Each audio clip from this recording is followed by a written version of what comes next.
for audio check.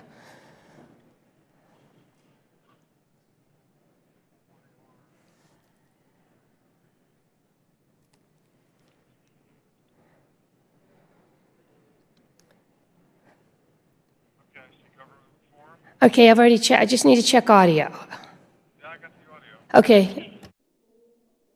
Checking 1, 2. Okay.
Committee on Oversight and Government Reform will come to order. As a reminder, pursuant to Committee Rule 5B and House Rule 11-2H4, the Chair announces he may postpone further proceedings today on any question of approving any measure or matter or adopting an amendment on which a recorded vote or the yeas and nays are ordered. Without objection, the Chair is authorized to declare a recess at any time.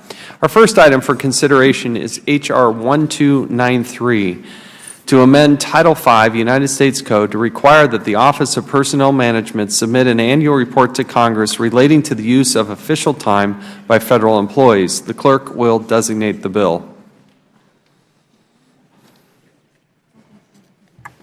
H.R. 1293 to amend Title V United States Code to require that the Office of Personnel Management submit an annual report to Congress relating to the use of official time by Federal employees. I ask unanimous consent that the bill be considered as read and open for amendment at any time, and without objection, so ordered. We'd now like to recognize the sponsor of the bill, the gentleman from Florida, Mr. Ross, for 5 minutes to explain his legislation. Thank you, Mr. Chairman, and thank you and your staff for working with mine to get this bill marked up today. H.R. 1293 requires the Office of Personnel Management to submit an annual report to Congress detailing the use of official time by Federal employees. Official time is defined as any period of time used by a Federal employee to perform representational or consultative functions and during which the employee would otherwise be in a duty status. Essentially, this allows Federal employees to perform union activities during their official workday. As the former chair of the Oversight and Government Reform Subcommittee on the Federal Workforce, I learned firsthand that OPM has very little accountability for the use of official time. In fact, OPM last reported the use of official time 5 years ago in the year 2012. In a joint subcommittee hearing with the Veterans Affairs Subcommittee on Economic Opportunity last month, members heard testimony from the Government Accountability Office and the VA regarding the lack of uniformity at VA facilities to record and calculate official time, resulting in unreliable data. My bill would require OPM to submit a detailed report annually to Congress on the use of official time by Federal employees, outlining specific types of activities or purposes for which the time was granted. In 2012, the last time that it was reported, Federal employees spent roughly 3.4 million hours conducting union business while on duty.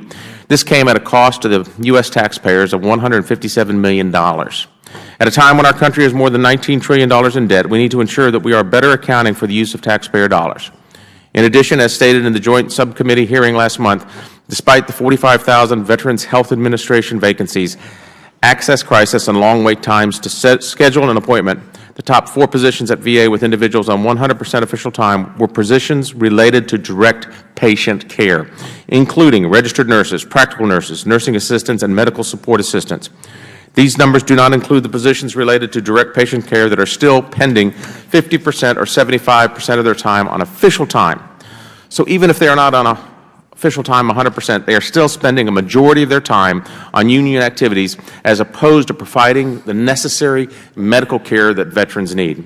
My legislation will bring greater transparency to the activities union officials are conducting while being paid by the American taxpayer.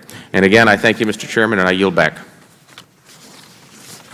Thank the gentleman. We'll now recognize the ranking member, Mr. Cummings, for his statement on the bill. Thank you very much, Mr. Chairman. Mr. Chairman, H.R. 1293 is identical to legislation that was reported out of this committee in the last Congress.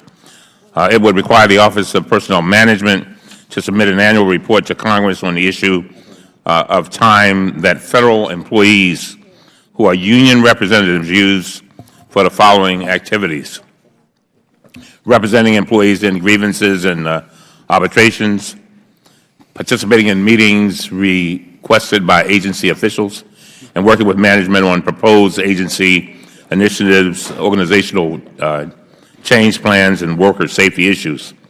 OPM has been voluntarily issuing reports on official time usage since 2002. The last time that OPM issued a report on official time was in 2014. This legislation would help ensure that OPM issues a report at the same time every year. In addition, Federal agencies would be required to submit data for the official time reports to OPM by the end of each calendar year. We expect that this language will help OPM collect the data in a more timely manner from Federal agencies. And so, with that, I yield back, and I thank you. Thank you. The gentleman yields back. Does any other member wish to speak on the bill, or does any other member have an amendment to the bill? I have an amendment. Mr. Chairman, I have an amendment. The clerk will designate the amendment. Amendment to H.R. 1293 offered by Mr. Cummings of Maryland. Without objection, the amendment is considered read, and the gentleman from Maryland, the ranking member, is now recognized for 5 minutes to explain the amendment. Thank you very much, Mr. Chairman. My amendment to H.R. 1293 would require the annual report on the official time that the Office of Personnel Management submits to Congress include the total amount of official time spent by union stewards representing federal employees who are not union members. Federal unions are obligated under the law to provide representation to all employees within a bargaining unit, including those who choose not to be dues-paying members of the union. In exchange for accepting the statutory obligation, federal unions are allowed to use official time to conduct their representational activities. I understand that a significant portion of the work that union stewards do relates to representing non-members. I think it makes sense to understand exactly how much representation work is conducted on official time is dedicated to non-members. My amendment would require agencies and OPM to track and monitor this time. I ask that my colleagues join me in supporting this common sense amendment that I think actually makes the bill better. And with that, I yield back. Gentleman yields back. We'll recognize the gentleman from Florida, Mr. Ross, for 5 minutes. Thank you, Mr. Chairman. I move to strike the last word. I urge support of the amendment from my colleague. This amendment encourages better transparency, and I urge my colleagues to support it. The amendment would require information to be reported concerning the total amount of official time spent by employees representing federal employees who are not union members. Given that 80% of the workforce is not unionized, this amendment makes sense. Again, I urge my colleagues to support this amendment and yield back. Gentleman yields back. Does any other member wish to speak on the amendment? Hearing no additional comments on the amendment, the question is now on the amendment offered by the gentleman from Maryland. Those in favor signify by saying aye. Aye. Those opposed, no. In the opinion of the Chair, the ayes have it. The amendment is agreed to. Are there any further amendments to the bill?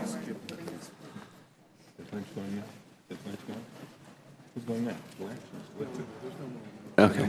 If there are no more amendments, the question is now on the adoption and favorably reporting H.R. 1293 as amended to the House of Representatives. Those in favor signify by saying aye. Aye. Those opposed, no. In the opinion of the Chair, the ayes have it. The bill is ordered favorably reported. Without objection, the motion to reconsider is laid on the table. We're now going to move ahead to H.R. 653 for its consideration, the Federal Intern Protection Act of 2017. The clerk will designate the bill. H.R. 653 to amend Title V United States Code to protect unpaid interns in the federal government from workplace harassment and discrimination and for other purposes. I ask unanimous consent that the bill be considered as read and open for amendment at any point. Without objection, so ordered. Now I'd like to recognize the ranking member, the sponsor of this legislation, Mr. Cummings, for his statement on the bill. Thank you very much, Mr. Chairman, and I really appreciate very much you presenting this bill for a vote today. Unpaid interns work in federal agencies every day. They do this work to acquire experience and contacts to help them pursue their career dreams, which hopefully include working for the federal government. I think most members of Congress will tell you that one of the things that's most impressive about interns, and particularly those who have not been paid, they gain experience. A lot of times they sacrifice tremendously, but when it comes to hiring employees, when you've got an intern who has had experience and others who have not, certainly those who have experience in most instances have a leg up.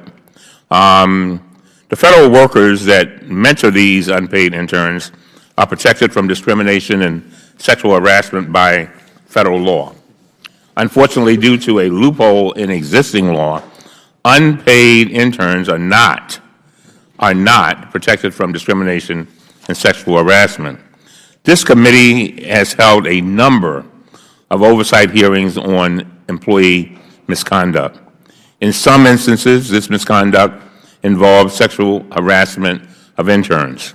Witness testimony has included allegations of unwanted touching and uninvited sexual advances. Mr. Chairman, having heard that testimony, now is the time for us to make reforms. My bill, H.R. 653, would include interns under the existing protection for employees, making it illegal to discriminate on the basis of religion, race, and gender, just as it is currently illegal to discriminate against or harass other workers in the Federal workplace on these bases. We're simply closing the loophole in existing policy. And I am glad that we were able to come together today to support this legislation, which passed both this committee and the entire House unanimously in the last Congress. Mr. Chairman, I also want to take a moment to applaud you, and I've watched you over the years, particularly when we have dealt with sexual harassment issues within some of our agencies, and you have been a real giant in addressing these issues and not tolerating that. And I think both you and I agree that people, whether they're interns or not, should be able to come to work and feel comfortable every single moment that they are working for us. And so I want to thank you, and I want to, again, urge our members to vote in favor of the legislation. And with that, I yield back. Thank you. The gentleman yields back, and I'll recognize myself for 5 minutes. As I, too, stand in support of this bill, I appreciate Mr. Cummings bringing this up. We have stood shoulder to shoulder on these issues, and if there's one thing that's been as offensive as anything I've seen is the number of people who are trying to serve their nation. They're starting off young in their career, and they're trying to do the right thing, get a good experience, only to be harassed at work. And nobody should be subjected to that at any point in their life, but certainly not at the beginning of their career. And they're doing this unpaid work, serving their nation, only to have some predator do something nefarious to them. Unfortunately, under current law, unpaid interns who work in executive agencies do not have the same protections against discrimination and harassment as their other federal counterparts. In a 2013 case, a court ruled that an intern who had been subjected to sexual harassment was not entitled to bring a hostile work environment claim under New York City law because the accuser was an intern. The court indicated the plaintiff would not be protected under federal law either, and you can see where we would find that this would be totally unacceptable. The committee has investigated too many instances of sexual harassment and misconduct in the federal government. This legislation includes the investigation last Congress into sexual harassment against interns at the Environmental Protection Agency. Interns were subjected to unwanted touching, inappropriate advances, and comments, both of which are wholly inappropriate and unacceptable. We need to protect all the federal workers, especially those who are the youngest and the most vulnerable to this.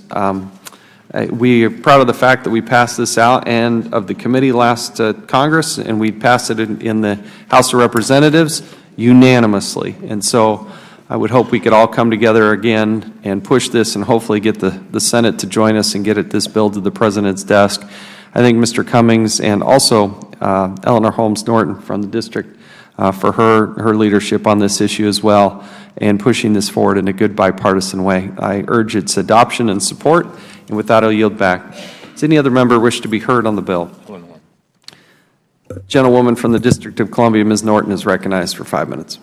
Mr. Chairman, I appreciate your kind words. I appreciate your work and the work of our ranking members. The reason I think interns were not always included is that we're not always ubiquitous. Now most of our offices couldn't run without interns. So we use them virtually as federal employees. We ought to treat them as federal employees. So I very much appreciate, Mr. Chairman, you're moving this bill along. Yield back. Gentlewoman yields back. Does any other member wish to speak on the bill? Does any member have an amendment to the bill? If there are none, the question is now on the adoption of and favorably reporting H.R. 653 to the House of Representatives. All those in favor signify by saying aye. Aye. Aye. Those opposed, no. In the opinion of the Chair, the ayes have it. The bill is ordered favorably reported. We're going to now move ahead to, actually, we're going to move to House Resolution 38. We're having to, we had talked about, the next on the agenda was going to be Mr. Meadows' bill. He's not here yet. He has another obligation that he told me about, and he will be back, and we do intend to come back to that bill. But let's go now to House Resolution 38, expressing the sense of the House of Representatives that offices attached to the seat of government should not be required to exercise their offices in the District of Columbia. The clerk will designate the resolution. House Resolution 38, expressing the sense of the House of Representatives that offices attached to the seat of government should not be required to exercise their offices in the District of Columbia. I ask unanimous consent that the resolution be considered as read and open for amendment at any point. Without objection, so ordered. Now I'd like to recognize myself for a statement on the bill. And let me turn to. I do appreciate the help and support and the co-sponsors that have joined me here from our committee, Mr. DeSantis and Mr. Sanford of South Carolina. For far too long, a significant portion of the benefits associated with the location of the federal agencies, stable jobs, increased economic activity, have been concentrated in a single geographic and metropolitan area. The District of Columbia and its associated metropolitan area account for roughly 15% of the more than 1.8 million federal jobs nationwide. The district alone has more than 7% of the total federal workforce, ranking only behind Virginia and then California. Federal jobs centered in the district are also among the most highly paid in the country, with these employees earning roughly 26% more than other similar federal jobs or federal employees. The concentration of federal agency also creates indirect benefits that could benefit other states and cities. For example, the district benefits from the jobs brought in by contractors that work for and with the federal government. These two sources of steady, well-paying employment can help drive economic development. The Washington metropolitan area has one of the lowest unemployment unemployment rates, and we see in the district and its metropolitan area the economic development associated with this strong thing. There's nothing opposed to having the economic development and growth in Washington, D.C., but I do believe conceptually and in my heart that if you want a government that's reflective of the people, they need to be closer to the people. And so what we're trying to do with this resolution is to simply say that there should be consideration as the federal government grows or it looks to new buildings and to expand, that perhaps if you're going to have a more reflective government of the people and by the people, perhaps it should be in other parts of the country too. What would we look like if the Department of Agriculture was maybe based in Oklahoma? What if we had a Department of the Interior that was based in Utah or Colorado? What if the Department of Transportation was based in Los Angeles, for instance, or Health and Human Services that might be in Atlanta?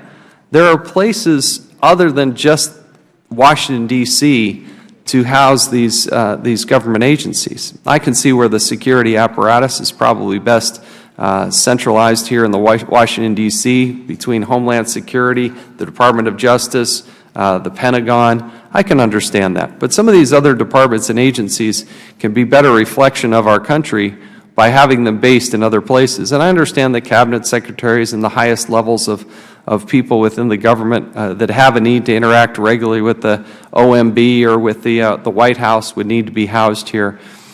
But with nearly 2 million federal employees, perhaps we can also take time to see if they would be better dispersed around the headquarters around the country. That's why I introduced House Resolution 38 to ensure that agencies can better carry out their missions while also helping spread the economic development benefits across the country. And with that, I will yield back and will now recognize the gentlewoman from the district, Ms. Norton, for 5 minutes. Mr. Chairman, I have worked with you for some time. I must say I am surprised that the chairman of any committee would offer a resolution of this kind. I could understand a freshman coming forward with such a resolution, but this resolution borders on the frivolous and laughable. I'm sorry, everybody. The framers decided that just like every other part of the world, there would be a capital. And in the capital would be located the major agencies that run your government. This resolution, Mr. Chairman, is unwarranted, and frankly, it is gratuitous and punitive. It does not rise to the level of your chairmanship. Of course, if it were more than a resolution, and that's why I regard it as gratuitous, why would the chairman of the committee, this doesn't come from some member of the committee, want to express the view that the agencies ought to move all out of the nation's capital? What in the world inspired such an idea? Of course, if it were a bill, it could never, of course, be a bill. That's why it comes in the form of a resolution. It would have devastating impacts on the federal government, on the capital of the United States, and on the national capital region. Your resolution flies in the face of federal statutory requirements that executive departments are to be located in the District of Columbia unless a statutory waiver of the requirement has been established. It also disregards the fact that most federal offices are located outside of the District of Columbia. They're located in the region and in other parts of the country, making this a direct assault on, of course, not only the District of Columbia, but other parts of our region. The resolution also fails to consider that 85% of federal employees are already located outside of the Washington, D.C. area. Most of them already in Utah, Mr. Chairman, and in other states of the Union.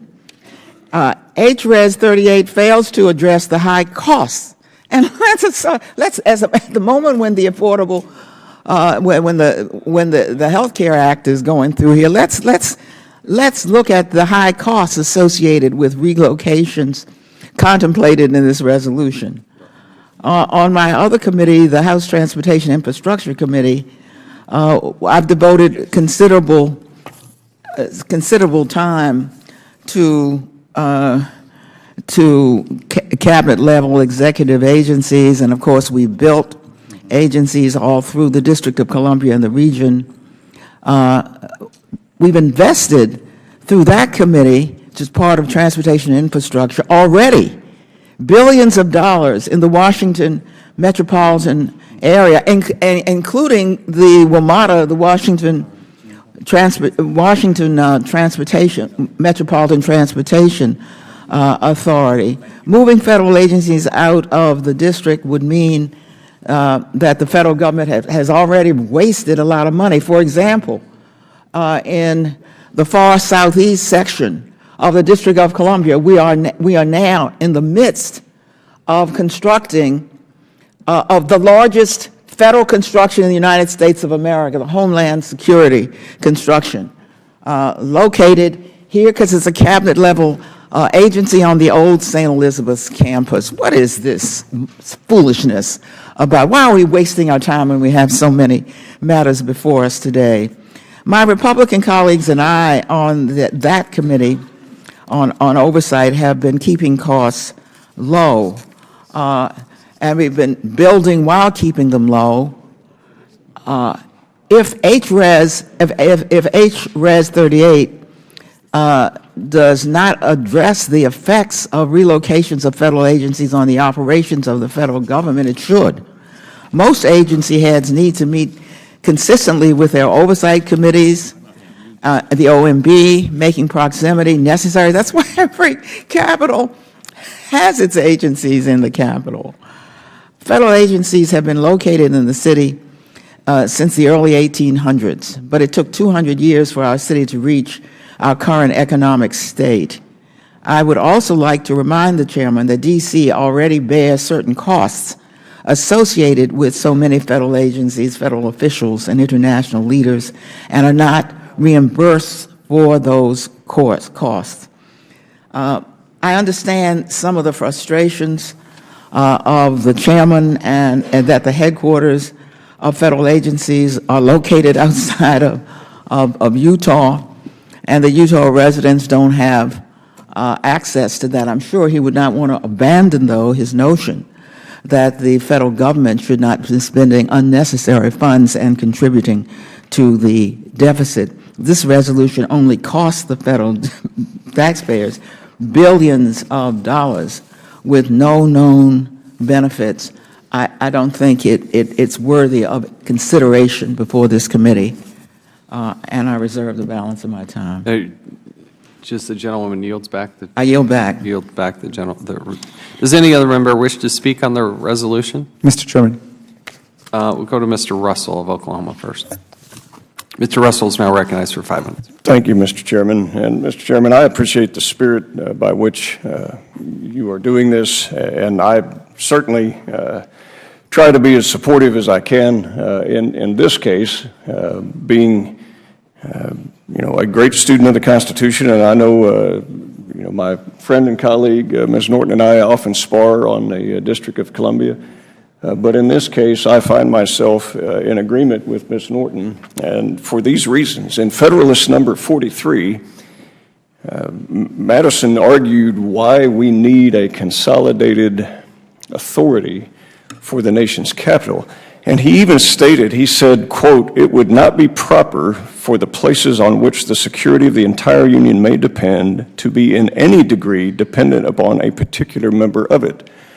What would happen in his argument in Federalist 43 is that as you would find the seat of government with all of its dependent agencies dispersed to the various member states, that special interest would kick in. You would have a dispersion of power. You would have people trying to curtail that. You would have people trying to control that. And he felt, not only based upon some security concerns with a rebellion that happened, although it was suppressed in Philadelphia, and the need to create the District of Columbia, but he was also concerned that in the future, that as they form the nation's capital, that the Union should have control over its own capital and it not have its arms and seats of government dispersed among the member states. He also cites dangers when that dispersion took place, and he talks about Philip of Macedon and others in Greece as they dispersed power out into the various cities within ancient Greece. He speaks of German free city-states as they would disperse power and how it resulted in conflict. And then if you look at it from a practical standpoint, we all do a lot of traveling, and we come from many places around the country, and we come here. You have 176 embassies in this city. They deal with agriculture, they deal with trade, they deal with all of these things, and they can do so with the arms of government right here in the District of Columbia.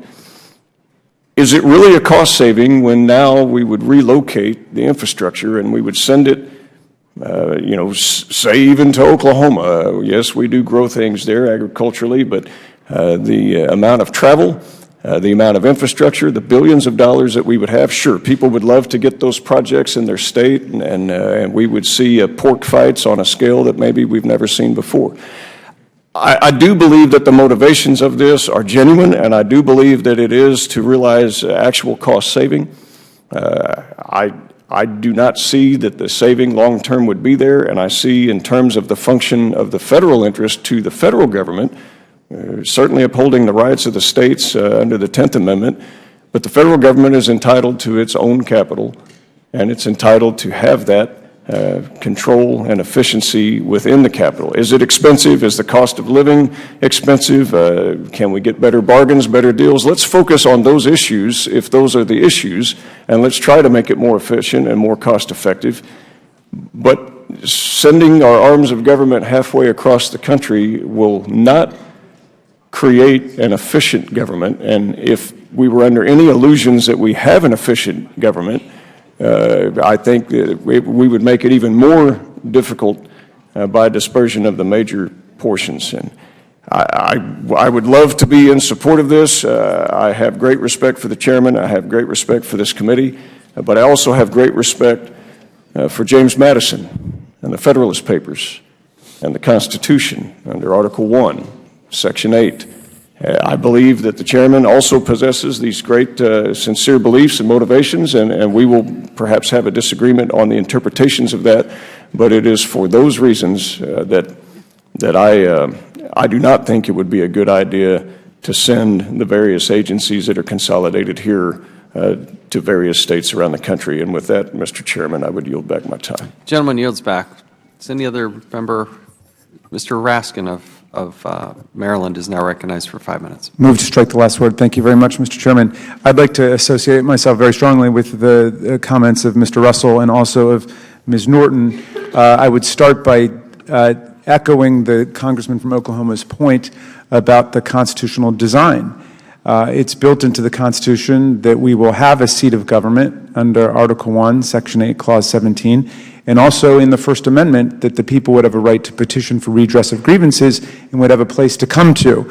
If we disperse the entire federal government, or Congress for that matter, to every state and we just pursue our business by internet, there would not be a place where people come together to talk, to meet, to learn from each other, to try to persuade and be reasonable and to teach other people and to learn from other people's points of view. And so I would, want to lend my support very strongly to the constitutional argument advanced by Mr. Russell. I also wanted to echo the thoughts of Congresswoman Norton, because I experience a little bit of cognitive dissonance when I read the resolution, Mr. Chairman. Over the last several weeks, we've entertained proposals and discussion reconsidering actions taken by the people of the District of Columbia in their own form of government. And I'm thinking specifically of the attempt to override the Death with Dignity legislation that was adopted by the people in D.C. I think there are also designs on other policies that have been enacted by the people in D.C., including medical marijuana and some of their gun safety legislation. The rhetoric deployed to override the decisions of the local population has been almost exclusively that of this being America's city, the idea that this District of Columbia belongs to all of America, and therefore there's a constitutional privilege or even responsibility attached to Congress to superintend the local legislative decision-making. So I would think this would be the cruelest of ironies if, on the one hand, Congress says, because you are America's city, we are not going to allow you to govern yourself. We are going to reconsider and overturn your own local legislative determinations. But then, at the same time, we're going to strip the seat of government. We are going to rob the nation's capital of federal installations and offices and simply distribute them across the country. Now, of course, as Congresswoman Norton says, there are federal employees all over America. There are federal installations and offices all over America. My district is home to the NIH, to the NIMH in Rockville and Bethesda, the Consumer Product Safety Commission, the Environmental Protection Agency, the Food and Drug Administration, and at least until it gets shut down, the Election Assistance Commission is also in my district in Maryland. And I think that all of our districts are home to various kinds of federal departments and offices. So I'm not quite sure what the import of the resolution is, but it does strike me as, at the very least, paradoxical that, on the one hand, Congress would be trying to shorten the leash and tighten the reins on local government in D.C. while it tries to strip the nation's capital of essential federal functions and installations that were the original constitutional design. With that, I yield back, Mr. Chairman. Would you yield? Yes, I would. I'd happily yield. I thank my friend from Maryland. I really appreciate the comments of our colleague from Oklahoma. I know it's not easy when there's a resolution sponsored by the chairman to bucket. To me, in addition to the Federalist Papers Mr. Russell cited, this is about sacred ground.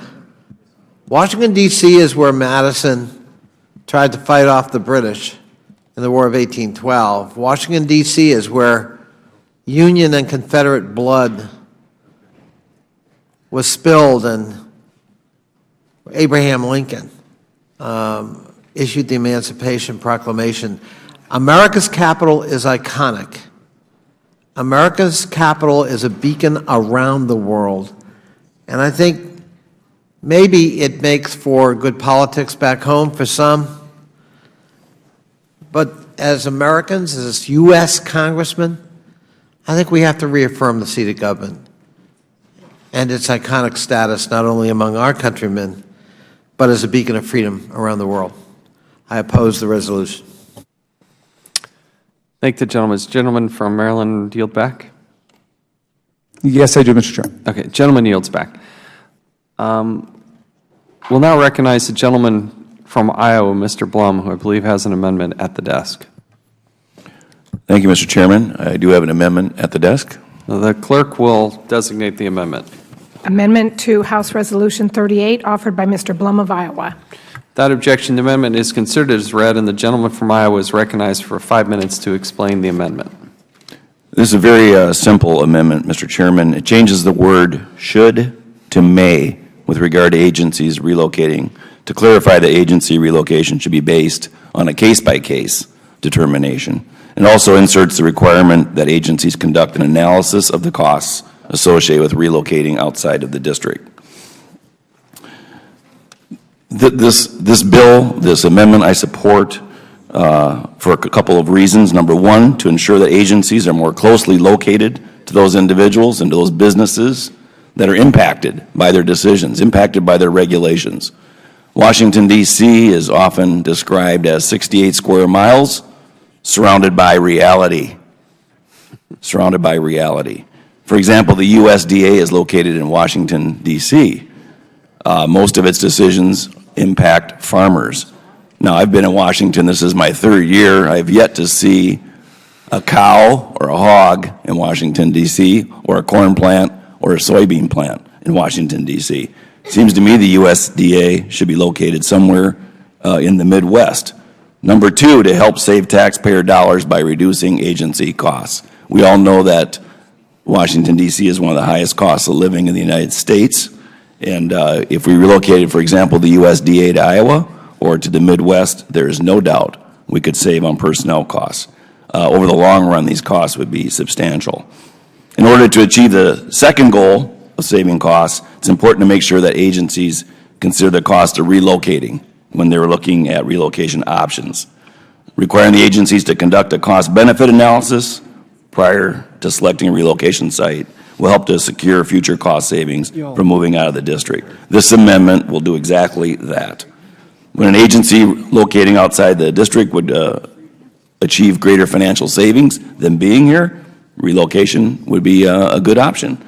Sometimes that may not be the case. It may be in the best interest of the American people to have certain agencies located here, such as, a couple come to mind, anything to do with national security or national defense probably does benefit from being in a central location here in the district. This amendment clarifies that Congress recognizes that relocation of agencies should be determined on a case-by-case basis. My constituents, Mr. Chairman, back in Iowa often ask me, why do you need to go to Washington, D.C. every week? And typically they answer their own question by asking another question. They say, is that where the lobbyists are? You know, is that where the special interests are? Is that where the money is? Is that why you're all in the same location? These are great questions. They're great questions, and oftentimes I find myself agreeing with my constituents. That's probably why we need to go there every week. I think we could lessen the influence of outside money, lessen the influence of outside lobbyists if we decentralized parts of our federal government. For these reasons, Mr. Chairman, I urge my colleagues to support this amendment. I yield back my time. The gentleman will yield to me prior to yielding back. Yes, absolutely. I agree with the amendment. I support the amendment. That is the whole idea. If you're not going to also be saving money, this is a resolution. It's a sense of Congress that this is the direction we should be going. I think the idea that you can save money, be closer to the people, be more reflective of the people is the whole concept. So I appreciate you offering this amendment, and I support the amendment. I yield back, and I assume that the gentleman yields back as well. I yield back as well. Gentleman yields back. We'll now recognize the gentlewoman from the District of Columbia, Ms. Norton. Well, I was a little surprised that my friend from Iowa, Mr. Blum, would weigh in. I want to say to him, I appreciate that he would change should to may. That I don't know if he's tipping his hat to the cost, to this deficit enhancing resolution. But I do recall that Mr. Blum tweeted about coming in from to work and seeing all of these contraptions, these cranes in the air, and believing that they were because the federal government was pouring cash into the District of Columbia, building facilities. On that, I had to set the record straight and to indicate that not one crane in the Southwest, where all of that building is going on pursuant to my bill, by the way, not one crane is building a federal facility. All of that is coming out of the private sector. What it seems to me is not understood by the chairman who authored this resolution is how much of the nation's capital flourishes because of the private sector. The same is true of the Southeast Federal Center, which is a new area of the District of Columbia on the river. And the reason it's, of course, so attractive to the private sector is it is on the river. We do have some natural reasons. My friend from Iowa should understand why the District of Columbia would itself be attractive to private entities, and that every time you see a crane, every time you see building, it's not the District of Columbia. So, I look at what our agenda is today, and I have to say I'm flummoxed. I'm stunned that this resolution would find its way to an agenda of the Congress of the United States. Mr. Chairman, and I have certainly respected you. I continue to respect you, but it is out of character for you yourself to sponsor such a frivolous resolution. Would my colleague yield? I'll be glad to yield. I thank my colleague. I must say, the amendment offered by our friend from Iowa and the rationale he gives for it is, to me, astonishing. I mean, maybe the caption on this should be, "Give me cows." We don't see cows anymore in Washington, D.C., so therefore, the Department of Agriculture ought to be moved. Will the gentleman yield? Well, actually, we do see a lot of bull here, maybe not a lot of cows. the gentleman did not yield. Claim your time. But this is astonishing that we're going to play games with the capital of the United States to make points back home because some constituents wonder why you fly to Washington, the nation's capital.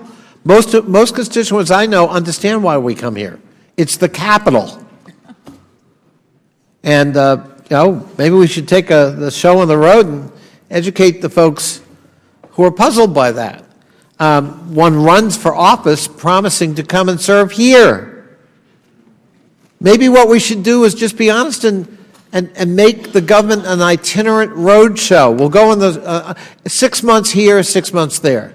So maybe we'll spend 6 months in Salt Lake City and another 6 months in Cedar Rapids, and who knows. And for that matter, if the bottom line is going to be cost, is it cheaper? Well, it's always going to be cheaper. We can always find a place that's cheaper. So maybe there's good swampland in Louisiana that would really be suitable for removing the capital of the United States from here to there, because it will be cheaper. I don't understand why I agree with my friend, Ms. Norton. I think we're spending a lot of time on something that's really not worthy of this committee. Maybe it's a political statement, and maybe it makes some people's heart beat fast. But we're about the people's business. All of us ran for this office knowing, and our citizens knowing, why we came here and that we would come here to do the people's business. So I urge that we defeat this resolution and get on with the people's business. And I'm sorry, I say to my friend from Iowa, there aren't enough cows to satisfy him here. Mr. Chairman yields back. The gentlewoman yields back. And I'll recognize myself for 5 minutes on this amendment. You better be a little careful about just calling Louisiana a bunch of swampland and disparaging other parts of the country. But no one disparaged anybody. The gentleman is not recognized. No, of That's course exactly not. what the gentleman said. No, you did not describe what I said. The gentleman is not recognized. And the gentleman should not is not distort what recognized. was said. The gentleman is not recognized. Nobody has suggested moving the capital of the United States of America. It is absurd to suggest that that's what this resolution says. Let's look. I was elected at the same time that President Obama was elected, 2008, sworn in 2009. Since that time, exclude the Postal Service, exclude the military, the net increase in the number of federal workers is up more than 60,000 people. Why do we think all those cranes are being built? Because they have to continue to house more people. And it's a beautiful spot, and the refurbishment, it's wonderful. I love hanging out in that area. And I'm glad that they're doing it. But the federal government notoriously has added by tens of thousands of people, more and more and more and more and more. And its growth and expansion is hard to consume in the city. It's one of the worst places to try to transport. You try to drive in the city, it's very, very difficult. Despite the efforts and the billions of dollars that are going into the mass transportation system, and which this committee spends a lot of time working on, the airport is difficult. All we're suggesting is, with this amendment, let's do a cost-benefit analysis. Let's see if it's less expensive. The senior management of each of these departments and agencies I can see as having to be housed here in Washington, D.C., and the centralization of that is a good and positive thing. But if you're going to have rank-and-file members within these 320 or so departments and agencies, they don't all need to be in this metropolitan area. They're not now. And all this is saying is, before you just simply look to the greater Washington, D.C. area to grow and expand and build new buildings and do nothing, look to other parts of the country as well. That's all that we're suggesting there. And that's, if the gentleman wants to vote against it because this is his home district, I totally understand that. But for those of us that want our government to be more reflective of the people, I think you're going to get a different result when those employees actually live in those areas. That's just, I just believe that as a concept. And that's why I introduced the resolution, nothing more than that. And with that, I will yield back. Does any other member wish to be heard on? The gentleman from Virginia is now recognized for 5 minutes. I thank the Chair. I'm always disappointed when remarks are distorted. The point here isn't to defend one's home district. The point I made in associating myself with Mr. Russell from Oklahoma is this goes back to the founders. This goes back to deciding there would be a seat of government for the new country called the United States of America. It was carved out of the wilderness. It occurred because of a deal cut between Thomas Jefferson and Alexander Hamilton over debt. And it's become iconic in its status. And so the prospect that we're going to relocate parts of the government, or we're going to do a cost-benefit analysis to see if something is cheaper, to me begs the question of, are we going to have a seat of government that is stable, recognizable, functional, or not? And despite the Chairman's best efforts at trying to minimize the impact of this resolution or its intent, I see it otherwise. I see if we pass this, it's a statement by the Congress of the United States that, frankly, we're not all that tethered to the nation's capital anymore. And I'll bow to the wisdom of the Federalist Papers and James Madison and Alexander Hamilton that we needed a seat of government. It was one that was plotted by George Washington himself, and it served the country by and large well. Doesn't mean that there can't be, and in fact there are lots of annexes around the country of federal agencies that operate in all of our respective states. and the siren song of, well, let's do a cost-benefit analysis, as I said earlier, of course you're going to find somewhere in the country that's cheaper than Washington, D.C. or its environs.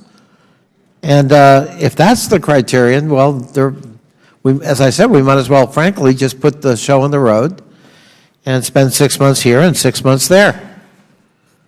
And I just don't think that's worthy of our consideration. I think it sends the wrong signal to our countrymen about the stability of this government and its location here in Washington, D.C. I think we ought to get on with more serious business. And I am sad that we're going to have a vote that obviously is going to pass that sends a symbolic message that I think is a very unwanted one, and one that does not rise to the level of seriousness, of purpose, and gravity that I think this committee ought to rise to, and sometimes does. So I will oppose the resolution, not because of anything parochial. My district isn't the seat of government, but because I think it's the wrong thing to do, and I think it sends the wrong message, and I think it contravenes the intent of the founders of this republic. I yield back. Mr. Chairman. Gentleman from California, Mr. Issa, is recognized. Thank you. I move to strike the last word. Thank you. I want to continue where the gentleman from Virginia left off, and I want to partially agree and maybe elaborate in a way that will bring us together. I'm not enamored with HRES 38, Mr. Chairman, but perhaps for a different reason than the gentleman from Virginia. I think you bring up an extremely good point, and I hope this committee will dedicate itself to the underlying point here.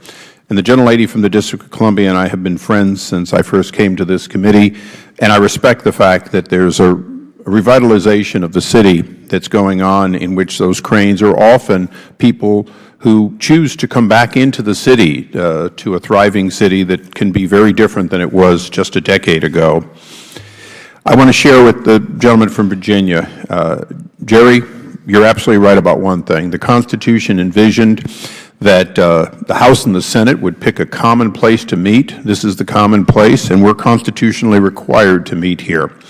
It is essential that the White House, if you will, the President, be available to this body both for signing and for consultation. It is critical that we have the assets of the Federal Government sufficient for us to do oversight on and, in fact, to get answers to our questions in a timely fashion.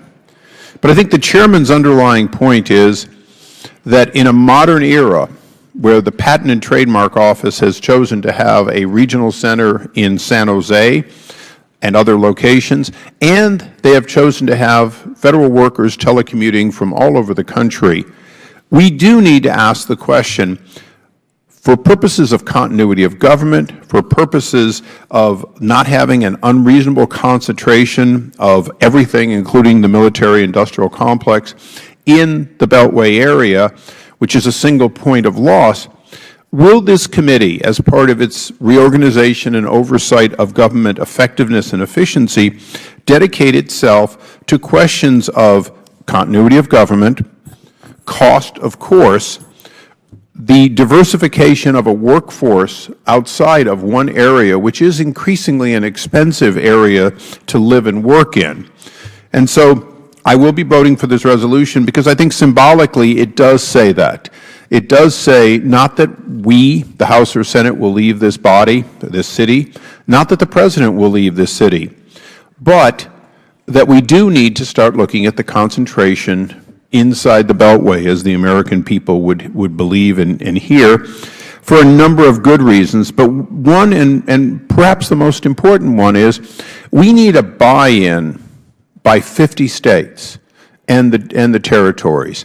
That means, and the District of Columbia, we very much need a buy-in, which means that we can't simply have a few bureaucrats there to oversee them, but whenever possible, as in Provo, Utah, where I understand they still have the national printing. Is that right?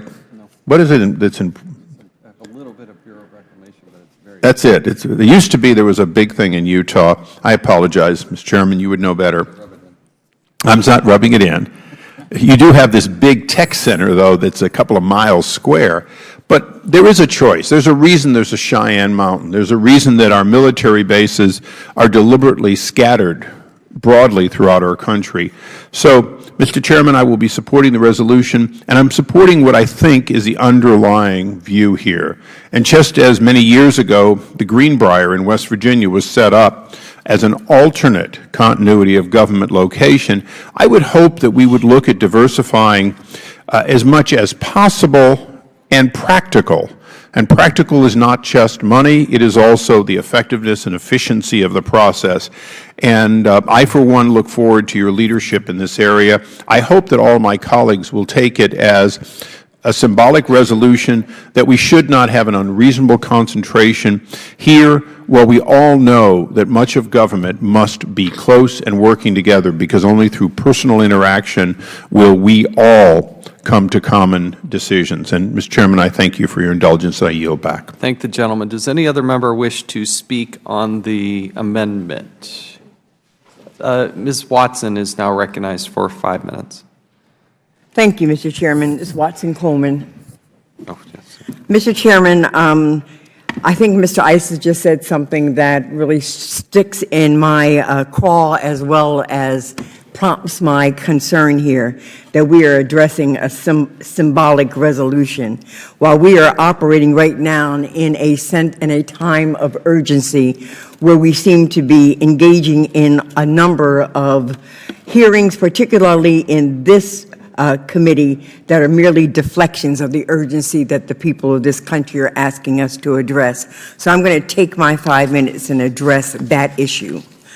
First of all, I want to say that by refusing to financially divest from his hotels and other businesses, this President Trump, is continually and deliberately violating the Emoluments Clause of the Constitution, prohibiting government officials from accepting gifts of payments from foreign governments. This is an embarrassment and downright shameful that this body, with its charge and responsibility in name, oversight and government reform, has yet to discuss this clear violation or require the President's divestment from his businesses and hold him accountable if he does not. It is clear that there are two opportunities to lobby for the President's support while here visiting the nation's capital. First, at 1600 Pennsylvania Avenue, and then down the street at the Trump International Hotel. Would it surprise you to note that the hotel has a sales position dedicated to diplomats? Would it surprise you to know that just days after the inauguration, a foreign government abruptly moved a major annual celebration from the Four Seasons to the Trump Hotel? In January, the American Chamber of Commerce in Canada had long planned to hold a meeting at the Vancouver home of a U.S. diplomatic official to talk about trade relations in the Donald Trump era. Until days before the meeting, the group suddenly chose instead to rent space for $2,500 Canadian at the brand new Trump Hotel. This is not a coincidence, and these are not the only examples. This President is shaping U.S. policy while maintaining ownership of his high-profile business interests worldwide. This President is profiting off of the American people. He is profiting off of the office of the President, and at best, this is a question of his morality, and at worst, we are derelict in our duties to ensure this does not continue. So, Mr. Chairman, I have questions to pose to the leadership of this committee, specifically you. Why hasn't this committee asked questions that are being asked around living room tables and kitchen tables all around America? How can Donald Trump, the President, simultaneously make money for Donald Trump, the business owner? When foreign relations choose to stay at a Trump hotel over other hotels in the nation's capital, is that considered a bribe? If not, shouldn't it be? And most importantly, why won't this Congress, controlled by you and your colleagues, Mr. Chairman, do its job and hold him accountable? And finally, Mr. Chairman, when can we expect to hold relevant hearings as to the urgency and the emergent situation of this Trump administration, as opposed to deflecting our attention to less important matters? And with that, I yield back. Thank you, Mr. Chairman. Gentlewoman from New Jersey yields back. Does any other member wish to be heard on the amendment offered by the gentleman from Iowa? Mr. Cummings is now recognized for 5 minutes. Thank you very much. Mr. Chairman, as I've listened to this discussion, I just want to interject one thing. I want to associate myself with the comments of Mr. Raskin and certainly of my colleague, Ms. Norton. But one of the things, I guess I have a history with this city, and it goes way back to college. And I remember as a student at Howard University back from 1969 to 1973. I used to ride through the district, and on Ms. Norton on 13th Street, where they have the circle, all these houses were abandoned. I remember just riding through there and saying every square inch of D.C. should be invaluable. And to the credit of D.C. government and working with the federal government in many instances, and Ms. Norton certainly has been a person who has pushed for development and to make sure that this city is all that it could be.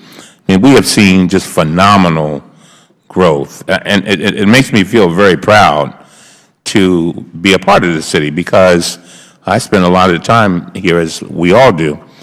And, Mr. Chairman, I can understand, you were talking about traffic jams, and you were kind enough to take me to Utah, and I enjoyed it. But Utah has a lot of open roads, and it's not D.C., that's for sure. And it's a wonderful place, wonderful place. But my point is that you're not going to have the traffic situation probably in Utah like you'd have here. I just think we need to be careful. We have something that is working very well, and I have not seen. I mean, most of us, when I hear President Trump talk about our urban areas, he obviously is not talking about D.C., the District of Columbia, because this is one area that is thriving and it's doing extremely well, and and I think we ought to be applauding that as opposed to questioning, well, where are these people coming from? They're coming here because they want to live in an environment where and all you got to do is ask them. They'll tell you they love the cultural activities. They'll tell you that they like the idea that there's so many areas that they can raise their families in, so many areas that they can do things that they don't have to drive far. One lady described me as it's almost like a little New York, where there's so many things to do. People are looking for quality of life things. People want to be where the action is, where there's vibrancy.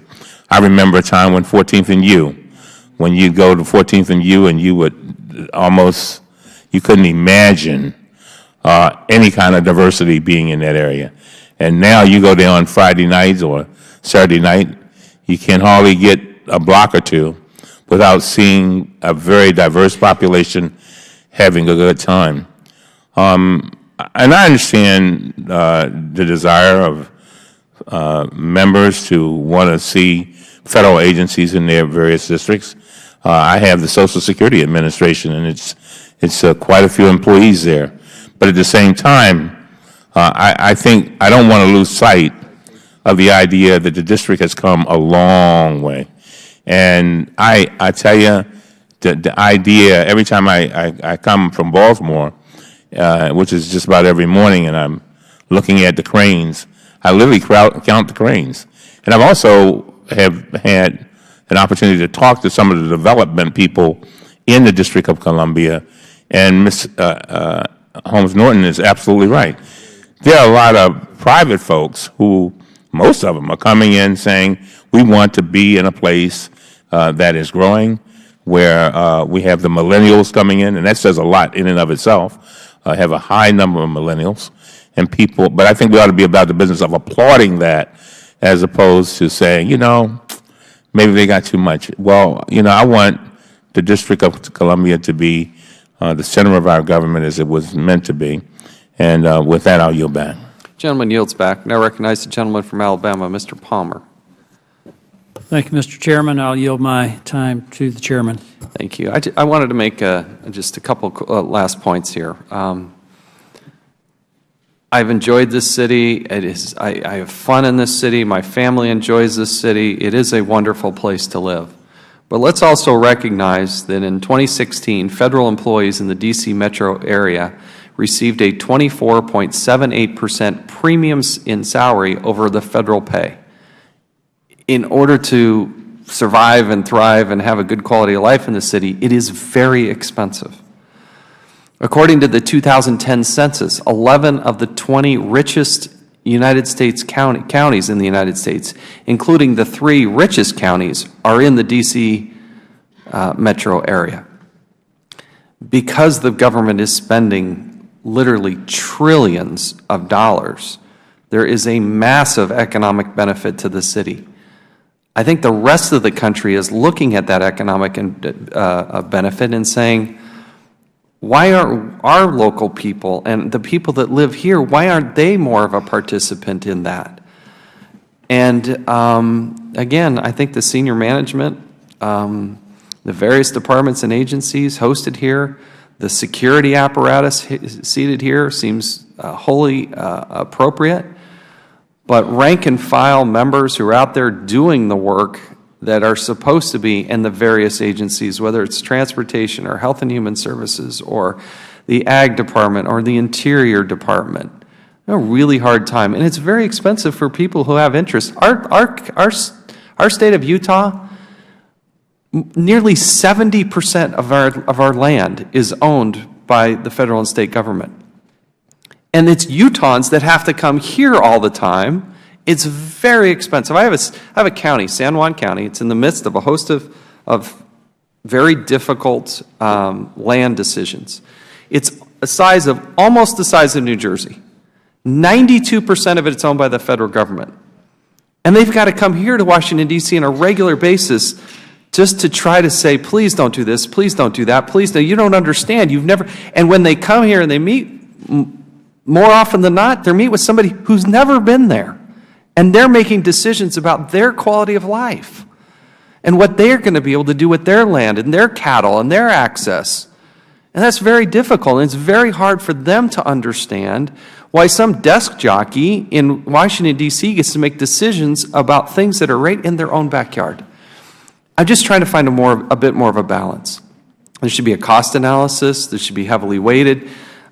We need to make sure that we're not doing something just as a snap decision. It's just, I understand that people will be opposed to it, but I also understand there's a lot of people that are for it and would like to see more diversity in their government by having it more dispersed throughout the nation. And that's the spirit in which I introduced this, and I do think it will save a great deal amount of money. And I yield back to the gentleman from Alabama. I yield back. Gentleman yields back. Any other discussion? We're still on the amendment offered by Mr. Blum. Is any other amendment or any other questions on the amendment? Or any other comments, I should say. So the question is, hearing none, if the question is now on the amendment offered by the gentleman from Iowa, Mr. Blum. All those in favor signify by saying aye. Aye. Those opposed, no. In the opinion of the chair, the ayes have it. The amendment is agreed to.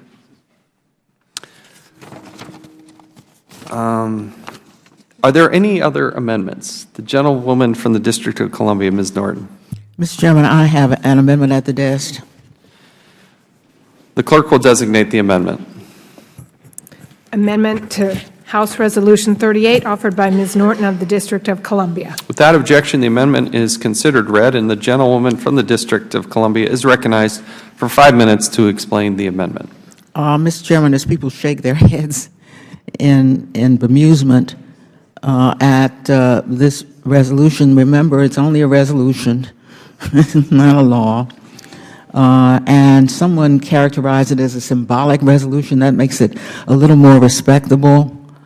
The chairman's comments show sheer envy of the fact that we have a nation's capital. So much so that he wants to defy his own principle about the deficit and costs. The notion that he would override that principle is nothing short of shocking, particularly when you consider that The gentleman will suspend for a moment. I would remind the gentlewoman to assign motivation to another member is not the spirit in which we do these things. And I would admonish the gentlewoman to be careful in how she assigns motivation to another member's actions. Mr. Chairman, I'm only drawing from your own remarks about Utah. I certainly don't mean to offend you. Remember that only 15% of federal workers are in this region. I've never calculated how many are in this city, but most of them are in the region. So what I'm trying to do is at least put back on the table the notion of cost and deficit. So, Mr. Chairman, if your resolution could ever become law, because it would become a bill, federal agencies now located in the District of Columbia, even one of them, would cost the federal government billions of dollars to move. My amendment would assure that any relocation of a federal agency would simply not occur, would not incur additional costs from moving in the district, particularly if that was space that's now in federally owned space, and much of our government agents, much of the government complex is in federally owned space. My amendment adds a condition to Section 2 that executive agencies and military departments would be relocated to property owned by the federal government.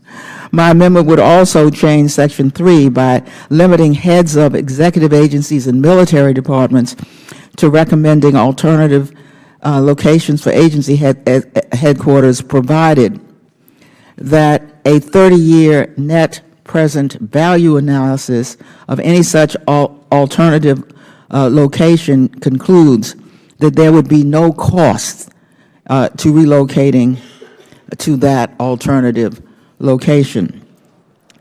So my amendment simply asks the question, how much are you willing to add to the deficit to accomplish your goal?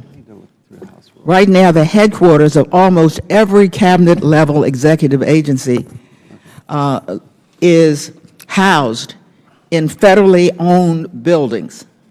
You'd have to build for them or do something that the Constitution does not contemplate, rent space for them, which costs more expensive than owned space.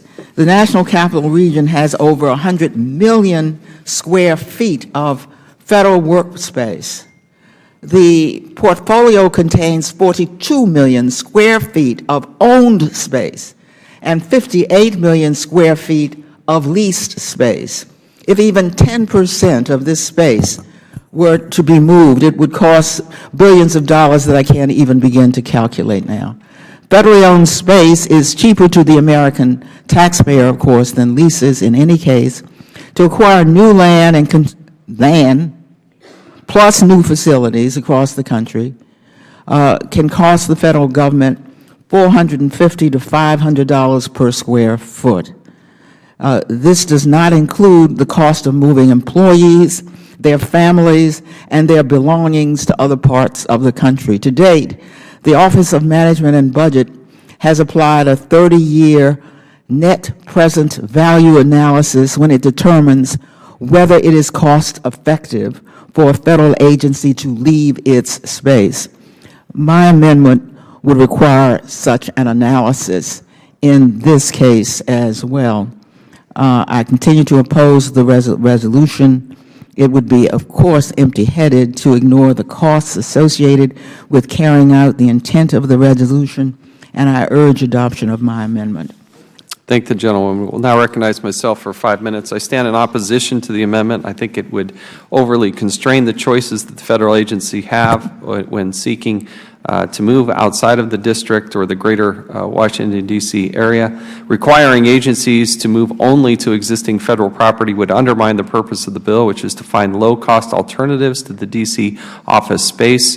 The federal government does lease quite a bit of space, and so to say that it had to be, the property had to be owned by the federal government, I think would be counter to what the overall resolution is trying to say, and therefore I stand in opposition, and with that I yield back.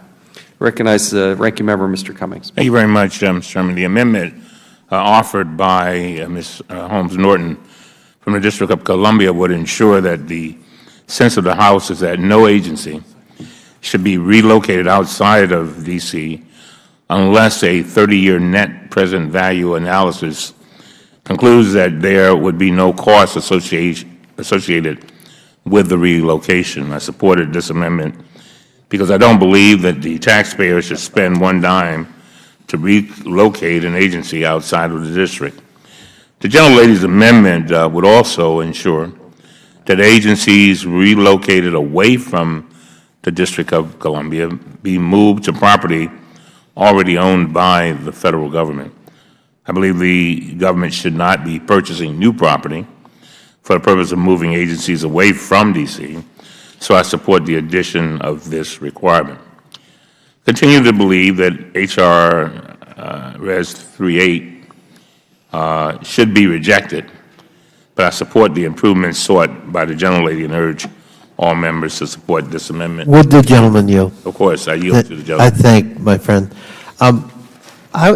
I wonder, is it not true, Mr. Cummings, that when we did the BRAC process, the base realignment and closure process, the ostensible purpose was not only efficiency but cost savings? Is that not correct? Reclaiming my time, yes, and I yield to the gentleman. I thank my friend. And is it not true that after the largest base realignment and closure process, which was the last round, as a matter of fact, we not only did not save money, we actually spent money because we had to, in the closure and realignment, we actually had to build a lot of new facilities that didn't exist. And I can think of several nearby where actually the costs far exceeded the savings. Reclaiming my time, that's absolutely right. And I think that's really the point Ms. Norton's trying to make with this amendment, which is that sometimes savings can be illusory despite the best of intentions. And so putting all of our stock in that criterion as the determinant for essentially relocating the United States Capitol in whole or in part, I think is a dangerous road to go down. I thank my friend for yielding. With that, I yield back. Gentleman yields back. Does anybody else wish to seek recognition on the amendment from Ms. Norton? If none, the question is now on the amendment offered by the gentlewoman from the District of Columbia, Ms. Norton. All those in favor signify by saying aye. Aye. Those opposed, no. No. The opinion of the chair, the noes have it. The amendment is not agreed to. Are there any further amendments to the resolution? Seeing none, the question is now on the adoption and favorably reporting House Resolution 38 as amendment to the House of Representatives. All those in favor signify by saying aye. Aye. Those opposed, no. No. Opinion of the chair, the ayes have it. The resolution is ordered favorably reported. Without objection, the motion to reconsider is laid on the table. We will now go to... She wants a recorded vote. Mr. Chairman, I'd ask for a recorded vote on that one. I came a bit tardy and a bit late, but we will, hold on, let me go back to the script here. I already laid the motion down. How do we do this? You're going to have to ask unanimous consent. I ask unanimous consent that we be allowed a recorded vote, a minimal courtesy that I'm asking from the committee.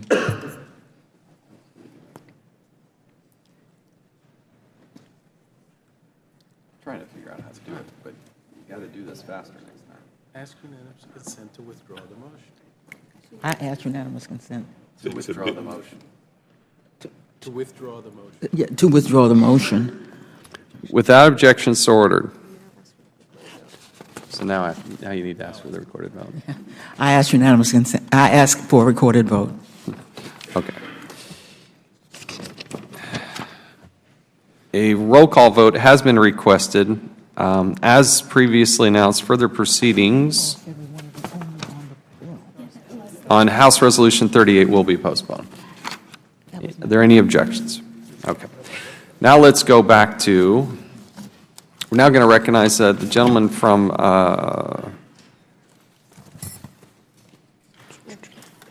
this one. Oh. Our next item for consideration is House Resolution 680, the Eliminating Pornography from Agencies Act. The clerk will designate the bill.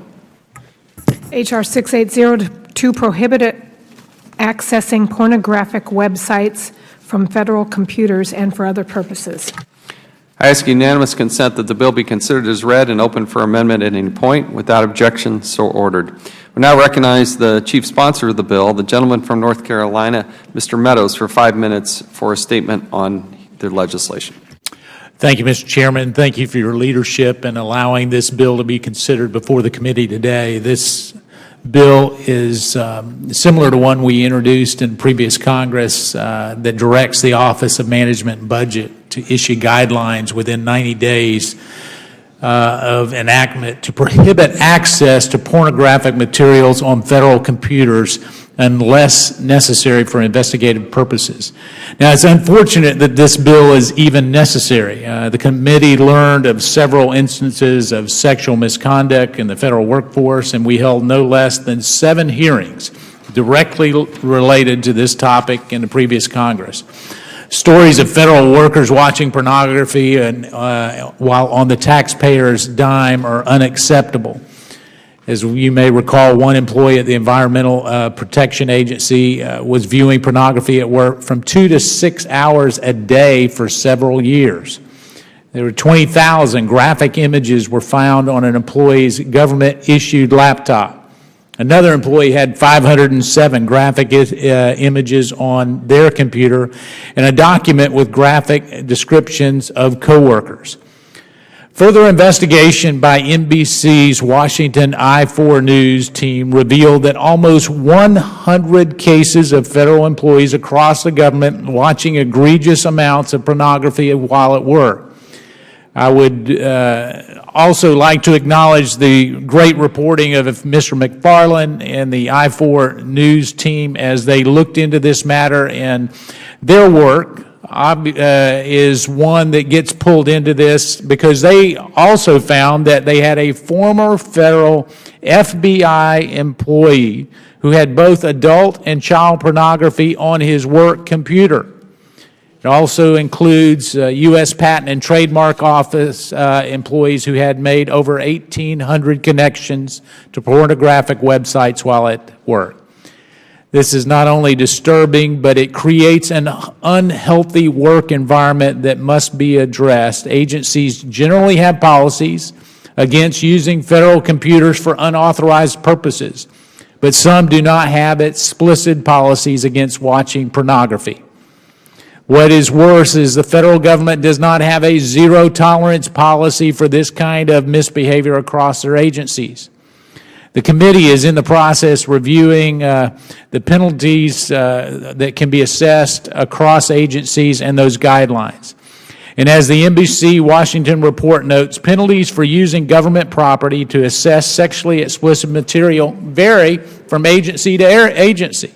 For example, the U.S. Secret Service and FTA provide guidance allowing for adverse actions ranging from written reprimands to removal. This one is a no-brainer. Watching pornography at work should be strictly prohibited and grounds for removal. This bill will send a clear message that the practice is unacceptable, and I urge my colleagues to support this bill as it passed by voice vote in the 114th Congress, and I yield back. Gentleman yields back. We now recognize the ranking member, Mr. Cummings. Thank you very much, Mr. Chairman.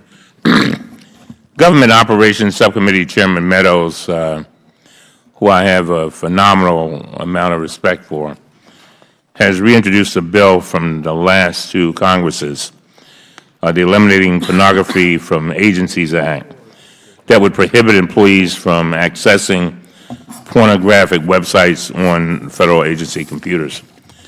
Mr. Meadows introduced this bill to address instances of federal employees viewing pornography on their work computers. I wholeheartedly agree with Mr. Meadows that this is simply unacceptable, and it is unacceptable conduct for Federal employees. The legislation before us today would require the Director of Office of Management and Budget issue guidelines and prohibit Federal employees from accessing pornographic websites while at work. This simply makes sense. I appreciate Congressman Meadows' work on this legislation, but I do not want to point out that this conduct is already, I do want to point out that it's already prohibited. The standards of ethical conduct which apply to Federal employees state, and I quote, "Employees shall protect and conserve Federal property and shall not use it for other than authorized activities." Viewing pornography is already a prohibited activity that subjects Federal employees to agency discipline under current law and regulations. As a matter of fact, I've known of some employees who have been disciplined with regard to this very subject. I will not oppose Mr. Meadows' legislation, but I believe that every Federal employee should already be well aware that the underlying conduct is already prohibited. I do believe that sometimes employees will say they don't know about, it's logical, they should know. Somebody spending 6, 8 hours a day looking at pornography on the, I don't even know how you do that, but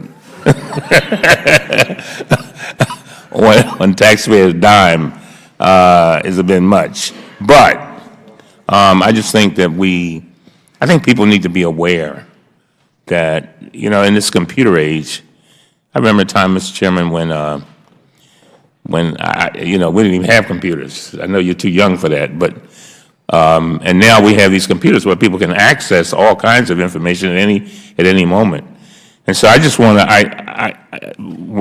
again, I believe that this is already prohibited, but at the same time, I think it won't hurt to make it clear that we will not tolerate this kind of conduct.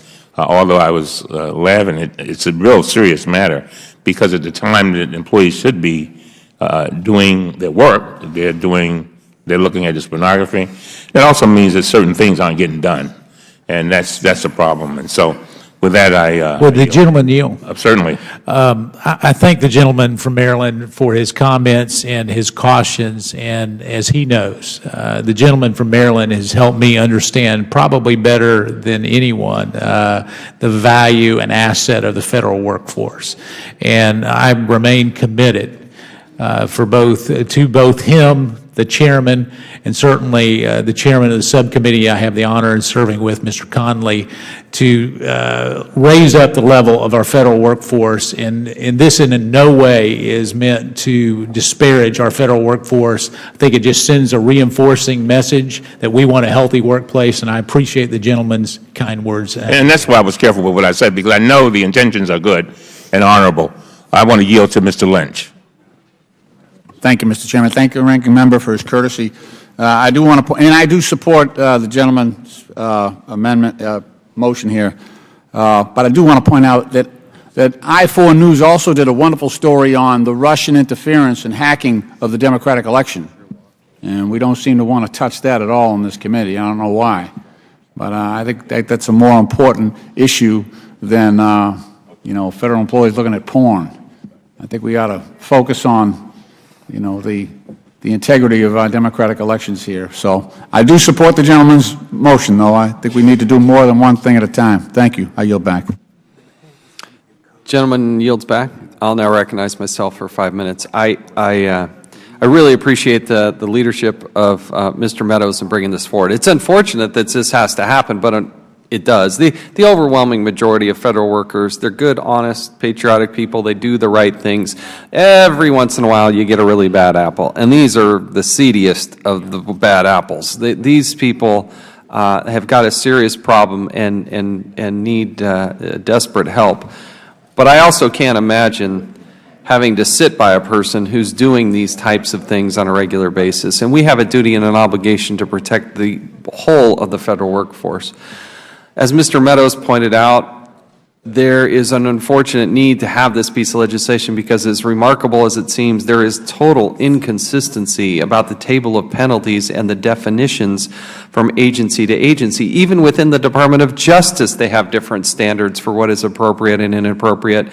If you look at the Marshals or ATF or the FBI, they're all different, even within one department and agency. So to clarify this and then empower the management so that these people can be fired. I'm tired of people having to come up here from the department and agency, finding somebody who is obviously acting totally and wholly inappropriate, and then not be able to fire this person.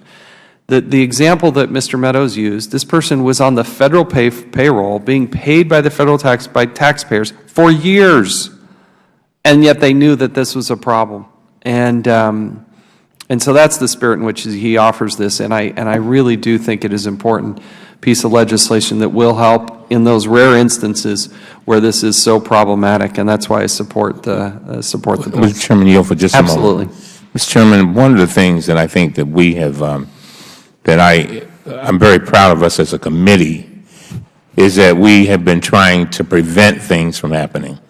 And I think that's a good thing. It's not, sometimes people want to have a gotcha kind of thing, but if we can prevent them from happening, then that's the best. I think that's a win-win-win-win. Yeah. So I think when we put it out there and say, look, we're not tolerating this, we're reiterating it, same thing with the intern situation. We let it be known that it's something that's very important to all of us, and it's bipartisan. I think that sends a very, very strong message. Because the other piece is that, you have so many people who, you have a few bad actors, and then they make it bad for everybody by doing something that certainly goes against all the things that we believe in. I yield back to the Chairman. Gentleman yields back. I'll yield back. Does any other member wish to be heard? Does any other member have an amendment to Mr. Meadows' bill?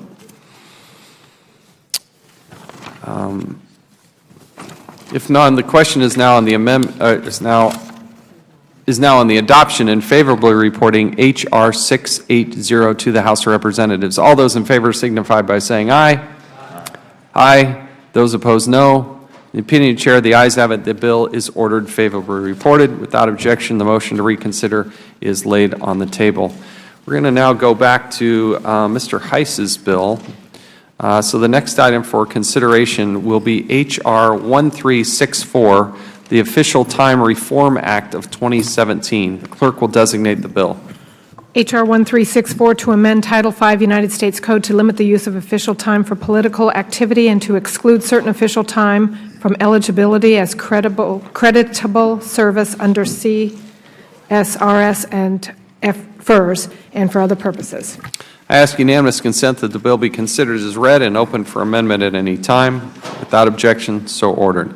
We'll now recognize the chief sponsor of the bill, the gentleman from Georgia, Mr. Heiss, for 5 minutes for his statement on the legislation. Thank you very much, Mr. Chairman. Title V of the U.S. Code allows for a practice known as official time, which allows federal employee union members to engage in union activities during the course of their work instead of performing the duties of the agency. And this was created under the Carter administration. But in essence, official time means that the American taxpayer is forced to subsidize federal employee union, be it filing grievances, negotiating contracts, and even engaging in political activities like lobbying Congress. Some federal employees are on 100% official time, meaning they perform union activities full-time and no longer perform any of the agency duties for which they were originally hired. Many of these individuals operate 100% official time for years and years and years. For example, the Department of Veterans Affairs in 2015 had 343 employees 100% of the time on official time. That number included 71 registered nurses, 23 practical nurses, 16 nursing assistants, 6 pharmacy technicians, 3 addiction therapists, a prosthetic limb specialist, and a primary care physician. Each of these federal employees were hired to provide health care to veterans, but instead spend all their time engaged in union business.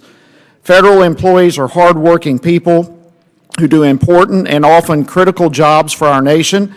Many of these employees work for decades in their agencies, and as such, they earn retirement benefit from the federal government.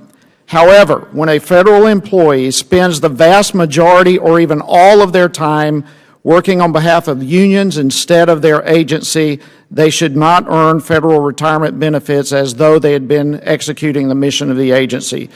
So the Official Time Reform Act would prohibit employees who spend 80% or more of their time on official time from counting that as creditable service under the civil service retirement systems and the federal employee retirement system. Additionally, the bill would prohibit federal employee union members from grassroots lobbying or other political activities while on official time. Federal employees are already prohibited from indirect or grassroots lobbying of Congress, so this is not a new concept. However, under the current system, some employees apparently believe they have the right to do things like picket on official time. Federal employees picketing while on taxpayers' dime is not in the general public interest. Thus, this bill clarifies the code in the context of official time. This bill is not intended to infringe on the free speech rights of individuals on their personal time. The First Amendment protects the right to petition the government for a redress of grievances. To be clear, the bill is not intended to infringe on the right of federal employees to communicate directly with Congress. Congress explicitly protected that right in the Lloyd-La Follette Act of 1912. When Congress created the concept of official time in the Civil Service Reform Act of 1978, the law recodified the 1912 protections. The Civil Service Reform Act also permits union officials to present the views of the labor organizations to Congress. So, even in this bill, union members can reach out to Congress to advocate for certain policies, share information that might help members and staff better understand the policy implications of their votes, and so forth. However, it would ensure that there is no confusion about whether picketing, grassroots lobbying, or other political activity is permitted while on official time. I urge my colleagues to support this bill, and I yield back. We thank the gentleman. We'll now recognize the ranking member, Mr. Cummings. Thank you very much, Mr. Chairman. I strongly oppose this legislation, which would strip federal workers of their pensions when they represent their co-workers as local union leaders in discussions with agency management. If this bill becomes law, the result will be bad for taxpayers and bad for middle class and working class people all across this nation. H.R. 1364 is a dangerous, precedent-setting bill that attacks middle class workers where they are most vulnerable, their retirement savings. Federal workers are middle-class people who cannot afford to give up a portion of their pensions to serve as union representatives, so they just won't do it. In fact, I think this may be the real purpose of the bill. Even though the current law wisely encourages participation of labor with management, H.R. 1364 would discourage people from exercising their legal right. H.R. 1364 is dangerous because it would harm whistleblowers and those who defend the victims of discrimination. H.R. 1364 would set a terrible precedent. Today, the majority is attempting to strip the pensions of one group of employees they do not like, union members. Tomorrow, who will it be? Climate scientists? Who will be the next victim? In enacting the Civil Service Reform Act in 1978, Congress stated that, and I quote, labor organizations and collective bargaining in the civil service are in the public interest, End of quote. Unions contribute to the effective conduct of public business, and they facilitate settlements of employment disputes. Federal unions are required to represent all employees within a bargaining unit, including those who do not pay dues. In exchange, the Civil Service Reform Act authorized the use of official time. Unions and agencies must agree on the amount of time for representational activities. But this legislation would deny retirement service credit to employees who perform representational duties as stewards and other local elected union officials.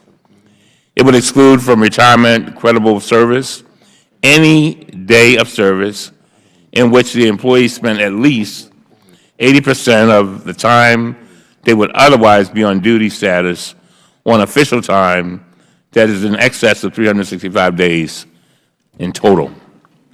This legislation would penalize union representatives even if they spend less than 80% of their work time on official time.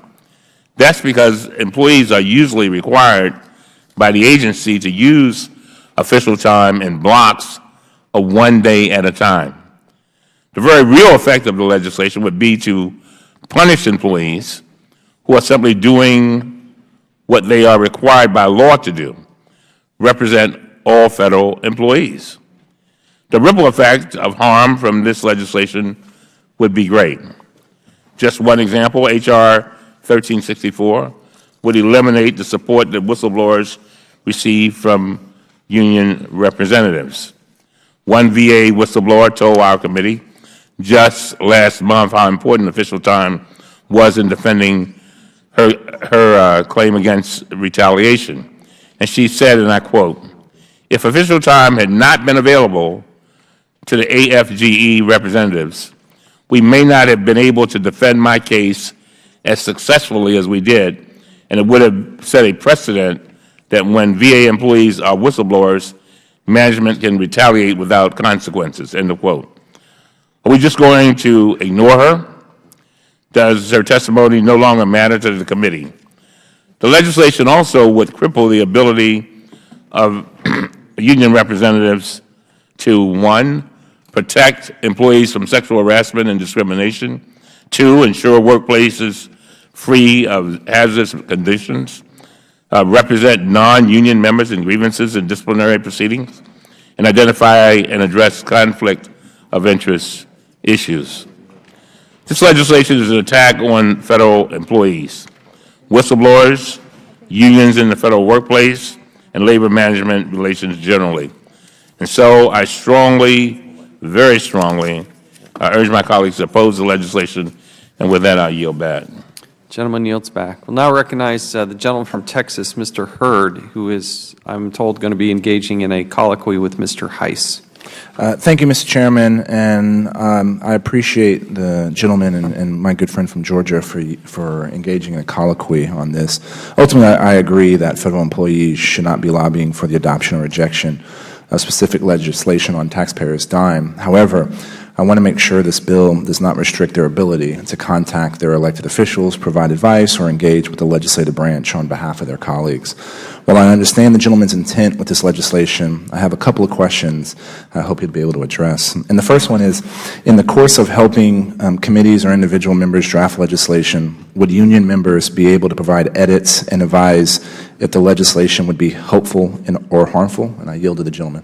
Yes, absolutely, yes. Great. Reclaiming my time. 2, would union members be able to proactively reach out to members and committees to share information with them that might not necessitate whistleblower status, but helps members and staff better understand the policy implications of their votes? Sure, absolutely. Great, thank you. 3, would union members be able to proactively advocate for certain policies to members and their staff without endorsing a certain bill? Yes. 4, would this bill limit the ability of union members to work with executive agencies on behalf of their colleagues when attempting to resolve issues with management or other representational purposes? No.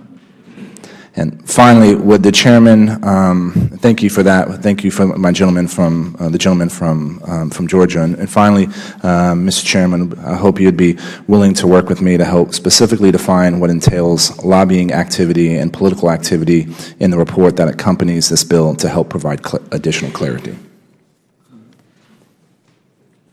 Yes, absolutely. Great. Yeah. Thank you, and I yield back. Yeah. Thank the gentleman. Now recognize the gentleman from Massachusetts, Mr. Lynch. Thank you, Mr. Chairman. I'd like to express my visceral opposition to H.R. 1364, the so-called Official Time Reform Act. You know, we've had many, many agency heads here before this committee over the years, and I've never heard one single agency head complain about abuse of official time. And if there was a case where official time was a problem, there is built into the collective bargaining agreement of each single agency the right to arbitrate to prohibit the unreasonable use of official time. So this is a solution looking for a problem. This misguided legislation will effectively repeal the statutory right of federal employees to use official time. And in doing so, it will revoke a fundamental and long-standing agreement between federal employees and management that has defined federal workforce relations over the past 40 years and served to promote the delivery of essential government services to the American people. The statutory right of the official time provision was granted to federal employees by the Bipartisan Civil Service Reform Act of 1978.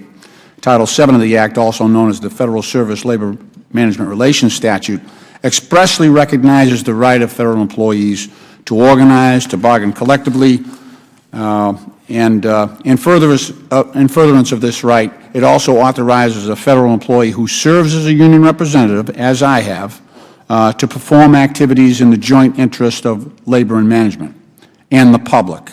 The Act mandates that the use of official time must be reasonable, it must be necessary, and it must be in the public interest.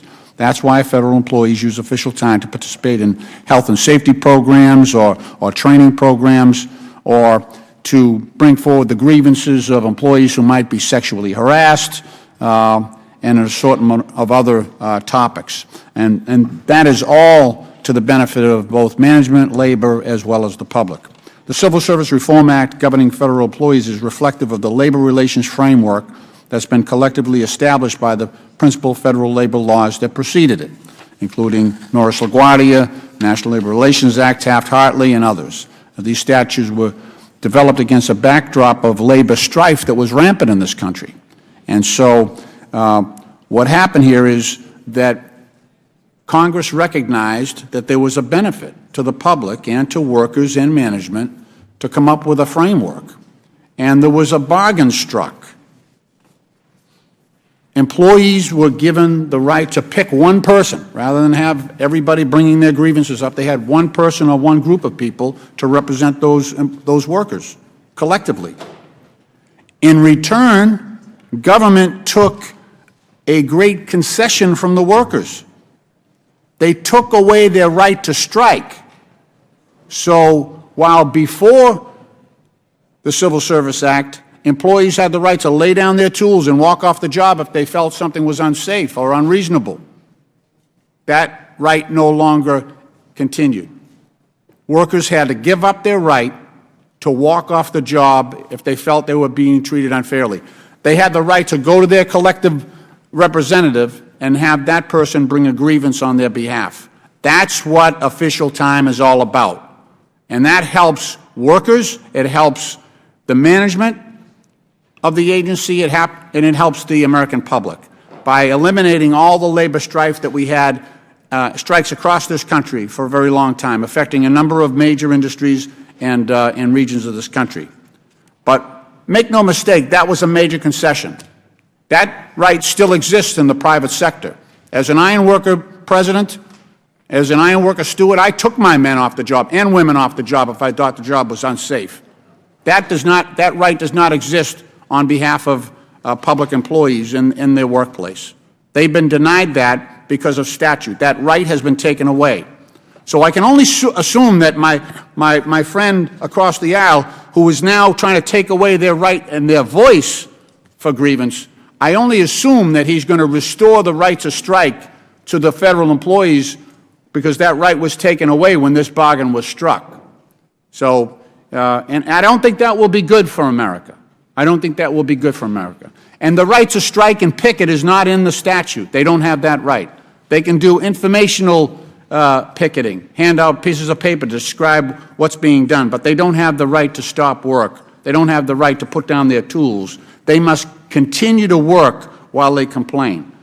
And this bill is one of the worst ideas I've seen in a long, long time. Like I say, and I've been here a few years, I think this is a terrible bill. It strikes at the very heart of the decent rights of American workers in the federal government to bring their grievances forward and also to petition their own government. In the First Amendment, they have the right to petition their government, but this bill would severely limit that right. I yield back.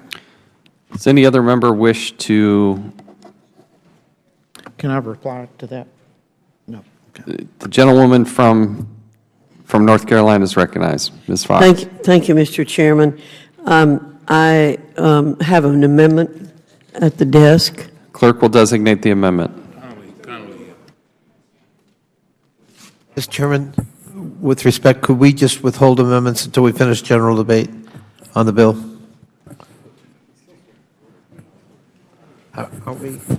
As we say at the beginning of every bill, members can strike the last word, they can offer comments, or they can offer an amendment. Okay, so we have a chairman. We have a chairman of another committee who's also in markup. She would like to offer an amendment. Absolutely. After we get through that, no people problem. can move to strike the last word. Yep, I just thought. Right, we have done to Mr. Lynch. We're now going back to the Republican side. So, and we'll make sure that everybody has ample time.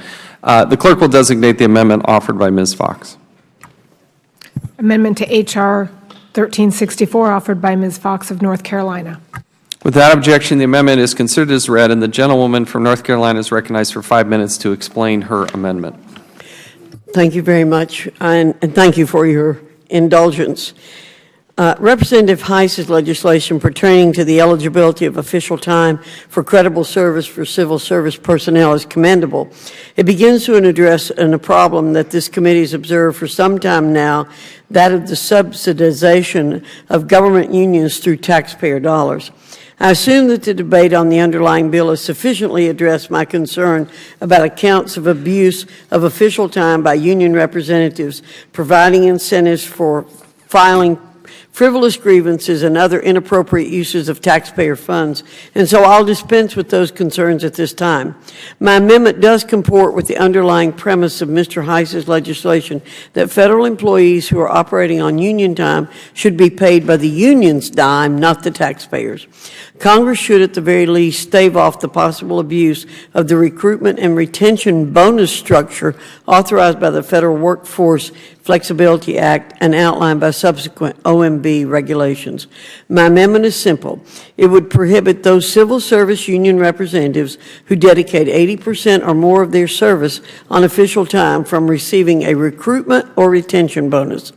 By statute, recruitment bonuses are authorized only to individuals filling positions that are, quote, likely to be difficult to fill in the absence of such a bonus, end quote. Similarly, retention bonuses are authorized only for employees retaining, quote, unusually high or unique qualifications, end quote, or if a special need of the agency or the employee's service makes it essential to retain the employee. Federal Workforce Flexibility Act also already exempts certain employees from receiving said bonuses. My amendment would simply add the union representatives already subject to Mr. Heiss's provision to this list. It should go without saying that unions already possess a 100% interest in having these positions filled by the mere fact that they are doing the union's work. Why then would these positions be difficult to fill, or why would we believe that they are uniquely qualified for their work if they're doing work not related to their original job? These positions should be rendered ineligible for recruitment and retention bonuses purely by their very nature. These unions already have incentives to fill these positions. There's no need for the federal government to provide any further incentive. My amendment would not apply retroactively, and thus current contracts or assessments on bonuses would not be affected, as our committee has witnessed tens of thousands of positions remain vacant in the VA. Other agencies struggle to obtain competent and qualified individuals for specialized work. We should allow these bonuses to flow to full-time union representatives. We shouldn't allow these bonuses to flow to full-time union representatives over hardworking federal workers. One need not look beyond my home state of North Carolina to understand the depth and breadth of the official time problem. 7 VA employees in Durham are in some capacity of official time, and 4 are in 100% capacity. 14 VA employees in Fayetteville, North Carolina, are in some capacity of official time, 2 of whom are in 100% capacity. 28 VA employees in Winston-Salem were on official time in fiscal years 2014 and 2015, 1 of whom is on 100% official time. 8 VA employees in Salisbury, North Carolina, are on some degree of official time in fiscal years 2014, 2015, 6 of whom were on 100% official time. I urge this committee to adopt my amendment to preserve the integrity of the bonus assessments and prohibit this potential abuse of taxpayer dollars. I yield back my time, Mr. Chairman. Gentlewoman yields back. We now recognize the ranking member, Mr. Cummings. Thank you very much, Mr. Chairman. Mr. Chairman, I strongly oppose the amendment to the H.R. 1364 offered by my good friend, Representative Fox. H.R. 1364 is bad enough by reducing the pensions of union representatives who spend more than 80% of their work hours on official time. But Representative Fox's amendment compounds the punitive measures imposed on union representatives. It does this by retracting any recruitment, relocation, or retention bonuses previously awarded to the union representatives and forcing them to repay the agency. The triggering period in Ms. Fox's amendment is also much shorter. Under this amendment, if union representatives spend at least 80% of their work hours during the 6 months after appointment, relocation, or retention, their bonuses will be clawed back. This is a double whammy. If the goal is to have and discourage individuals from serving as union representatives, this amendment and the underlying bill will accomplish that. This amendment would have devastating effects on the ability of unions to protect whistleblowers, victims of sexual harassment and discrimination, and our veterans in the federal workplace. And I want to reiterate what I've said in this committee before. We're in a time where I think whistleblowers are going to come out of the woodwork because they feel in many instances threatened.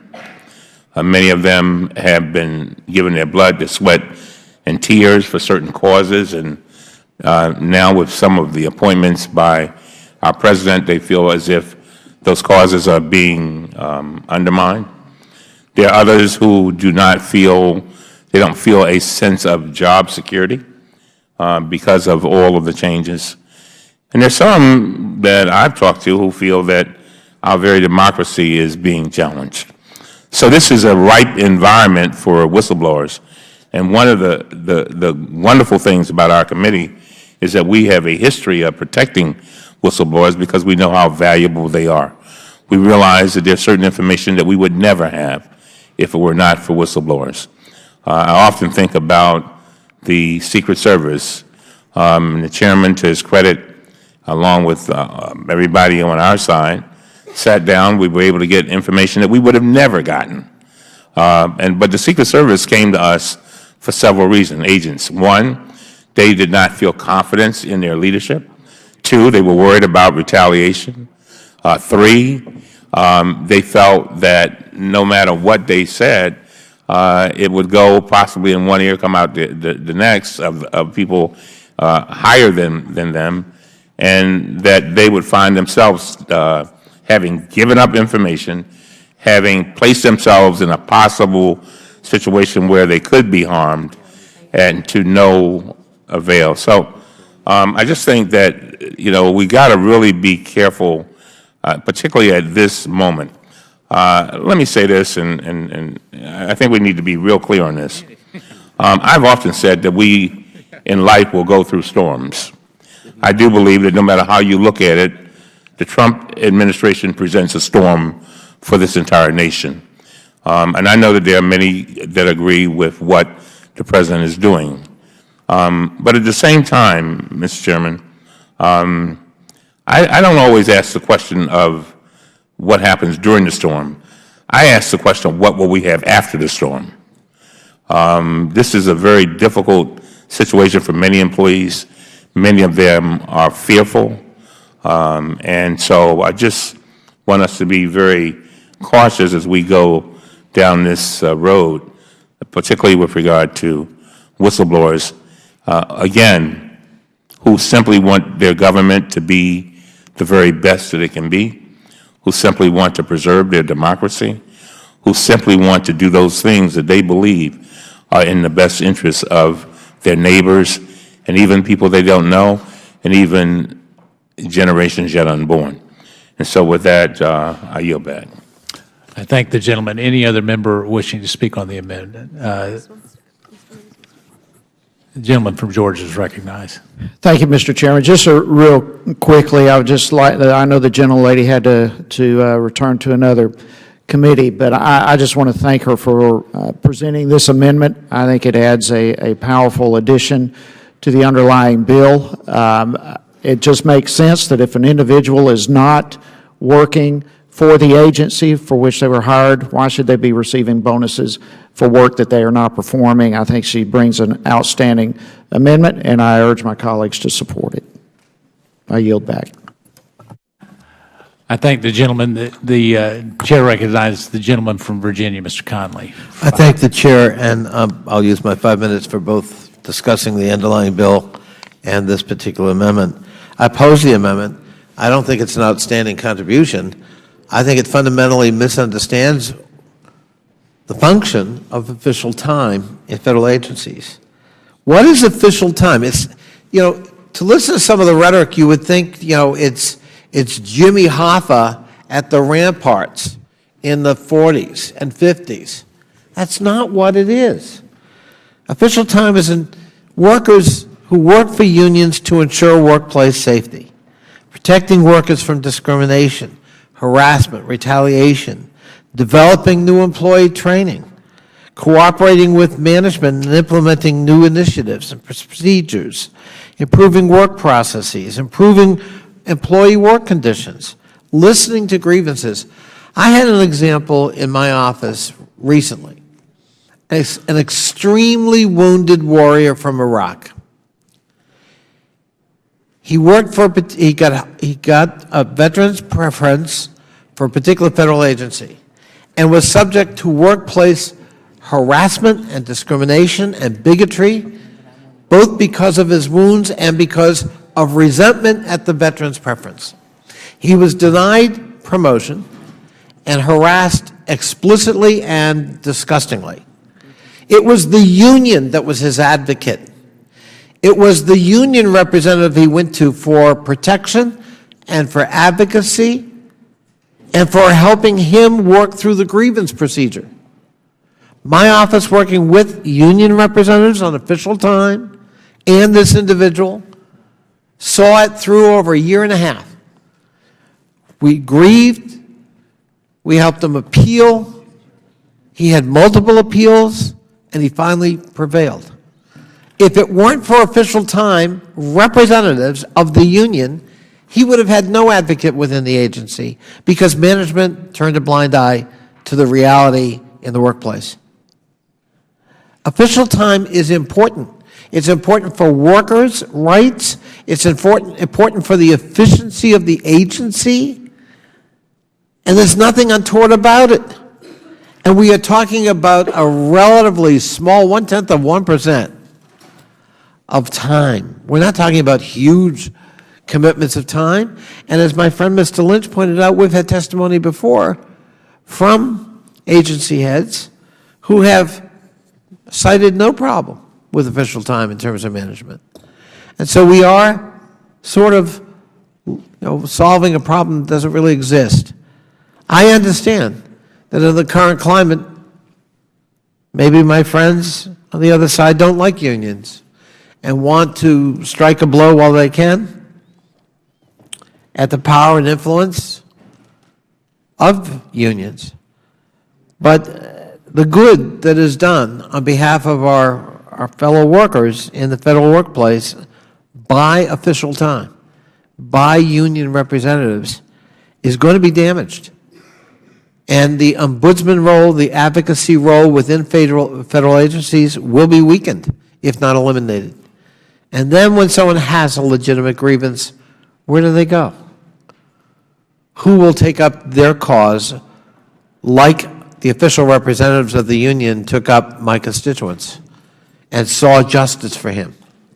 And so I hope we don't lose track of that.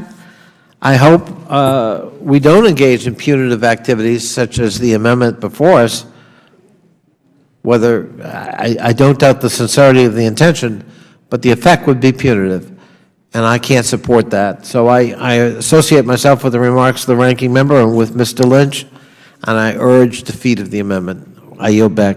The gentleman yields back. Before we recognize the next member, let me give some general guidance here as to the time structure and my intention. I will call a recess subject to the call of the chair. What our intention is to get through this bill and the SOAR bill. The other two bills will likely not make it in today's markup, but I do need to get through those two bills. We are going to continue through to about 1:45, in which I will likely recess. We have a hearing, a joint subcommittee hearing. We will do that hearing. There will also be a vote series close to 2 o'clock. At the conclusion of that hearing, we intend to reconvene the markup, continue through the process. There's another vote series at 5. I don't know if we can get done before or after 5. That vote series will likely go till roughly 6 o'clock. We'll either continue the markup or go to the voting portion at that time. So if we conclude the markup but have not yet done the votes, we'll do that at the conclusion of the votes around 6 o'clock. I just do that for scheduling purposes and so that every member can be aware. Lots happening on Capitol Hill. Most members have 2, sometimes 3 committees, and people are having to come and go, but I wanted to be clear on the intention, the direction we're going, and the 2 bills that will continue on this markup today. Does any other member wish to? Ms. Kelly of Illinois is now recognized for 5 minutes. I have an amendment at the desk. Oh, wait, I'm sorry. We're still working on the amendment from Ms. Fox. So if any other member has, let's go to Mr. Cartwright of Pennsylvania, who's now recognized for 5 minutes. Thank you, Mr. Chairman. I also, like the gentleman from Virginia, wish to associate myself with the remarks of the ranking member. What we're up to here is changing the fabric of American labor law as it applies to federal employees, and we need to do so advisedly and with a measured approach. The ranking member's comments are well taken about the importance of allowing official time to be compensated and to be completely compensated. When we think about the value of what labor officials bring to the table, it's so important. The ranking member already mentioned the importance of whistleblower protection. Whistleblower protection only happens because of the support of official time, of labor union officials working on official time. And we here on the Oversight and Government Reform Committee do depend on whistleblowers. And so when the scandal happened at the Secret Service, it was our committee depending on these whistleblowers to bring the truth to us. And who is the ultimate beneficiary of that? It is the President of the United States. Everyone, to a member here in this room and everyone here in this Congress, wants to do his and her utmost to protect the safety of the President of the United States, whoever it is, whatever party they're in. That's part of what we do here as members of Congress. But it goes further than that. We talk about whistleblower protection when we talk about cleaning up the scandals at the Veterans Administration. when the truth came to light about the abuses that were happening in Phoenix and in other places around the country, it was whistleblowers that brought those to our attention, and we have to protect those whistleblowers. Who are the beneficiaries of what the whistleblowers brought to light with the VA scandals? Our American veterans. Our American veterans benefit from official time. And if we take official time away, or we punish people, and we take away their pay, or we claw back their retirement benefits, we are punishing whistleblowers by taking away their protection, and in turn we are punishing our American veterans from the protection that whistleblowers give them in the VA system. Where else? How about the federal prison system? You know, I represent the 17th Congressional District of Pennsylvania, and I started this work in January of 2013. On February 25, 2013, a young man, a 34-year-old Eric Williams, who was a senior officer specialist at the United States prison at Canaan, Pennsylvania, was stabbed to death. Eric Williams was stabbed to death because he was surrounded by hostile inmates, one of whom was wielding a shank, stabbed him over 200 times. He was working alone. And we know that if he had had the benefit of having pepper spray with him at the time, he might have been able to struggle and fight off this attack at the time. Now, it was official time that was used by labor union officials that got behind the effort in the wake of Eric Williams' death in Canaan, Pennsylvania, that pushed for pepper spray protection for our correctional officers in federal facilities. Again, this is official time, and it's being used to benefit who? Who are the beneficiaries here? The men and women who do the dangerous and heroic work sometimes of manning our federal prisons. Some of the most dangerous criminals in America are watched by these brave men and women, and I say we have to protect them, and if it takes official time to do that, we ought to do that. So let's think about the beneficiaries of official time. It's the President of the United States. It is our American veterans. It is our brave men and women who work in our federal prison systems. It's not just the stereotypical greedy, lazy federal employee. You know, these are the two greatest boogeymen of the far right wing in this country: union members and federal employees. Let's look a little further beneath the surface and enact sensible, measured legislation instead of just knee-jerk legislation to hurt these groups. With that, Mr. Chairman, I yield back. Gentleman yields back. Is there any other member wish to speak on the amendment offered by Ms. Fox of North Carolina? Mr. Chairman. Let's go to the gentleman from Maryland, Mr. Raskin. Thank you very much, Mr. Chairman. I'd like to associate myself with the remarks of Mr. Cartwright and Mr. Conley, Mr. Lynch, and the ranking member, Mr. Cummings.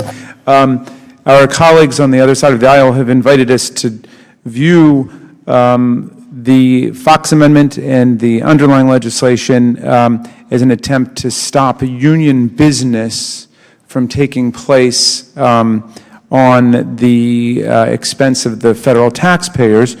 On the other hand, I think we have a series of very lucid statements by members on our side of the aisle about how the use of official time benefits the public interest, whistleblowers, and victims of government misfeasance and negligence. So how do we sort out the claims between the two sides? Well, one clue might be 5 U.S.C. Section 7131B, which already says, and I quote, "Any activities performed by any employee relating to the internal business of a labor organization, including the solicitation of membership, elections of labor organization officials, and collection of dues, shall be performed during the time the employee is in a non-duty status." In other words, already those employees who decide to act as union representatives on behalf of their coworkers cannot engage in what is defined as the internal business of the union. They can only represent and defend their workers against misconduct or retaliation or discipline for something that they have done. Let me give you some examples of some real-life cases about the VA, because we've been invited to believe that somehow the VA is a hotbed of union representation on official time in a disproportionate way. In fact, if you take the 350 or so employees who've worked on representational activities, that's less than 0.1% of the 370,000 employees working full-time, and their work has been absolutely vital and indispensable to the vindication of the public interest in the protection of whistleblowers. Take Dr. Michelle Washington, a whistleblower at the Wilmington, Delaware VA Hospital. She came and testified before Congress about a dramatic shortage of doctors treating veterans with post-traumatic stress syndrome disorder. After testifying, she was given her first unsatisfactory performance evaluation ever and was stripped of her duties and faced other forms of retaliation. AFGE union reps used their official time to help Dr. Washington fight against this retaliation, and her testimony ended up leading the VA to hire more than 1,600 new specialists in post-traumatic stress disorder. So that would be a perfect paradigm case of the deployment of official time to benefit a whistleblower, a fellow employee, veterans, and the public interest generally. And it's precisely because they were allowed to use their official time to defend fellow workers that union representatives were allowed to essentially do the public's work. Take another example of AFGE Local 2028 President Kathleen Dahl. She used official time to press the VA to address the outbreak of Legionnaire's disease that killed 6 veterans and sickened 16 others at the Pittsburgh VA hospital since 2011. Her actions saved countless lives, and she was using official time to do it. Now, if we had a series of hearings where people were showing us that essentially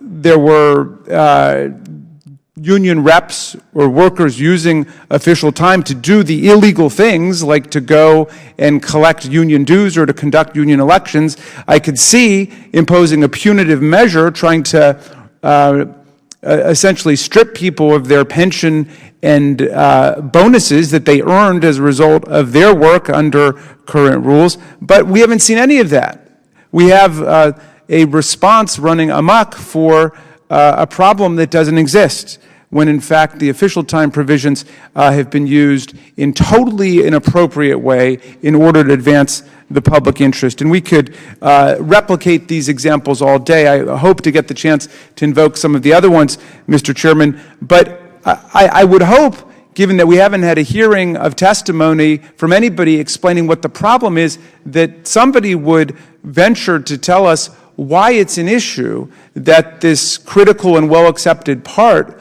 of labor management relations shouldn't apply in the federal government context. I think all we would be doing is rewarding bureaucratic inefficiency and red tape and misfeasance and negligence by government supervisors. I yield back. I thank the gentleman. I'd also remind the gentleman we did have a hearing about this, I think it was just last week. Does any other member wish to? Ms. Watson-Coleman from New Jersey is now recognized for 5 minutes. Thank you, Mr. Chairman. I want to take this opportunity to associate myself with the testimonies, the comments that have been made by my colleagues, Mr. Raskin, Mr. Cartwright, and my ranking member. I also am particularly struck by the impact of this proposal on the quality of the workspace and the protection of the individuals who work there. I know that from my experience in the executive branch of state government, how important the relationship can be between a union rep and an employee in resolving personnel problems that, if nipped in the bud, will preclude very expensive and protracted legislative responses. I also know that some of the suggestions that have come up from the relationship between union and management has indeed improved working conditions and efficiencies at the agencies in which they work. In preparing for today's testimony, I was directed to some improved practices that happened even in the IRS as it related to customer services, and both in setting up appointments for individuals so they don't have these very long waiting periods, and as well as setting up virtual appointments. I've also been directed through information with regard to individuals who in agencies were very much helped by the fact that there was a representative who was willing to work in this space with them and to resolve the issues that might have otherwise resulted in a different outcome. I know we qualified or quantified the amount of time that was used in 2012 by the Office of Personnel Management with a government-wide cost of official time, which was $157 million, which actually represented 1/10 of 1% of the cost of salaries and benefits of the federal employees. But I don't see that we've been able to or been interested in quantifying the actual benefit to the agency and the work that it does because of this allowance of official time. So you must question the reason for this response and this proposal, having not identified any serious concerns or breaches identified by any of the CEOs of the agencies. So it brings to mind questions in my mind about, is this intended to silence employees? Is this indeed a mechanism just to chill the volunteering of individuals to work on behalf of their co-workers and to volunteer their time to be union representatives?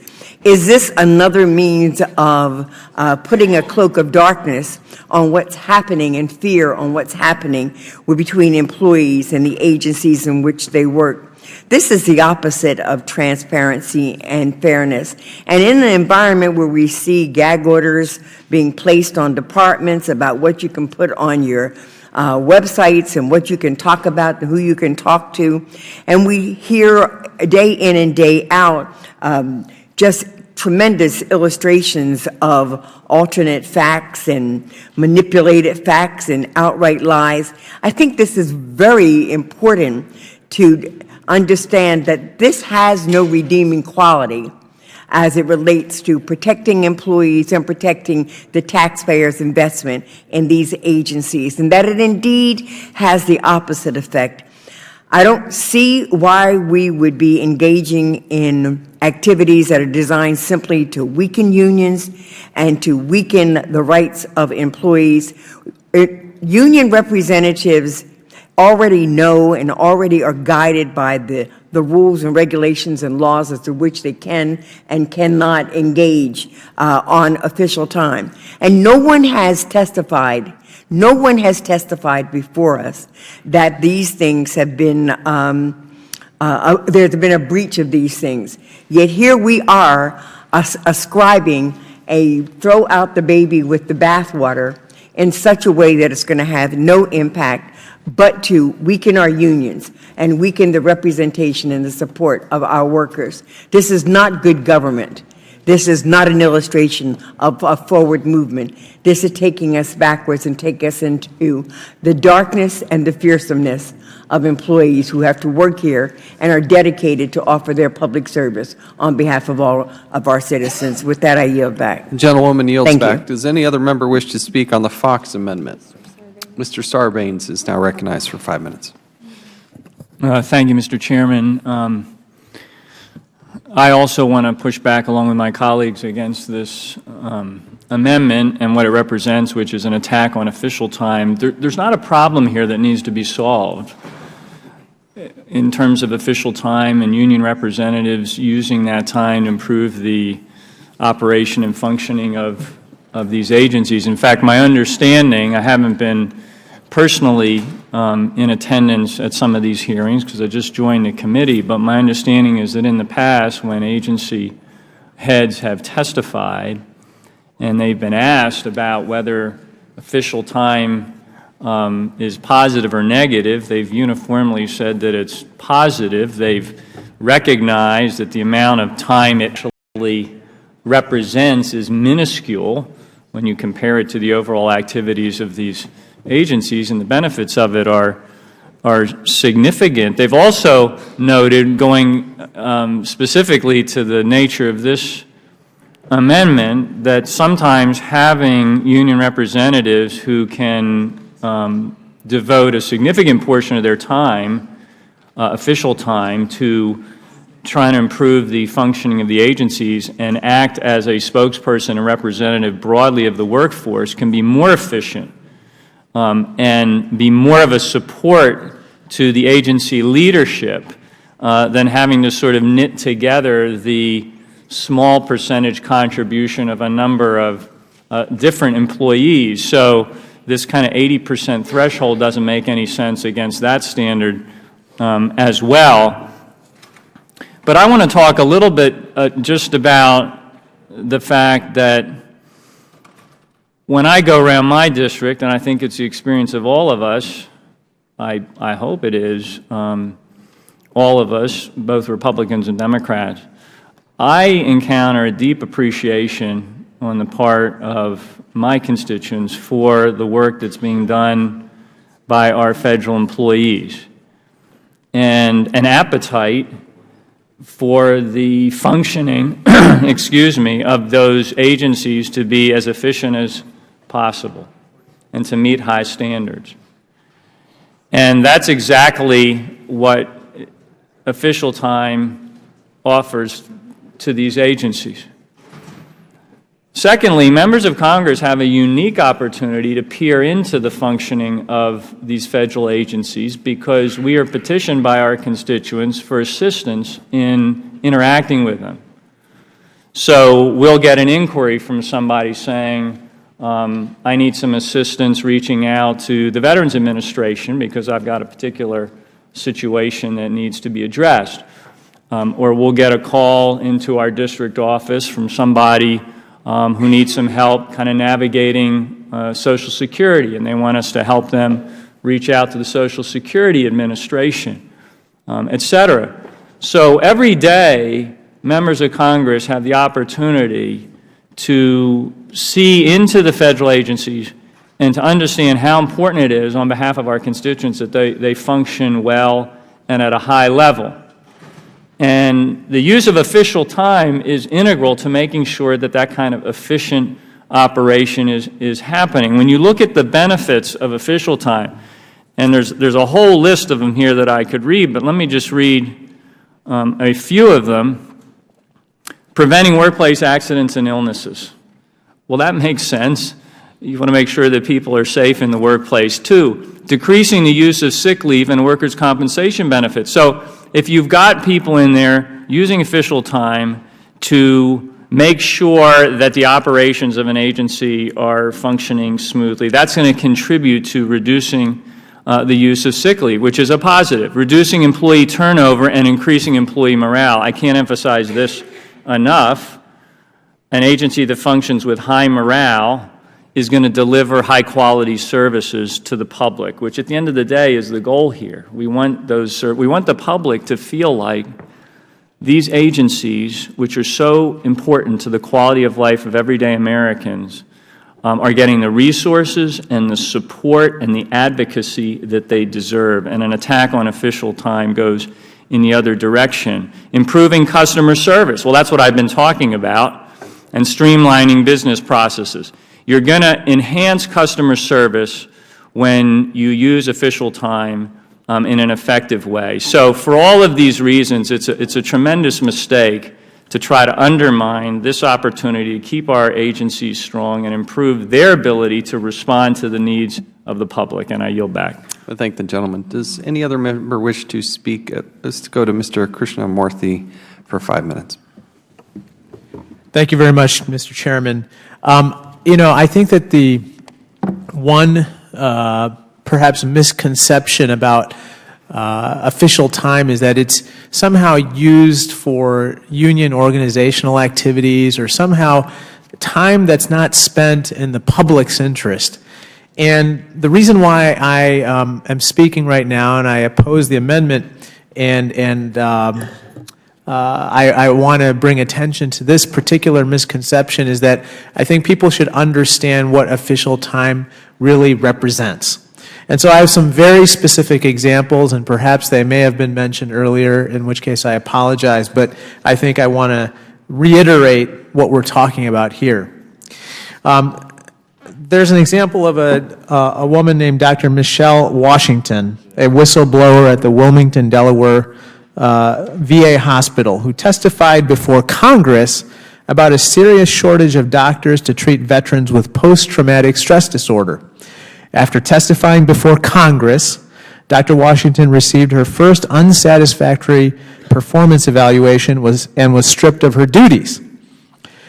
Union representatives used official time to help Dr. Washington fight this retaliation, and her testimony led VA to hire more specialists to treat our veterans. That is what official time was used for. AFGE Local 2028 President Kathleen Dahl used official time to press the VA to address the Legionnaire's disease outbreak that killed 6 veterans and sickened 16 others at the Pittsburgh VA hospital since 2011. Again, this is official time that's used to save lives. I want to just point out how important this official time is in basically protecting whistleblowers. We have another example here. Union stewards are essential foot soldiers on the front lines to act on whistleblowing members' anti-retaliation rights, according to the Government Accountability Project. To illustrate, early intervention by food inspectors union stewards has nipped retaliation in the bud without further increasing backlogs at the U.S. Office of Special Counsel and the Merit Systems Protection Board. Countless Americans have been shielded from food poisoning that would have occurred if whistleblowing meat and poultry inspectors had not spoken out, and far fewer if acting alone without solidarity from their stewards who were using official time to protect the whistleblowers. I think that it's really important at a time when we need to understand how our government is operating, that we do everything we can to protect whistleblowers. And the people who are protecting these whistleblowers are folks who are using their official time to do so. To the extent that we attack official time, we are unfortunately attacking whistleblowers and learning more about how our government operates. Therefore, in the interest of transparency and shedding sunlight on the operations of our government, which at the end of the day is our primary mission at OGR, the Oversight and Government Reform Committee, we must oppose this amendment. So thank you so much, and I yield back. Gentleman yields back. Does any other member wish to be heard? Mr. Desaulniers of California is now recognized for 5 minutes. Thank you, Mr. Chairman. And briefly, it certainly seems to me that this is an effort, a gratuitous effort, to attack labor rights. And I say that in the spirit of just my experience working with federal agencies in my time in Congress, particularly the Postal Service, where it has been very difficult to respond to constituent complaints that have been the subject of media stories in the Bay Area, not just my district, and my inability to meet with management or mid-management, but the access that I was able to get to the letter carriers and to other organized unions, organized representatives. And that was oftentimes obviously not on official time. So any incremental attack on the ability for workers to be able to interact, not just with management, but with members of Congress or the public, just further erodes their ability to perform and do good work. But also, in my personal experience in this instance, it was the only voice that the media and I, as a representative of the people, really that could effectuate some kind of accountability. And it was management's obstructionist approach, both to the media and to representatives, in not answering the problems that our constituents were having. And then just as a former longtime business owner, with full disclosure that non-union represented restaurants, but I always thought it was in the best interest to get as much input, whether I was paying for the time or not, from my employees. Granted, there are times that this is taken advantage of, but I just think from a management standpoint, from public access standpoint, any erosion of compensated time for workers to be able to express their views and to better be part of the how we distribute taxpayers' monies in the form of services is really an unfortunate move, and I see this as one of those examples. And with that, I would yield the rest of my remaining time to Mr. Ruskin from Virginia. Thank you very much. Maryland. Thank you very much, Mr. DeSantis. I'll take it however I can get it, and I appreciate the offer of time. Mr. Chairman, you of course were correct that there was a hearing in February on the use of official time for union activities at the Department of Veterans Affairs. What I was trying to point out was that at least I didn't detect that there was any record of abuse of the official time provisions that are currently in law. The GAO reported that official time was poorly tracked and recorded, but was overall useful to workforce and management. And I think the other bill that's been presented about monitoring the time and reporting the time has a compelling logic to it based on some of the things that were said. But it's simply not been proven that there are widespread abuses at all of the official time provisions. In fact, I think everything we've heard suggests that the official time provisions continue to work in the public interest. They continue to work in service of whistleblowers, and they continue to work for federal employees.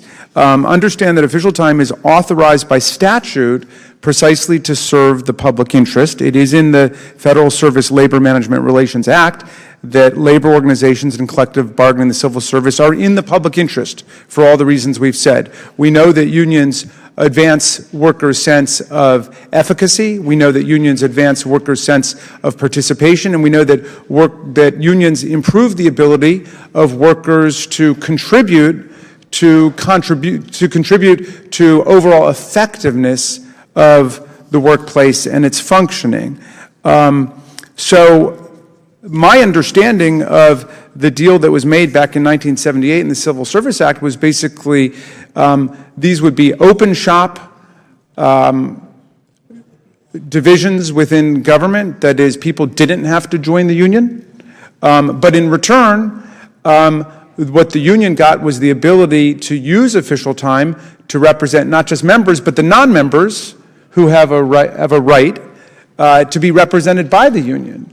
And so if you begin to crack down on the ability of workers to use official time to represent each other in concerted activity, basically you are taxing the union members to service the people who are not union members, either on their money or on the off hours of union representatives. So this was a basic part of the labor management construct that was developed back in 1978, and I think we should stick with it, and we don't need any legislation at this point. I yield back, Mr. Chair.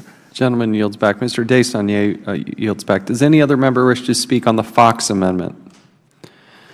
If none, the question is now on the amendment offered by the gentlewoman from North Carolina. All those in favor signify by saying aye. Aye. Those opposed, no. No. Opinion of the chair, the ayes have it. Mr. Chairman, agreed to. Mr. Chairman. Yes. I'd ask for a recorded vote. A roll call vote has been requested. As previously announced, further proceedings on the question will be postponed. Mr. Conley. Thank you, Mr. Chairman. I have an amendment at the desk. Clerk will ask that it be considered as read. The clerk will designate the amendment.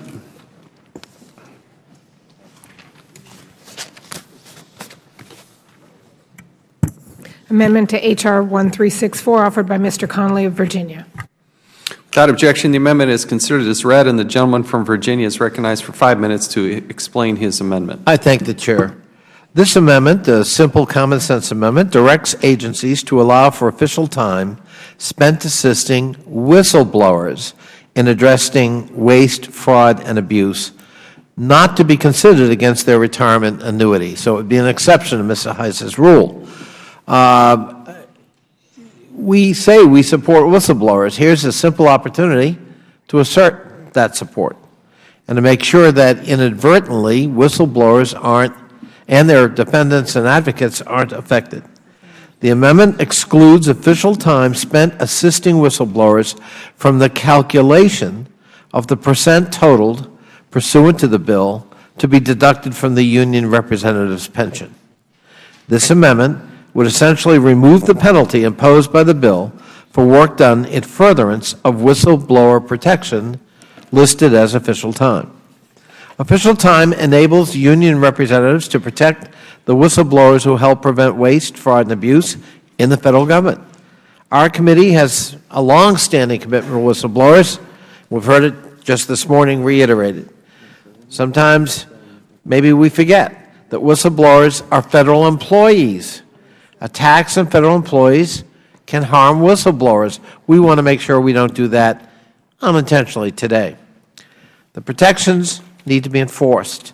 In the workplace, federal employee unions enforce the whistleblower laws Congress passes, and they do it on official time.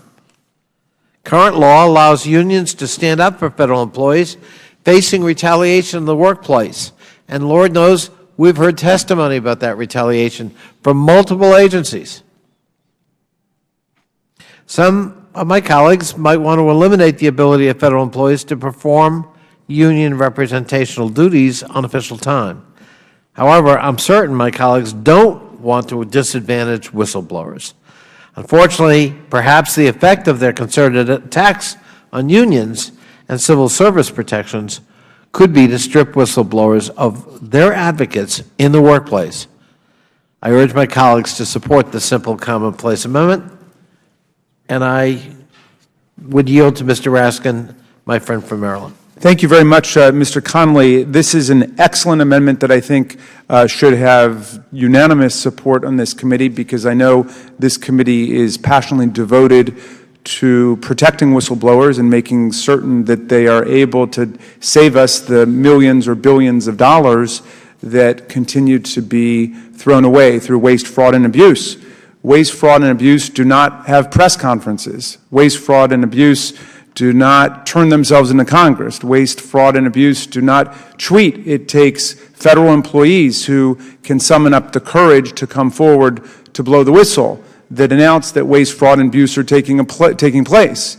Now, I know that we have an underlying disagreement with our friends on the other side of the aisle about whether there is abuse taking place with official time. We know that federal law right now prohibits the conduct of union business.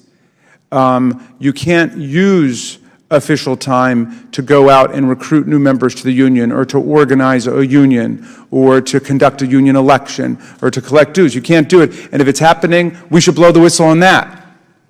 But I think everybody agrees that federal workers who engage in concerted representational activity by helping other workers who are facing retaliation or adverse job action because they've stood up for the rights of workers or because they've stood up for the public interest, are acting completely within the law.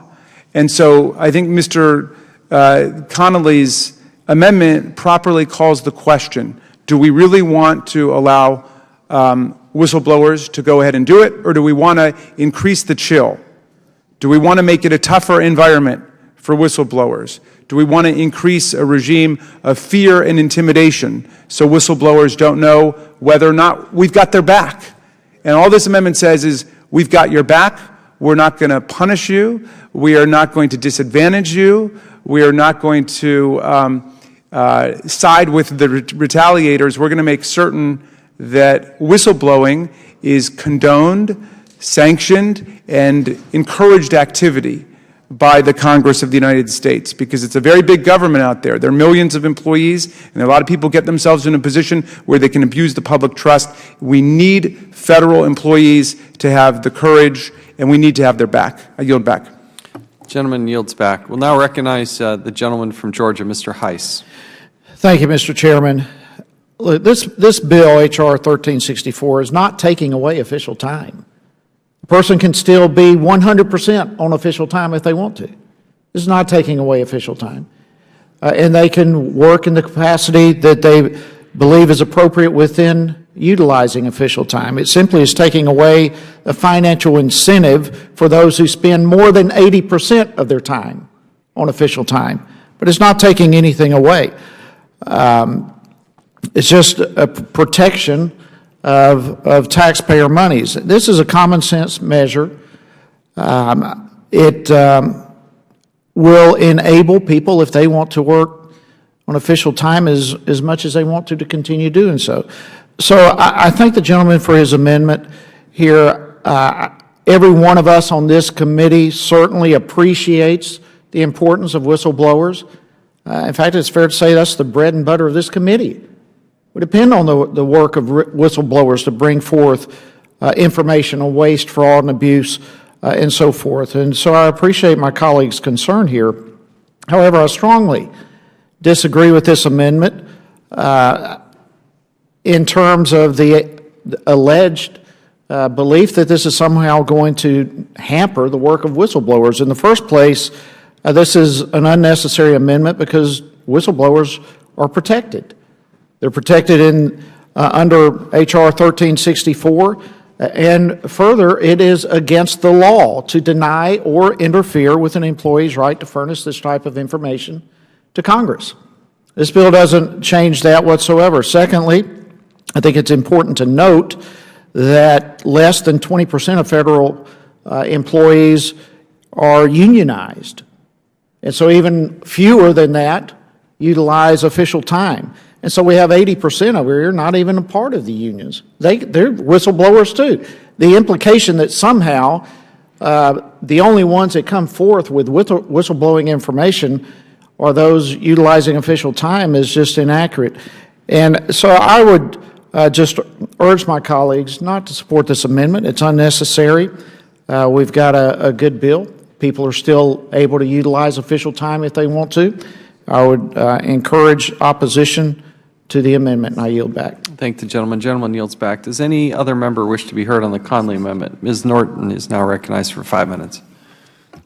Thank you very much, Mr. Chairman. In response to my friend who's just spoken that there was no taking away of official time,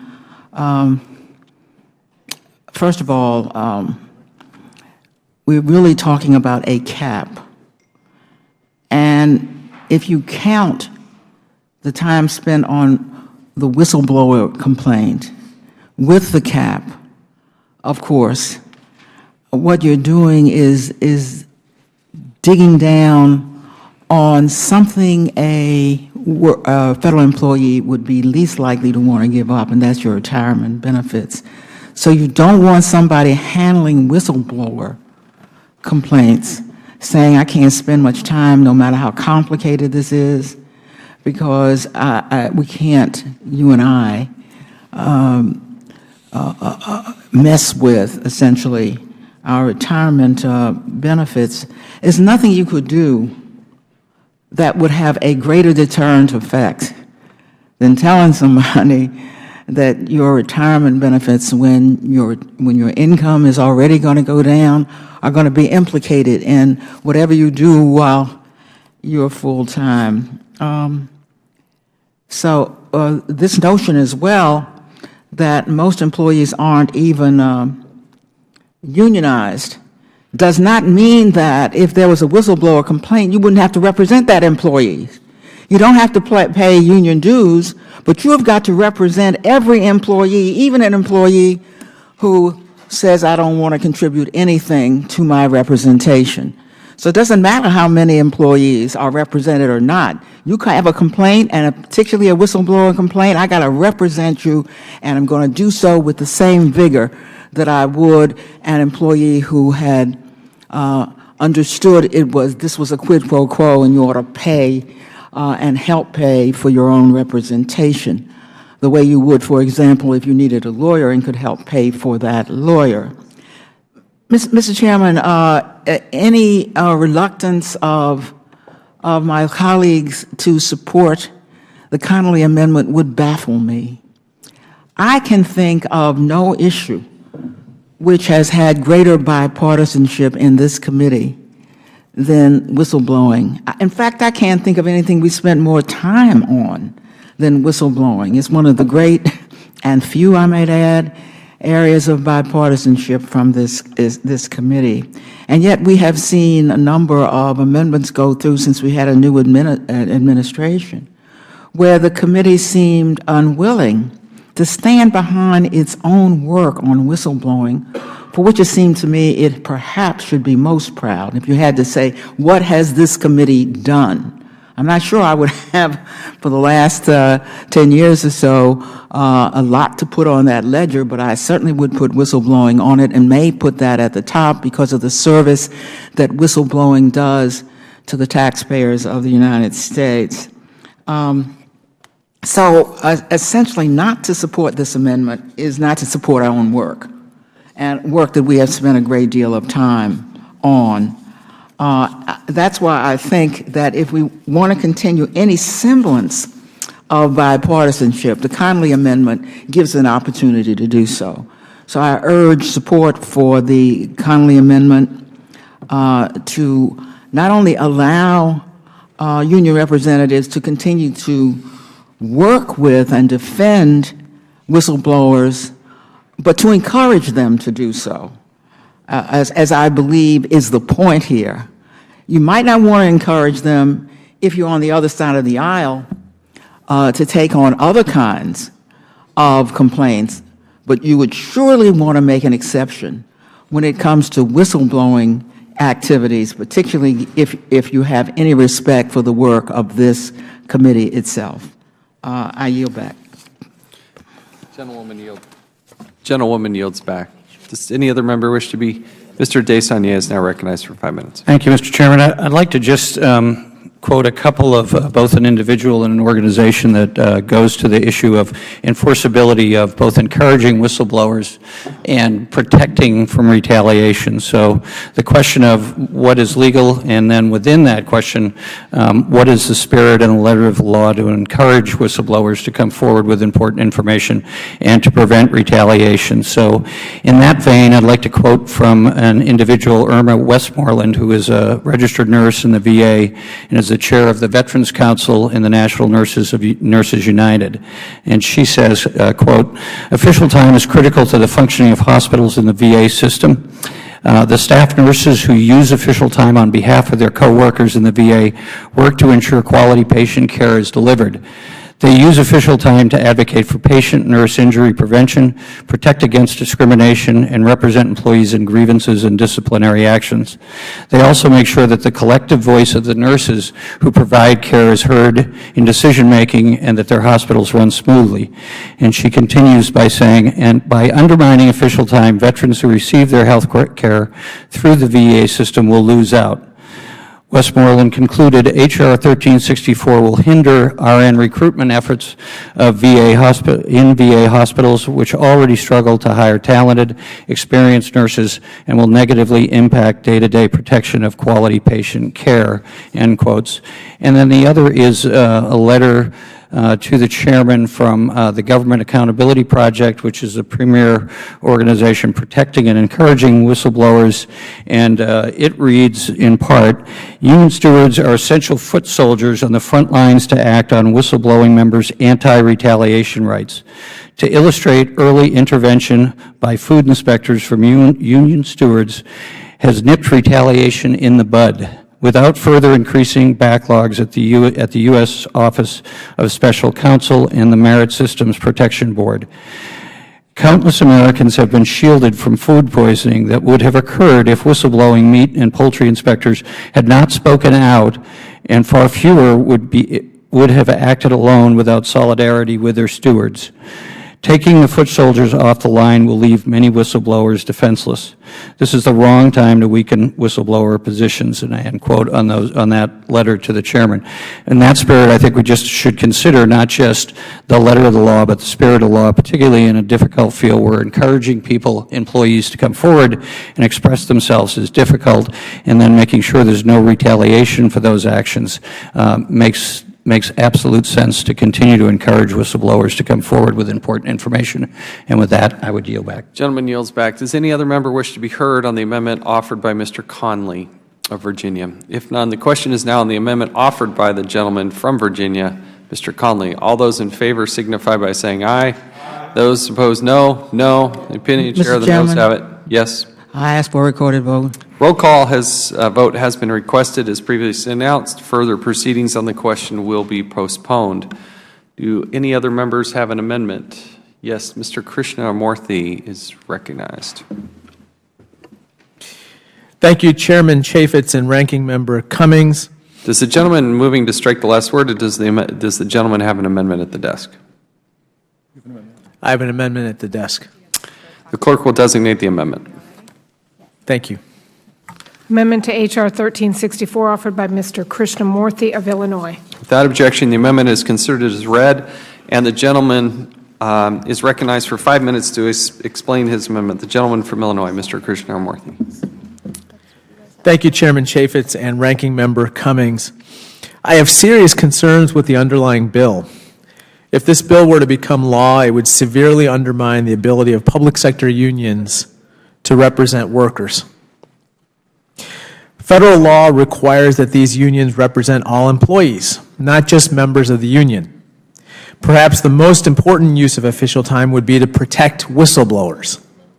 Both the majority and minority websites of our committee, Mr. Chairman, have a page dedicated to ensuring that whistleblowers can contact us and bring their problems to light. I think that we can all agree that whistleblowers are to be protected and that we need to ensure they aren't subject to retaliation for doing the right thing. Perhaps the most important and necessary whistleblowers are the ones who act to protect our national security.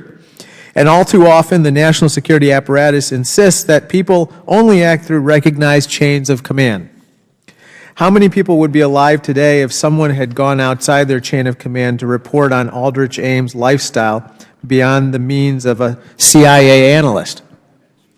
I want to make sure that federal employees who feel compelled to speak up when our national security is at stake know they will be protected and they can count on their union to protect their rights.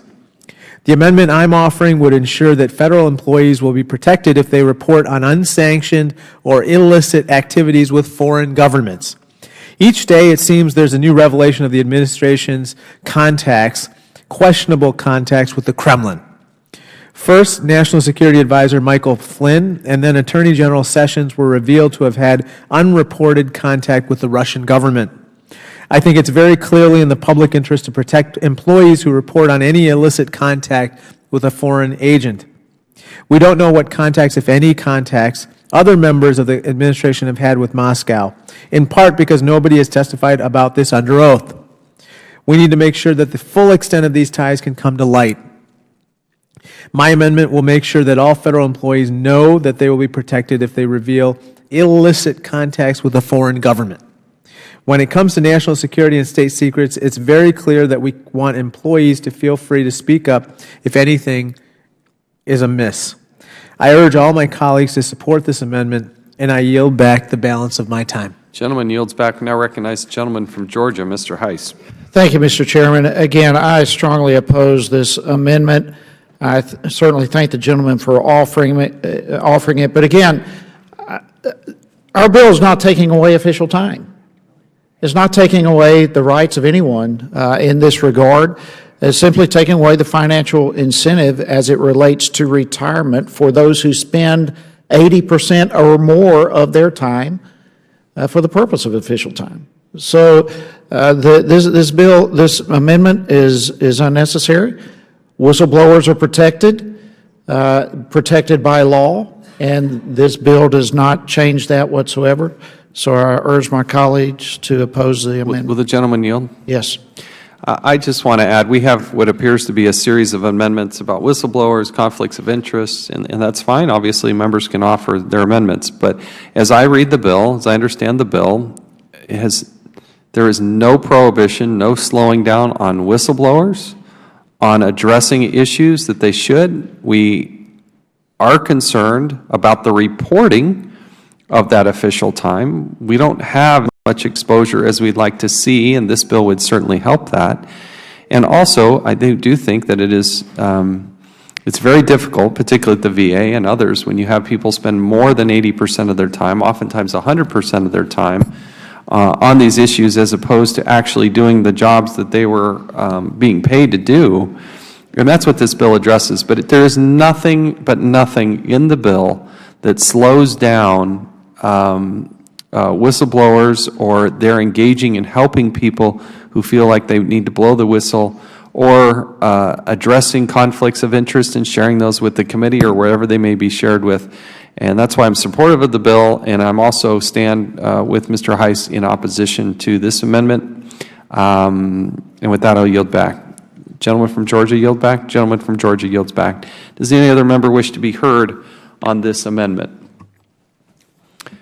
Gentleman from Massachusetts, Mr. Lynch, is now recognized.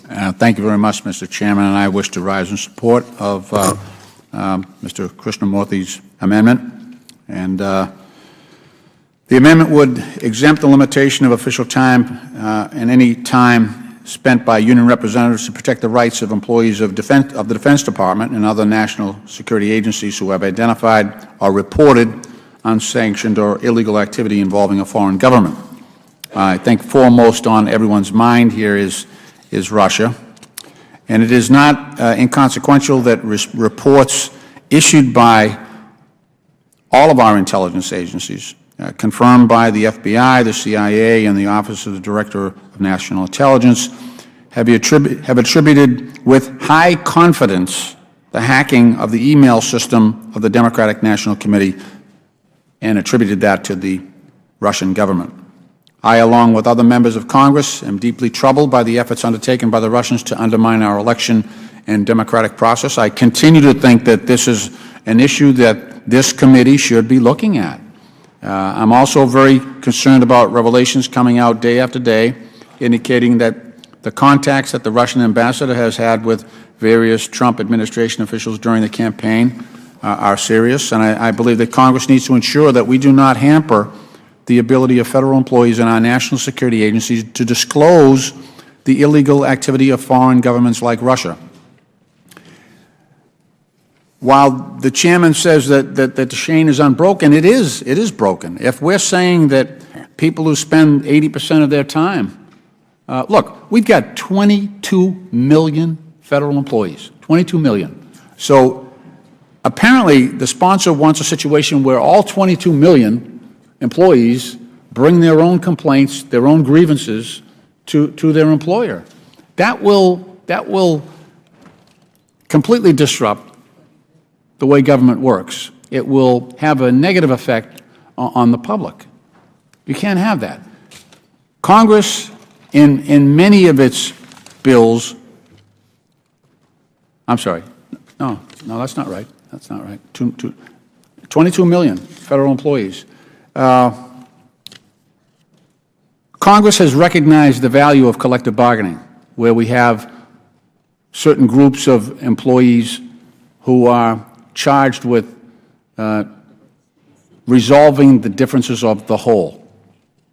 And to go away from that system, to say that management will be paid to resolve the government's part, but the people who are representing the workers, they will not be paid. That completely disrupts the balance between management and labor, where you say the government's people, we're going to pay them to enforce all the interests of the government, and the people who are working, not so much. We don't want them to have representatives presenting their grievances, whether it's sexual harassment or whistleblowers. We don't want them to have a voice. So we're going to make them work for free. Well, I negotiated contracts on behalf of union members. And if I had to do that on my free time, while the company owners were all getting paid, they would just outlast me. They would just keep on going, keep me working for free while they're getting paid. And at the end of the day, they would be able to, by attrition, just wipe me out. At some point, poverty would kick in, and I wouldn't be able to eat or live indoors, and they would get their way. And that's the system that you're suggesting here. That's what you would like to see, that these workers, these union representatives who are working on behalf of the agency to try to keep labor peace and try to make sure there's good morale and good efficiency, you don't want them to be paid for doing their job, even though they're representing millions of other workers that are out there. It turns the whole system of collective bargaining and collective representation that has infused labor relation law in this country for many years. You're turning that on its head. And again, I've never heard an agency head come before this committee and ever say they have had a problem with official time. So I think this is a solution looking for a problem and a very inartful way to try to address this. So thank you, Mr. Chairman, and I yield back. Gentleman yields back. I'll now recognize myself. I do believe, I know that the gentleman stands in favor of the amendment and in opposition to the bill. I really do believe the number of federal employees to be closer to 2 million rather than 20 or 22 million. I would now like to yield to the gentleman from Georgia, Mr. Heiss. Thank you, Mr. Chairman. And look, I apologize if somehow I've not been clear, but these people are still getting paid. There's no one who's not getting paid, even if they're doing official time, even if they're on 100% official time. They're still getting paid. The 80% threshold says that if they work over 80%, they are forfeiting retirement benefits. And that is a far cry from taking away. No one is being asked to work for free in this, and I just want that clarification. Will the gentleman yield? Sure. If you're getting less money on your pension, I'm happy to I'm sorry. Yield to the gentleman from Massachusetts. If you're getting less pension, eventually you're getting less money in your check, right? Whether that's a pension check or whether it's your weekly check. But the fact that so reclaiming my time. Yep. But that is different than saying we were suggesting anybody do the work for free. I think that's the point we're trying to make. We had heard several instances of free, and that's not what we're suggesting. It's not what's in the bill. With that, I will yield back. I now recognize the gentlewoman from the District of Columbia, Ms. Norton. I think the point, Mr. Chairman, is that if you put a cap on official time, the union rep is going to have to watch themselves, because getting paid is important if you are a federal employee. For example, you could be a part of an agency which is very large, where the unit is very large, or part of an agency where the union is very small. You've got to calculate if there's a cap on how much time you can put into union business and still be paid. And by paid, I mean paid. Retirement is part and parcel of compensation. And in fact, in many ways, it's the most critical part of compensation, because at that point, your pay is reduced in effect, because you're not adding to your pay. So when you put a cap on it, regardless of the size of the unit, you are saying to the employee, you better watch out. Some of these may seem more serious than others about, for example, foreign governments or even whistleblowers. But no matter, ration your time, because given the size of the unit, you're simply going to have to do that. So I believe a across-the-board notion without an understanding of how these units are set up and the difference in the units and in the nature of the disputes ignores what has been said by the chairman and my good friend before him, ignores the notion that it's not free unless you go over the cap, and then it is free, or you cheated the employee because you don't have the time to do any more on that particular matter affecting foreign governments or whistleblowers or the like. I yield back. Gentlewoman yields back. Does any other member wish to be heard on the gentleman from Illinois' amendment? Mr. Chair. Mr. Raskin of Maryland is recognized for 5 minutes. Thank you, Mr. Chair. Move to strike the last word. I want to speak strongly in favor of Mr. Krishnamurthy's amendment, which simply says that when you have employees who are at the Department of Defense or another national security agency who are reporting or identifying unsanctioned or illegal activity relating to a foreign government, including but not limited to Russia, this shall not be considered official time for the purposes of reducing their overall compensation, as the gentlelady from the District of Columbia just discussed. I want to go back to Mr. Lynch's point, and I think we're graced by his presence here because he has real-life experience with what an official time provision means. In the private sector, parties will often bargain to allow the union shop steward to continue to receive his or her general payment while they're spending some of that time, or even all of their time, representing union members in terms of resolving grievances and improving the workplace environment. The ability to bargain for official time has been a hard-fought but now cherished and ingrained part of labor management relations in the United States of America. The federal appeals courts, I think, overwhelmingly have upheld these provisions against attack.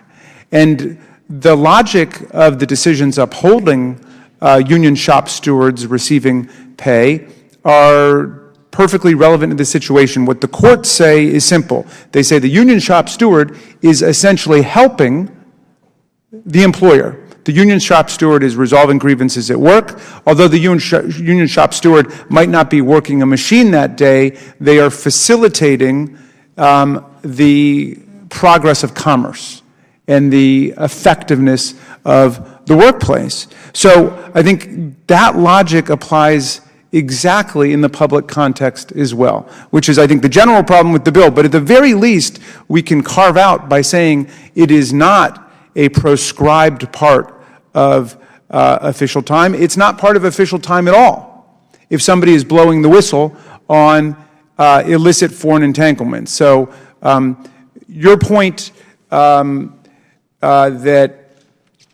the point that pay continues is true, that the basic salary may be there, but of course the person is being docked for the time that they work on representational activities in terms of their pension, in terms of other forms of compensation relating to relocation, bonuses, and the various things that have been put into the bill now. Well, that should not be the case when it goes to something as serious as blowing the whistle on illegal activity relating to a foreign government. It simply shouldn't be considered part of it. I would think that everybody in this committee can agree to it, and all that Mr. Krishnamurthy's amendment does is to say that's not considered part of official time. That's carved out, and no employee has got to be worried that they're somehow going to be sanctioned or adversely affected by virtue of blowing the whistle on illegal activity relating to a foreign government, including Russia. With that, I would yield back. Gentleman yields back. Does any other member wish to be heard on the Krishnamurthy amendment? If none, the question is now on the amendment offered by the gentleman from Illinois, Mr. Krishnamurthy. All those in favor signify by saying aye. All those opposed, no. No. The opinion of the chair of the noes have it. I'd like to request a roll call, Mr. Chair. A roll call has been requested. As previously announced, further proceedings on the question will be postponed. Ms. Kelly of Illinois is recognized. I have an amendment at the desk. The clerk will designate the amendment.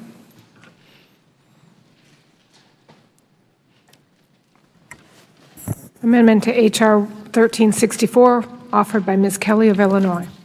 Without objection, the amendment is considered as read, and the gentlewoman from Illinois is recognized for 5 minutes to explain her amendment. Thank you, Mr. Chairman.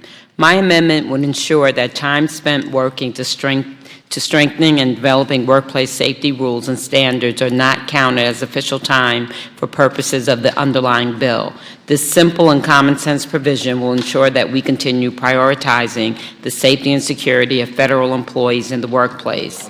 As new workplace risks and hazards develop, our workplace safety rules and procedures must evolve with them. Every new report on workplace hazards, new technology, and new demanding jobs is an opportunity to ensure that our workers can stay safe and healthy while on the job. Too often, especially in this committee, we talk about federal employees as faceless cogs in the vast bureaucratic machine of Washington, D.C., but this isn't the case. Millions of federal employees work demanding jobs all across this country, as we've talked about. They are park rangers at Yellowstone, they are Secret Service agents in D.C. and Florida, and yes, many of them are support staff who work in cubicles. But most importantly, they are hardworking, patriot, middle-class Americans who choose to serve their country, and they have the right to a safe workplace. For decades, federal agencies as well as private corporations have found great success in using official time to develop stronger workplace safety standards for every single employee. And I think it's important to note that all employees enjoy the same workplace safety standards, regardless of whether or not they are union members. As drafted, our federal workers will be at a higher risk than many of their private sector counterparts who are allowed to use official time to establish, develop, and ensure workplace safety rules. My amendment would ensure that federal employees can continue having a voice in shaping workplace safety standards. Workplace safety should never be a partisan issue. I urge my colleagues to support my amendment, and I yield back. The gentlewoman yields back. We'll now recognize the gentleman from Georgia, Mr. Heiss. Thank you, Mr. Chairman. Again, the bill is prohibiting lobbying and political activities. It does not affect representation activities that are permissible on official time. It is designed to prevent employees from engaging in overtly partisan activities on the dime and the back of taxpayers. So an individual with official time can still participate in management-initiated efforts to improve work processes. They can work with agencies to establish flexible work hours, a number of things along these lines, procedures that protect employees from on-the-job hazards. This amendment is unnecessary, and I would urge my colleagues to oppose it. Gentleman yields back. Does any other member wish to speak on the Kelly amendment? Mr. Chair. Mr. Lynch of Massachusetts is first recognized. Okay. Thank you. Recognized for 5 minutes. Thank you, Mr. Chairman. Let me just, so the Bill of Rights, the First Amendment actually guarantees the right of a U.S. citizen to petition their government. It's not a permissible thing. It's guaranteed. The person has that right. So you don't have the ability, as you're trying in this bill, to limit that right. So this would be an unconstitutional provision in this bill. You can't do it. You can't say, well, you get the right to free speech except when I say you don't. That's not how this works. So it's a right in the possession of these workers to petition their government. So you can't do that. The other thing is this. For at least the last 40 or 50 years, official time has had a requirement that it be reasonable and necessary and in the public interest. And I'll tell you an example. I got elected on September 11th, the day of the attacks in the Democratic election in Massachusetts. And when I came to Washington right after the attacks on September 11th, we had anthrax in a bunch of the buildings, including the Brentwood Postal Facility here near in D.C. And 2 postal workers, Joseph Cursine and Thomas Morris, died from anthrax inhalation. Now, at that time, because of the threat of anthrax, the union leadership was very, very concerned about sending their workers back into the post offices because of the threat that they might get anthrax on their clothes and bring it home. A lot of them, 2 of my sisters with young children were in the same boat. So I guarantee you, at that time when that whole crisis was going on, those union stewards, and I've been a union steward, sometimes a thankless job, they were spending 100% of their time because it was reasonable and it was necessary that they do their jobs on behalf of the postal workers. And I'm very proud to say that even though it caused great angst among the union leadership of the United States Postal Service, which includes the letter carriers, the clerks, the supervisors, the mail handlers, they decided to send their people to work even though it was physically dangerous for them to do so. They did so because of their commitment to this country.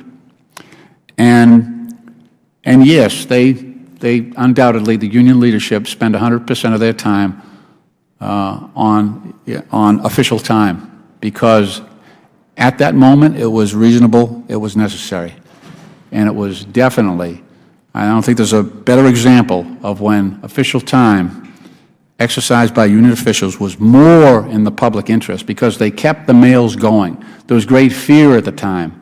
President Bush was talking about, making sure that the mails continued to be delivered to every single home and business in America, 6 days a week. And I really and truly believe that those union leaders and the union members at the Postal Service did this country a great service. And it was a very, very good use of official time on their behalf. So I speak in strong support of the gentlelady's amendment, and I yield back the balance of my time. Gentleman yields back. Does any other member wish to be heard on the amendment? Ms. Demings of Florida is now recognized for 5 minutes. Thank you so much, Mr. Chairman. I spent 27 years at the Orlando Police Department, and on my first day on the job, I joined the union. I was attracted to the Orlando Police Department because of its outstanding reputation, professionalism, but also its commitment to workplace safety and the safety of our community.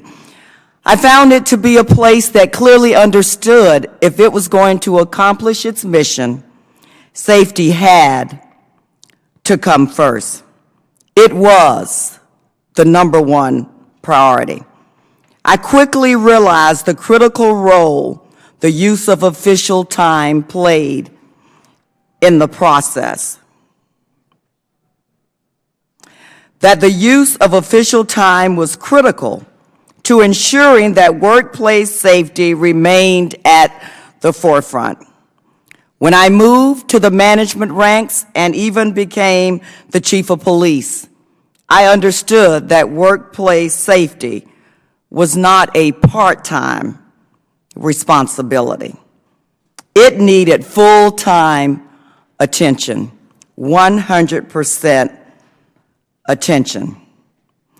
And the work of union officials not only benefited the individual employees, but it significantly assisted in improving the overall efficiency of the agency. There are countless examples in governmental agencies, police departments, prisons, and others, where the use of official time made the difference in addressing workplace hazards and led to proactive measures being taken and the enactment of protections, rules, policies, and practices adopted by the agency. We also know that an employee's ability to talk with, call it lobbying if you want, but it's really talking with their elected officials, has resulted in much needed safety equipment being mandated by the federal government. I thank my colleague, Mr. Meadows, for his earlier comment about the value and the asset of the federal workforce. I also thank my colleague, Mr. Connolly, for the comment that the work performed by union representatives helps to improve overall efficiency. Based on my experience as an employee and as an agency head, I agree wholeheartedly with both statements, and I am pleased to support this amendment. And, Mr. Chairman, I yield back. Gentlewoman yields back. Does any other member wish to be heard on the Kelly amendment? Mr. Raskin of Maryland is recognized. Thank you very much, Mr. Chair. Move to strike the last word. The distinguished gentleman from Georgia said that workers can continue to participate in management-initiated efforts for public safety and to reduce hazards in the workplace. And therefore, the gentlelady from Illinois' amendment is not necessary. The problem is that oftentimes we see a process of regulatory capture. That's when the regulated industry has pervasive influence with the people who are in the management of federal government regulatory agencies. The purpose of her amendment is to protect workers who choose to advocate for worker safety and the security of the workplace when the managers don't want to deal with the problem. So we can multiply the examples. We don't need to detain ourselves here, but there are many, many examples when workers have blown the whistle. That's what whistleblowing is all about, when the management would much prefer not to deal with the problem. So if the purpose of this underlying legislation is really to make certain what the law already provides, which is that union representatives should not be doing union organizing and collecting dues and signing up members during work hours, fine, let's stick to that. But let's make very clear that the legislation is not designed to reduce worker involvement in promoting the safety of workplaces. For that reason, I'm definitely voting for this amendment, and I would encourage all colleagues on the committee to do so. I would yield back. Gentleman yields back. Does any other member wish to speak on the Kelly amendment? Ms. Norton of the District of Columbia is recognized for 5 minutes.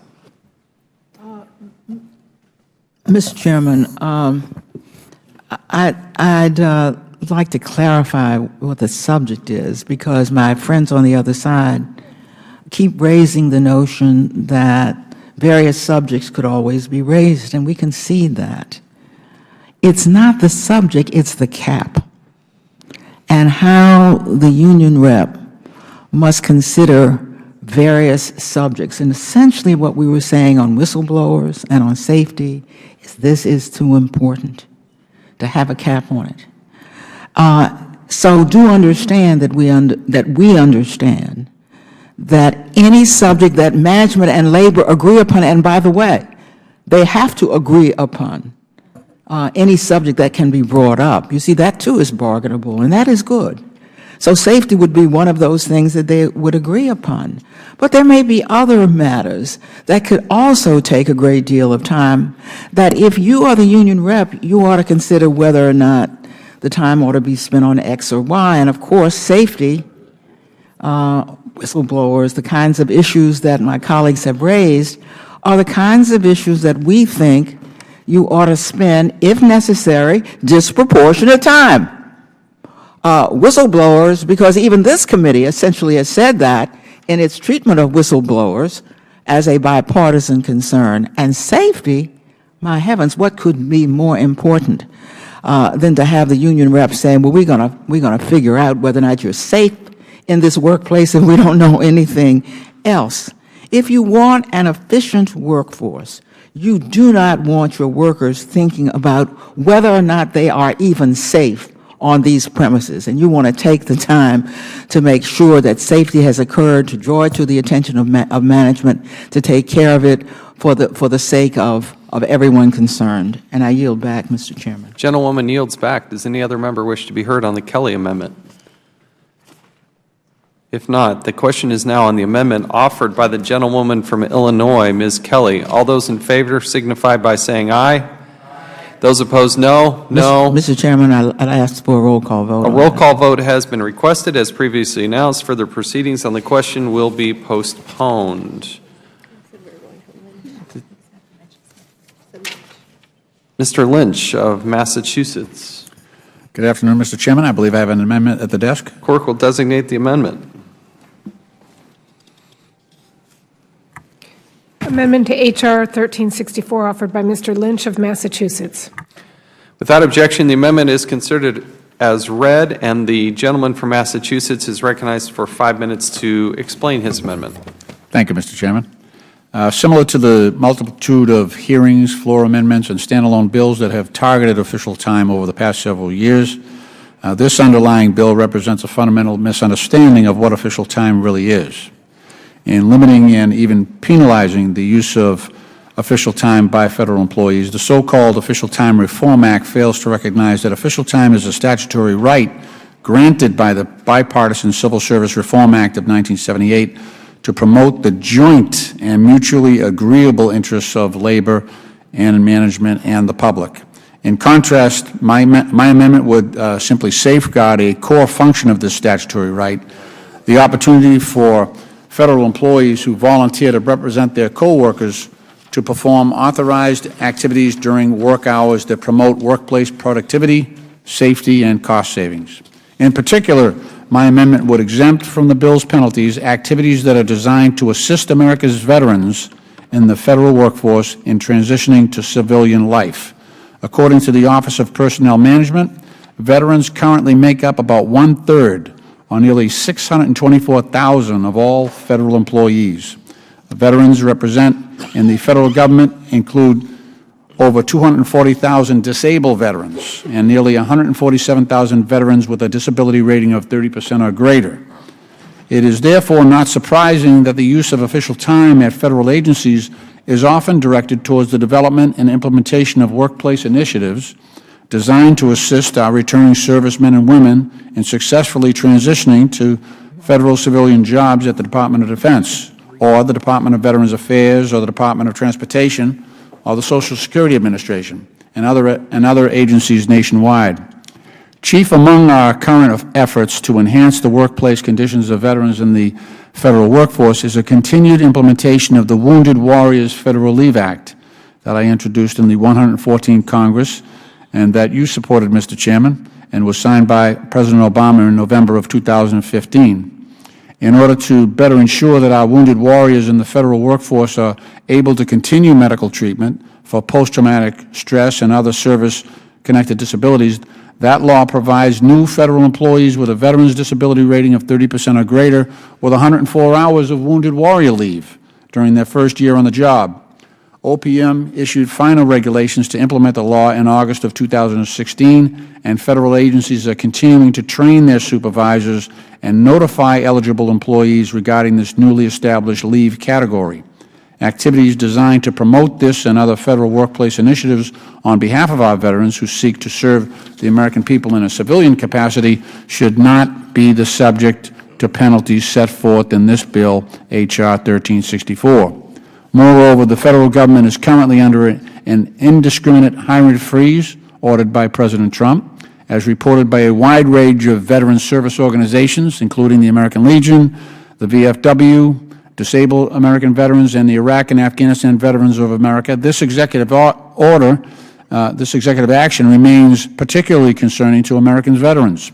That's because veterans' employment in the federal government has risen significantly over the past several years, with veterans making up more than 32% of the new federal hires in fiscal year 2015. That included more than 32,000 disabled veterans and over 21,000 veterans with a disability rating of over 30% or greater.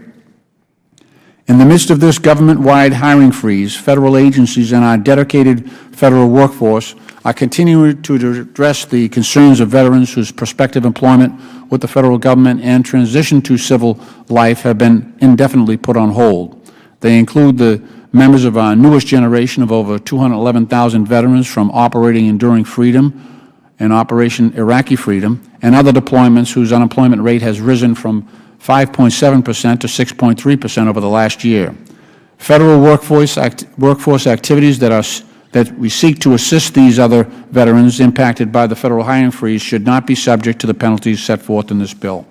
Mr. Chairman, I urge my colleagues on both sides of the aisle to support this amendment. I would also urge my colleagues to support legislation that I have introduced in H.R. 1001, the Veterans Federal Hiring Protection Act, to exempt Americans' veterans from the federal hiring freeze. I yield back the balance of my time. Thank you. The gentleman yields. I'll recognize myself now for 5 minutes. And I'm glad the gentleman brought up our veterans. In this very room, just a couple of weeks ago, we held a pretty important hearing about the use of official time at the Department of Veterans Affairs. And that's already come up a couple of times even here today. We know that there are nearly 350 individuals at the VA that are on 100% official time. There's another 1,900 or so plus at the VA that are on part-time, comprising over 1 million hours at the VA on official time. And of the 350-ish that are involved in 100%, I mean, there's all kinds, 100 nurses, there's addiction therapists, there's respiratory therapists, there's nursing assistants, pharmacists. I mean, we've been through the list. There's all these individuals who were hired to do a specific job and now find themselves not doing the job for which they were hired. The bill before us gives these people the right to give 100% of their official time to do whatever it is they're doing for their union, if they so choose to.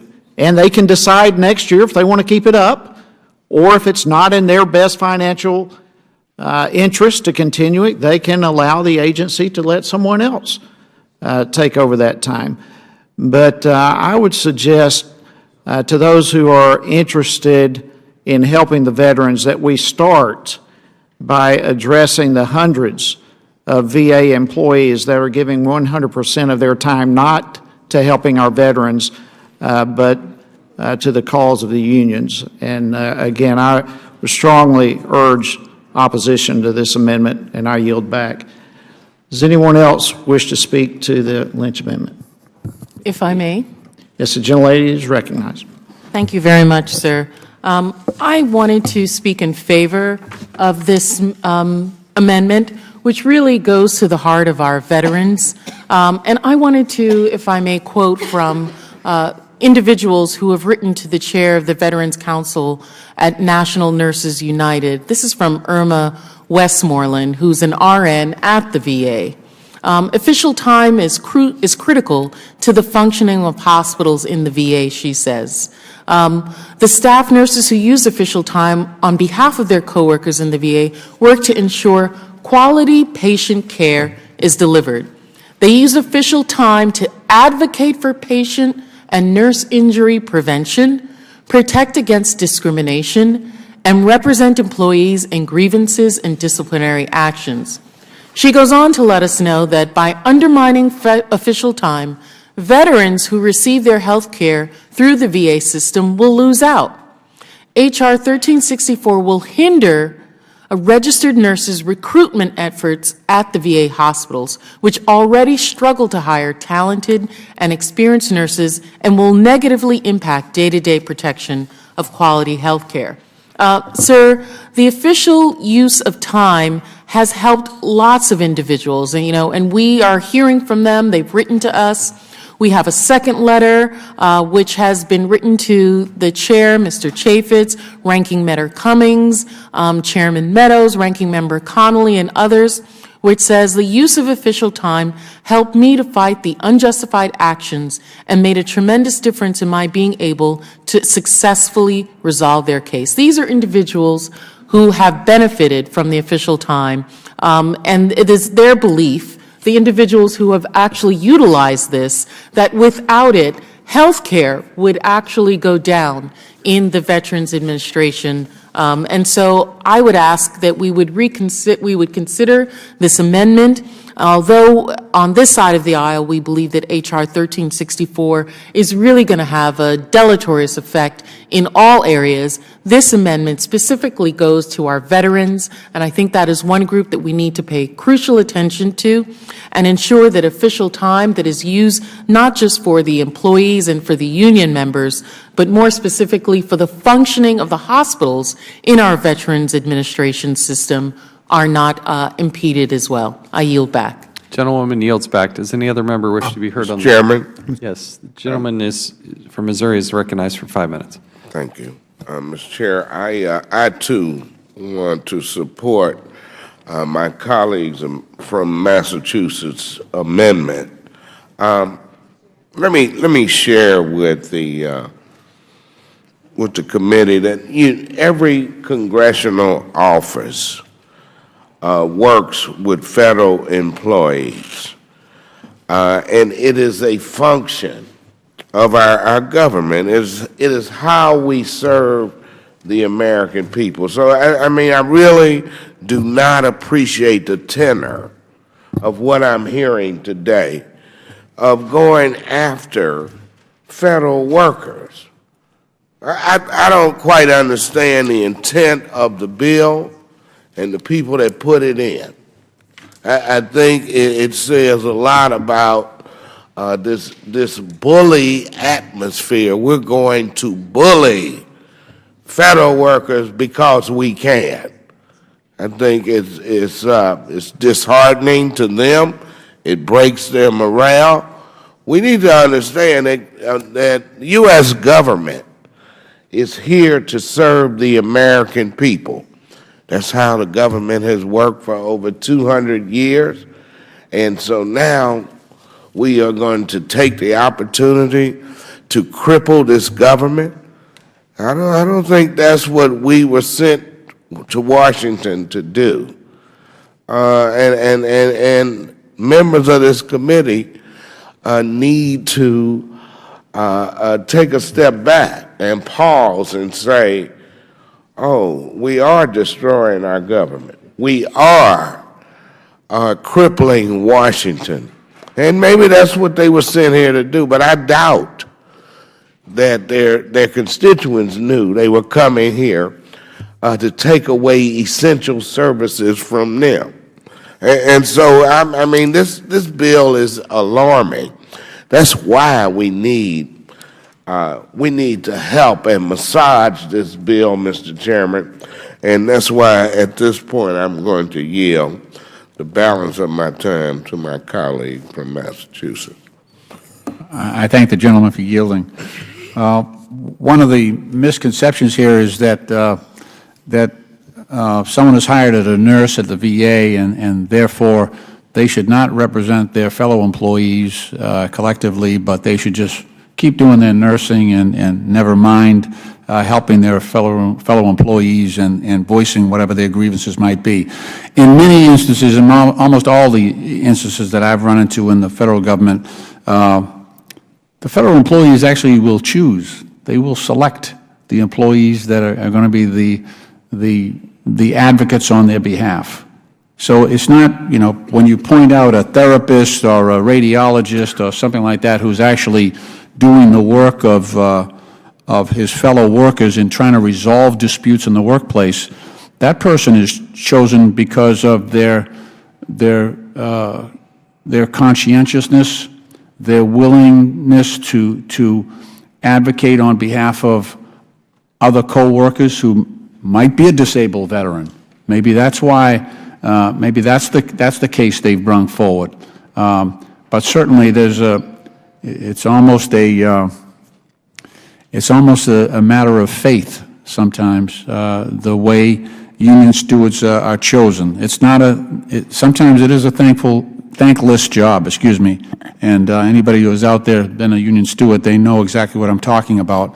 But these aren't random people chosen just because they're in a certain capacity or discipline. These are people who are committed to their fellow workers, who want to see the workplace run more efficiently, that feel that women who are sexually harassed in the workplace should have somebody sticking up for them, and someone who's, you know, making sure that the laws are followed. One employee of 2.2 million in dealing with the United States government doesn't have much of a chance. They don't have much leverage at all in negotiating one-on-one with the United States government. And that's why they collectively come together so that collectively their voices might be heard. And it makes the government better. I think we have a responsibility as the United States government to be the best employer in the nation as well. So with that, I thank the gentleman again, the gentleman from Missouri, for yielding, and I yield back the balance of our time. The gentleman yields back. As I previously announced, the committee will stand in recess, subject to the call of the chair. The committee stands in recess.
It's on.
The Subcommittee on Government Operations and the Subcommittee on Healthcare Benefits and Administration Rules will come to order, and without objection, the Chair is authorized to declare a recess at any time. The IRS is a federal agency that the average American probably interacts with more frequently than most other agencies in the federal government. And as we look at customer service at the IRS and how most Americans experience the federal government, we owe it to them to make sure that their experience is clear and helpful, and if the taxpayers can get help from the IRS to understand some of the often more complicated tax obligations, the IRS then does not have to spend as much time looking or providing resources for audits or enforcement. Unfortunately, the 2015 tax season had one of the worst customer service records in IRS history, with only 38% of the taxpayers who call the IRS assistance line actually getting a representative. And thereafter, the average wait time was well over 30 minutes. And so as we look at this, as the IRS calls for more resources, Congress indeed did grant them $298 million for the 2016 tax season, with $176 million specifically marked for taxpayer services. As a result, the 2016 filing season was better, but still not as good as it was a decade earlier. So as we look at today's hearing, I'm going to keep my opening remarks very brief, because we are expecting votes here in just a few minutes, and we'll certainly yield to a number of the other members as they have questions, and I'll include some of that in my questioning, and the entire written statement will be made part, opening statement will be made part of the record. So with that, I will now recognize the ranking member for his opening statement. Thank you, Mr. Chairman Meadows and Jordan, for holding this important hearing on a topic that is so familiar to so many Americans, IRS customer service. Many of the individuals I represent encounter challenges when dealing with the IRS. These individuals are hardworking, honest Americans who are doing everything they can in order to comply with their tax obligations. I have seen some of these individuals go to great lengths to fulfill their responsibilities, contacting the IRS and others for help, providing what seems like an endless stream of documentation to their agency and their employers in order to get on an installment plan, and in some cases, even digging into their hard-earned retirement savings to pay their outstanding tax debts. So while IRS says that it is working hard to improve customer service, it can be difficult for many of my constituents to believe in some cases. As our nation's tax code becomes increasingly complex, the burden placed on those trying to maintain tax compliance also increases.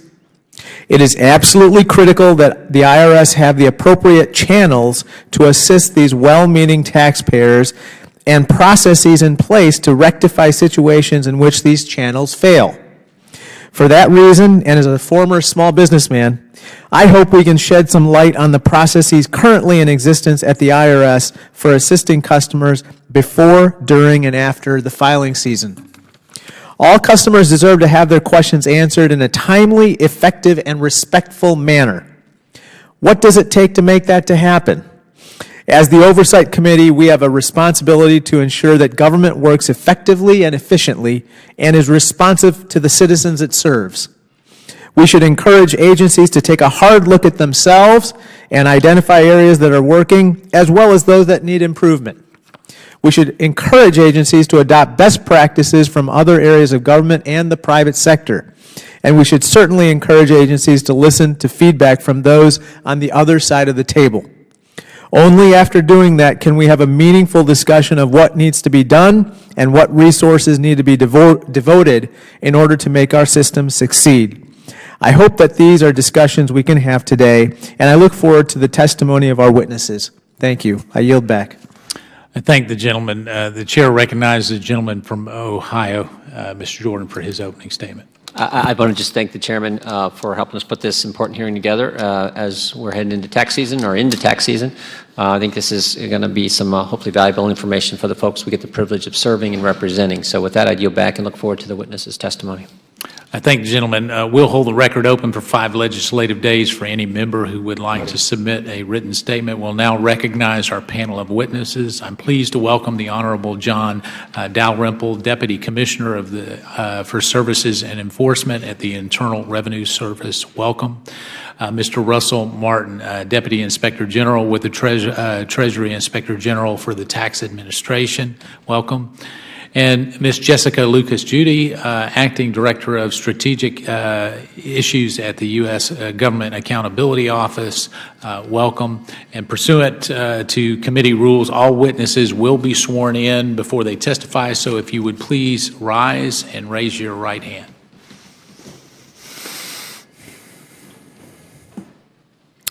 Do you solemnly swear or affirm that the testimony you're about to give will be the truth, the whole truth, and nothing but the truth, so help you God?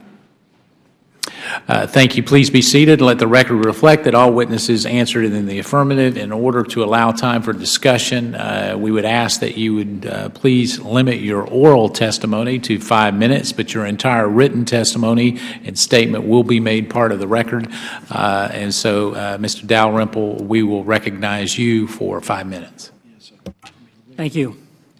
Chairman Meadows and Jordan, Ranking Member. Turn the microphone towards your mouth. Maybe just a little bit closer to you there. Yeah. Thought it was loud enough, sorry. Chairman Meadows, Jordan, and Ranking Member Krishnamurthy, and members of the subcommittees. Thank you for the opportunity to testify on IRS's taxpayer service efforts. The IRS spends a significant amount of time and resources on this part of our mission because every taxpayer contact is important to us. The most visible taxpayer service the IRS provides is the delivery of a smooth, problem-free tax filing season, so people can file their returns and receive their refunds as quickly and easily as possible.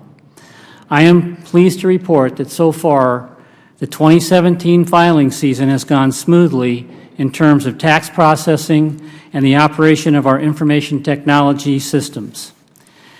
As of February 24th, the IRS received more than 52.3 million individual returns on the way to a total of about 152 million. We've issued more than 41.3 million refunds for more than $127 billion. The average refund so far is more than $3,000. During the filing season and throughout the year, the IRS provides assistance to taxpayers to help them meet their tax obligations. With over 150 million individual taxpayers, we realize there is no one-size-fits-all in terms of delivering service to them. We offer a mix of service channels and are always looking for ways to improve service delivery. Over many years, we've been working to expand our online service offerings because our research tells us that taxpayers increasingly prefer to interact with us through digital channels. Last year, taxpayers visited our website, irs.gov, more than 500 million times. They used irs.gov to find helpful tax information, check on the status of their refund, and perform transactions such as paying their tax bill. We've also been working to develop an online account at the IRS where taxpayers or their representatives can log in securely, get information about their account, and interact with the IRS as needed. We recognize that there will always be taxpayers who prefer not to interact with the IRS online. For that reason, we will continue providing and improving service on our other channels. One of these is phone service. The IRS receives more than 63 million taxpayer calls a year on our toll-free lines. A very challenging year in fiscal year 2015, the level of service provided on the phones improved significantly in 2016 as a result of additional funding from Congress. I'm pleased to report that during the 2017 filing season, we are again seeing an even improved phone service. The IRS also provides in-person help to millions of taxpayers who visit our tax assistance centers, or TACs as we call them. Each of these contacts is also important to the IRS. And to cut down on long lines at our tax, the IRS in 2015 began testing the idea of letting people make appointments in advance. We extended the appointment process to all tax as of this year. Doing so has dramatically cut wait times, and we've had no reports of any lines outside tax so far this filing season. Another way the IRS provides in-person help is by supporting nearly 12,000 volunteer income tax assistance and tax counseling for the elderly sites around the country. Volunteers at these sites provide free tax preparation help to eligible individuals. Along with the service we provide on these channels, the IRS also processes nearly 8 million pieces of correspondence from taxpayers each year, and these taxpayers are also important to us. The IRS remains dedicated to improving taxpayer service across all of our channels.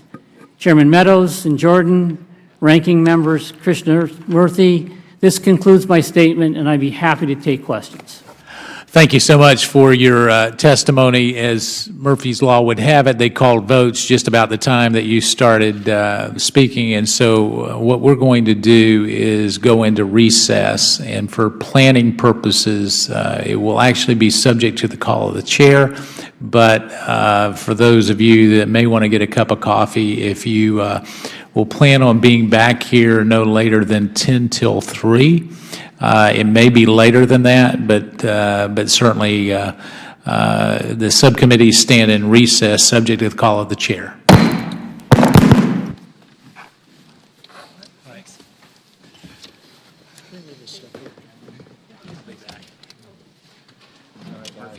Yeah, absolutely.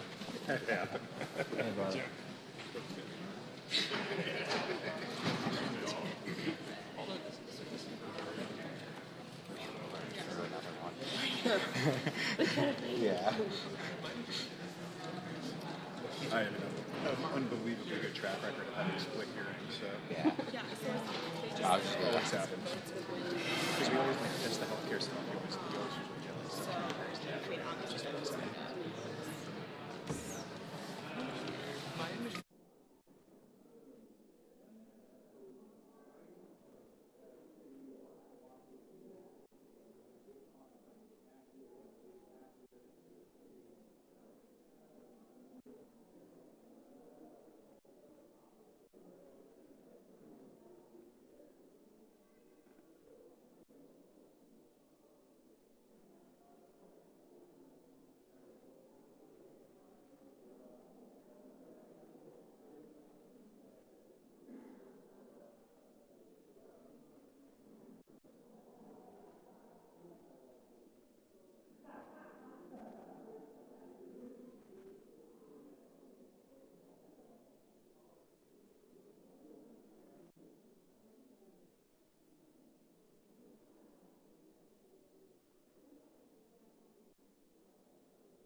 The subcommittees will come to order. Thank you all for your patience and willingness to stay with us throughout this. Mr. Dalrymple, I want to congratulate you on your upcoming retirement.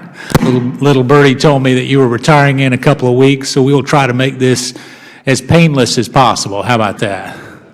You can't imagine how I appreciate that. And before I recognize you, Mr. Martin, I want to recognize Mr. Sapp, who's here from Drake Software, a good friend and constituent from back in North Carolina, who actually deals with these kinds of issues, and so it's good to have you here as well. So, Mr. Martin, you're recognized for 5 minutes. Thank you. Chairman, ranking members, and members of the subcommittee, thank you for the opportunity to testify on IRS's efforts to provide customer service to taxpayers, including those who are victims of identity theft. For the 2017 filing season, taxpayers have multiple options to choose from when they need assistance from the IRS. Examples include the toll-free telephone lines, face-to-face assistance, the mail, self-assistance through irs.gov, and social media channels such as Twitter and Facebook. Despite other available options, taxpayers continue to use the telephone as the primary method to seek assistance from the IRS. The IRS is projecting a 75% level of service for the 2017 filing season, an increase from 72% reported for the 2016 filing season. The level of service represents the relative success rate of taxpayers who call the IRS for assistance. As of February 11, 2017, the IRS reports it answered approximately 2.5 million calls and provided an 82% level of service. Each year, millions of taxpayers also seek assistance from one of the IRS's 376 walk-in offices, known as Taxpayer Assistance Centers, or TACs. Although the IRS reports there are 376 TACs for the 2017 filing season, 24 are not open because they have not been staffed. The IRS estimates that the number of taxpayers it will assist at its TACs will continue to decrease. The IRS plans to assist more than 3.4 million taxpayers at its TACs in fiscal year 2017, a 22% decrease from fiscal year 2016. Taxpayers also interact with the IRS through the mail. The IRS's ability to timely process taxpayer correspondence remains a challenge. IRS management stated that the reduction in available staff is the most significant factor in not timely responding to taxpayer correspondence. In response to increased demand for online self-assistant options, the IRS continues to increase the services they provide online. However, as we have reported, the risk of unauthorized access to tax accounts increases as the IRS expands its focus on delivering online tools. Therefore, it is critical that the methods the IRS uses to authenticate individuals' identities provide a high level of confidence that tax information and services are provided only to individuals who are entitled to receive them. Much of the IRS's ability to serve taxpayers requires staffing. Beginning in fiscal year 2015, the IRS made some resource decisions which significantly affected the level of service provided to taxpayers. This included shifting a significant portion of the user fees it collects to operations support to implement other obligations required by law. In fiscal year 2016, the IRS received $178 million in additional funding by Congress. As a result, it has increased its level of service substantially from its low of 38% in fiscal year 2015. The IRS also continues to devote significant resources to assist victims of identity theft. In July 2015, the IRS created a centralized unit to combine the skills of employees working identity theft cases in multiple functions into one directorate. This has resulted in improvements in case closure timeframes and a reduction in case closing errors. To help protect identity theft victims and improve authentication, the IRS began issuing unique identification numbers to eligible taxpayers in fiscal year 2011. The issuance of these numbers to confirmed victims of identity theft reduces IRS's resources needed to resolve identity theft cases. Specifically, this number helps the IRS verify a victim's identity at the time their tax return is filed and, as a result, not delay the processing of the taxpayer's return or issuance of their refund. However, TIGTA has identified that confirmed victims of identity theft tax accounts were not always consistently updated to ensure that these identification numbers were generated as required. This results in the need to unnecessarily use additional resources to review future tax return filings. TIGTA has reported that the trend of lower budgets and reduced staffing has affected the IRS's ability to deliver its priority program areas, including customer service and enforcement activities. The allocation of limited resources requires difficult decisions to balance customer service with enforcement activities. This ends my statement, and I look forward to your questions. Thank you, Mr. Martin. Ms. Lucas Judy. Chairman Meadows and Jordan, Ranking Members Connolly and Krishnamurthy, members of the subcommittees, thank you for this opportunity to discuss GAO's recommendation for improving IRS customer service. My statement today focuses on two areas: IRS's performance in 2016 compared to prior years, and its efforts to improve service for victims of identity theft. During the filing season, millions of taxpayers contact IRS. The service also processes most of the approximately 150 million tax returns it receives during this time and issues more than 100 million refunds. The scale of these operations, as well as IRS's declining resources, have raised concerns about its ability to provide service to taxpayers. Maintaining quality customer service is important because it helps taxpayers comply with the tax code. Regarding the first area, performance, IRS provided better telephone service to callers during the 2016 filing season compared to 2015.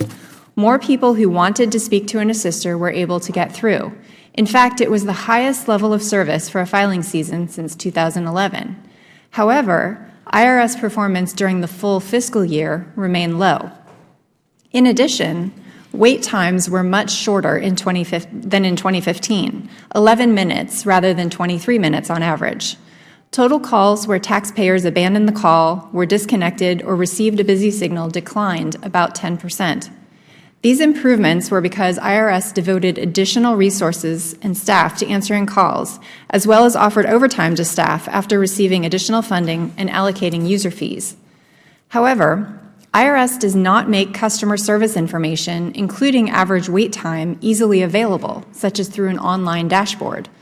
Without this information, taxpayers are not well informed on what to expect when they're requesting services from IRS. Accordingly, we recommended that IRS display customer service standards and performance online, and the agency agreed. The second area is customer service for victims of identity theft refund fraud. IRS estimates it paid at least $2 billion in identity theft refunds in 2015. Such fraud also burdens honest taxpayers because authenticating their identities can delay processing their returns and their refunds. We found IRS has overall improved aspects of service for victims of this fraud. For example, IRS reduced its backlog of cases and began consolidating inventory and better managing its case flow. However, we did find three things that IRS could further improve. First, IRS's file retrieval and scanning processes contributed to delays and unnecessary document requests. We reviewed a sample of 16 identity theft cases, and in 2 of those cases, it had taken 6 weeks or more for IRS to retrieve and scan the requested documents, during which time the assisters closed the cases without receiving the documents. This leads to the question whether or not they were even needed. We recommended IRS review its retrieval and scanning procedures for improvements, which IRS agreed to do. Second, we found potential weaknesses in IRS's internal control processes could lead to IRS paying refunds to fraudsters. In discussion groups, IRS assisters and managers told us some assisters may release refunds, even if indicators on the account show the tax return was under review for identity theft. We recommended IRS improve its data or collect new data to monitor how and why assisters might be releasing refunds before closing these types of cases. IRS disagreed, stating that the problem was not widespread and current processes are sufficient. However, we maintain the data IRS was using had weaknesses and were not sufficient to make that determination. In response to our draft report, IRS sent us an analysis that they said showed this type of error does occur, but may not be as widespread as the discussion group participants suggested. We'll continue to work with IRS on this important issue. Finally, we found IRS does not notify taxpayers when a dependent's identity appears on a fraudulent return. By not doing so, IRS is limiting taxpayers' ability to take action to protect its dependent's identity.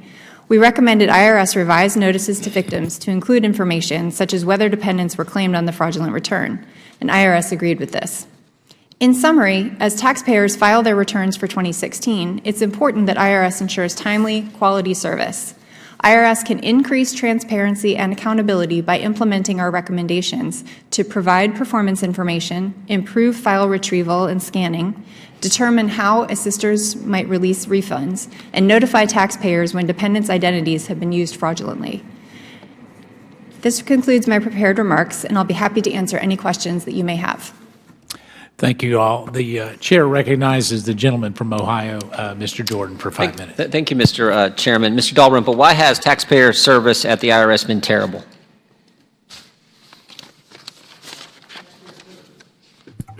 Taxpayer service at the IRS has been improving, and in fact, I think this year is a perfect example of where taxpayer service could be going forward, given the resources necessary. Taxpayer Advocate said that taxpayer service is the #1 most serious problem at the Internal Revenue Service. The current commissioner, someone who, frankly, I'm not a big fan of, said it was abysmal. Mr. Meadows, the chairman, indicated in his opening comments that there's 38% of the callers asking for assistance. Only 38% actually got to a representative.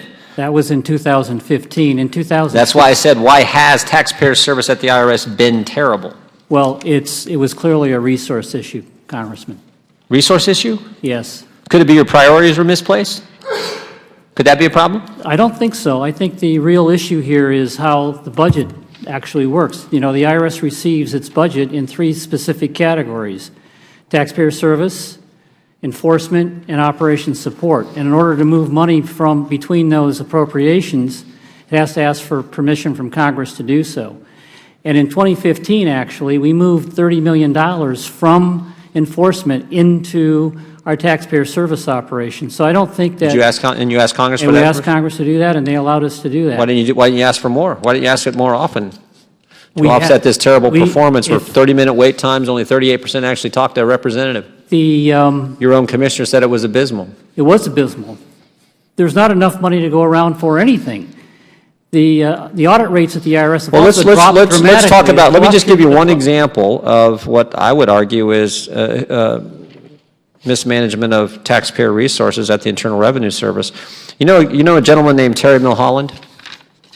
He was the former CIO. He was former what? The former CIO. Chief Information Officer? Yes. Okay. And was he Chief Information Officer when the IRS targeted conservative groups? Was he functioning in that role at that time? I'm not certain when he became CIO. Yeah, between 2008 and 2016, he definitely was. Was he Chief Information Officer when Lois Lerner's hard drive crashed? I think he probably was. He was. And was he Chief Information Officer, when 422 backup tapes were destroyed at the IRS? Tapes under subpoena? I think he would have been the CIO at that time. Yeah, and was he the gentleman who issued the preservation order to not destroy those 422 backup tapes? He could have been. He definitely was. I've seen it. And did Mr. Milholland live in Washington, D.C.? I'm not sure where Mr. Milholland lived. Yeah, he lived in Texas. In fact, in 2015 alone, $55,000 was spent by Mr. Milholland, taxpayer money, for him to commute to Texas, come up here to Washington, in 30 weeks of commuting back and forth. The guy who's in charge of keeping the records, the guy who gave the preservation order that wasn't followed, backup tapes destroyed, $55,000 in $18,000 for lodging, $7,000 for meals and incidentals, $2,500 for airport parking, $1,100, for mileage and toll reimbursement, $1,500 he charged for taxi service. He probably took taxis instead of Uber. I'm not sure when Uber even began. Well, it was certainly in 2016, 2015. So maybe it's that the IRS doesn't have the priorities in the right place. You know what? What's Streamlined Critical Pay Authority, Mr. Dalrymple? Streamlined Critical Pay Authority allows the IRS to be able to direct hire skilled individuals that we need to, particularly generally in our IT functions, to be able to allows you to pay them more than they would otherwise get, right? More than the top salary allowed under the pay schedule For for federal SES, workers. that's correct. Yeah. Was Mr. But also in addition to that, it allows us to directly hire them quickly because these Okay, people have quickly. skills that don't. So you hired this guy quickly, but he couldn't move here in 8 years. He still lived in Texas, charging in 1 year alone $55,000, couldn't take Uber, took a taxi instead. Was Mr. Milholland getting critical pay? I believe he was. I know he was, right? So he was getting paid more than any other federal worker, couldn't live here. $55,000 in 1 year, hanging out the Hyatt, taking taxis, reimbursing for everything you can imagine it looks like here.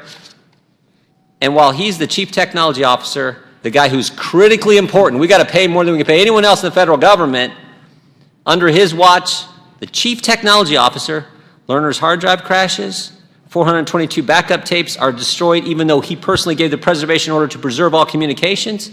And here's the kicker. He purchased some $12 million email archiving system that these guys at GAO said he never even implemented. $12 million just thrown down the drain. And you're telling me that it's improving and it wasn't pathetic and it wasn't terrible. You asked me about the taxpayer service activities, not about the IT organization. And by the way, they don't work for me. Was this taxpayer dollars that were used for Mr. Milholland? I assume that they would have been, of course, appropriated right? dollars. And you just told me you can ask to have money transferred and that we've already given you authority to do that in situations to actually better serve the taxpayers. All I'm saying is it could be priorities are a little out of place at the IRS, and that's contributing to the pathetic taxpayer treatment, customer service, or lack of customer service that the hardworking taxpayers of this country have been receiving. I went over time, Mr. Chairman. I appreciate your indulgence. Thank the gentleman. Chair recognizes the gentleman from Virginia, Mr. Connolly, for 5 minutes. I thank the chair, and I'd ask. A generous 5 minutes. Thank the chair, and ask that my opening statement be entered into the record without objection. Without objection. I thank the chair. Welcome to the panel. Well, listen to my friend, Mr. Jordan. I will say it just underscores for me why it makes sense to have the seat of government here in Washington and limit some of this remote location for some of our key hires. Why was Mr. Milholland traveling back and forth from Texas, Ms. Lucas Judy? I really don't know what Mr. Milholland's arrangement was with the IRS. Do you know, Ms. Lucas Judy? No, I don't. Okay. Mr. Martin? No, I do not. Okay. I guess I want to shift the subject a little bit to the budget and the IT budget in particular, which you brought up, Mr. Dalrymple. Ms. Lucas Judy, how much has the IRS budget been cut net in the last 6 or 7 years? About $1 billion or more? It's been about a decline of about $900 million. I'm sorry? About $900 million since 2011, I believe.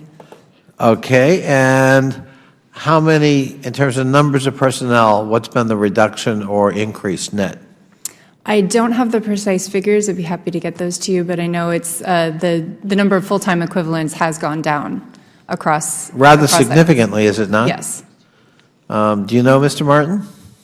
I would agree. It's gone down rather, No, but I don't have a specific number. Mr. Dalrymple, do you know? I can't hear you, sir. 17,000 employees over that span. Fewer? Fewer. Net? Net. 17,000. Well, that's a number worth GAO's attention, Ms. Lucas Judy. I mean, it's not just gone down a bit. 17,000 by any account, a lot. Yes, and that is something that that GAO has noted in a number of our reports, and we are But I looking mean, at but human capital management. isn't that about 20% of the workforce? Yes. Well, that's a lot of people. And your budget's gone down almost by $1 billion. I mean, even if everyone whistled while they work, I would think those kinds of reductions might have some effect on productivity and on the ability to provide high-quality customer service. Fair statement, Ms. Lucas Judy? Yes, sir. From a management point of view. Now, sometimes we do more with less. Sometimes we make ourselves more efficient. But when I look at IRS, given the, unceasing war on IRS and the constant drumbeat about Lois Lerner and the so-called attack on a certain political orientation of various organizations, it's all seemingly been a justification for gutting the IRS, an agency we don't like because it's big and it's the vehicle that finances the enterprise, which we also apparently don't like. Would you say, Mr. Dalrymple, that these cuts have had an appreciable effect on the ability of the IRS to fully perform its mission? Absolutely. Taxpayer service has been, in some instances, abysmal. I mean, the Commissioner was right about that. We haven't been able to answer the telephones when we should. We haven't been able to answer correspondence at the speed we should. We haven't been able to develop online services at the rate we should for taxpayers. Our audit rates are down dramatically. Our collections are down over time. Speaking of collections, so people understand, how much money is left on the table, do we estimate every year, really owed the government but not collected because of lack of resources? Well, the tax gap is estimated at about $450 billion, and that's just... A year? A year. Wow. That's a lot of money. Okay. One thinks about what one could do with that amount of money if you had it. And on the IT side, last time we looked at this, I want to say the average age of computers at the IRS was about 7 years. I assume it's now older. That about right, Mr. Dalrymple? I can't comment on that. I'm not familiar. Ms. Lucas Judy, do you know? I do know that we have recommended that IRS needs to modernize a lot of its systems, Right. that would go a long way towards helping the organization. But I mean, if you're replacing computers every 7 or 8 years, that's not the industry standard. The industry standard is more like 2 to 3 years, is it not? Right, and they are relying a lot on legacy systems. Correct. And so, that's right, on top of that. So part of the problem, what could go wrong with that? Well, a lot of hard drive crashes like that which occurred in the IRS, that was certainly the focus of hearings in this committee. Is that not correct? I have not looked at that specific instance. Well, I'm not asking about that specific instance. I'm generally saying when computers are that old and They do become unreliable. Right, and we have problems. And the guidance in some parts of the IRS anyhow, correct me if I'm wrong, was in order to archive material, the instructions were print and save. Ever hear of that, Mr. Dalrymple? I have, and That's astounding. And we have, what, 81,000 employees, something like that? something in that neighborhood, Yeah. including all of the full-time folks plus temporaries, it's seasonal. et cetera. And we've got data on every single tax filer, which is several hundred million, right? That's correct. So what could go wrong with that? So at the very least, hopefully, we here in Congress, if we're concerned about customer service, if we're concerned about the very issues that have been cited,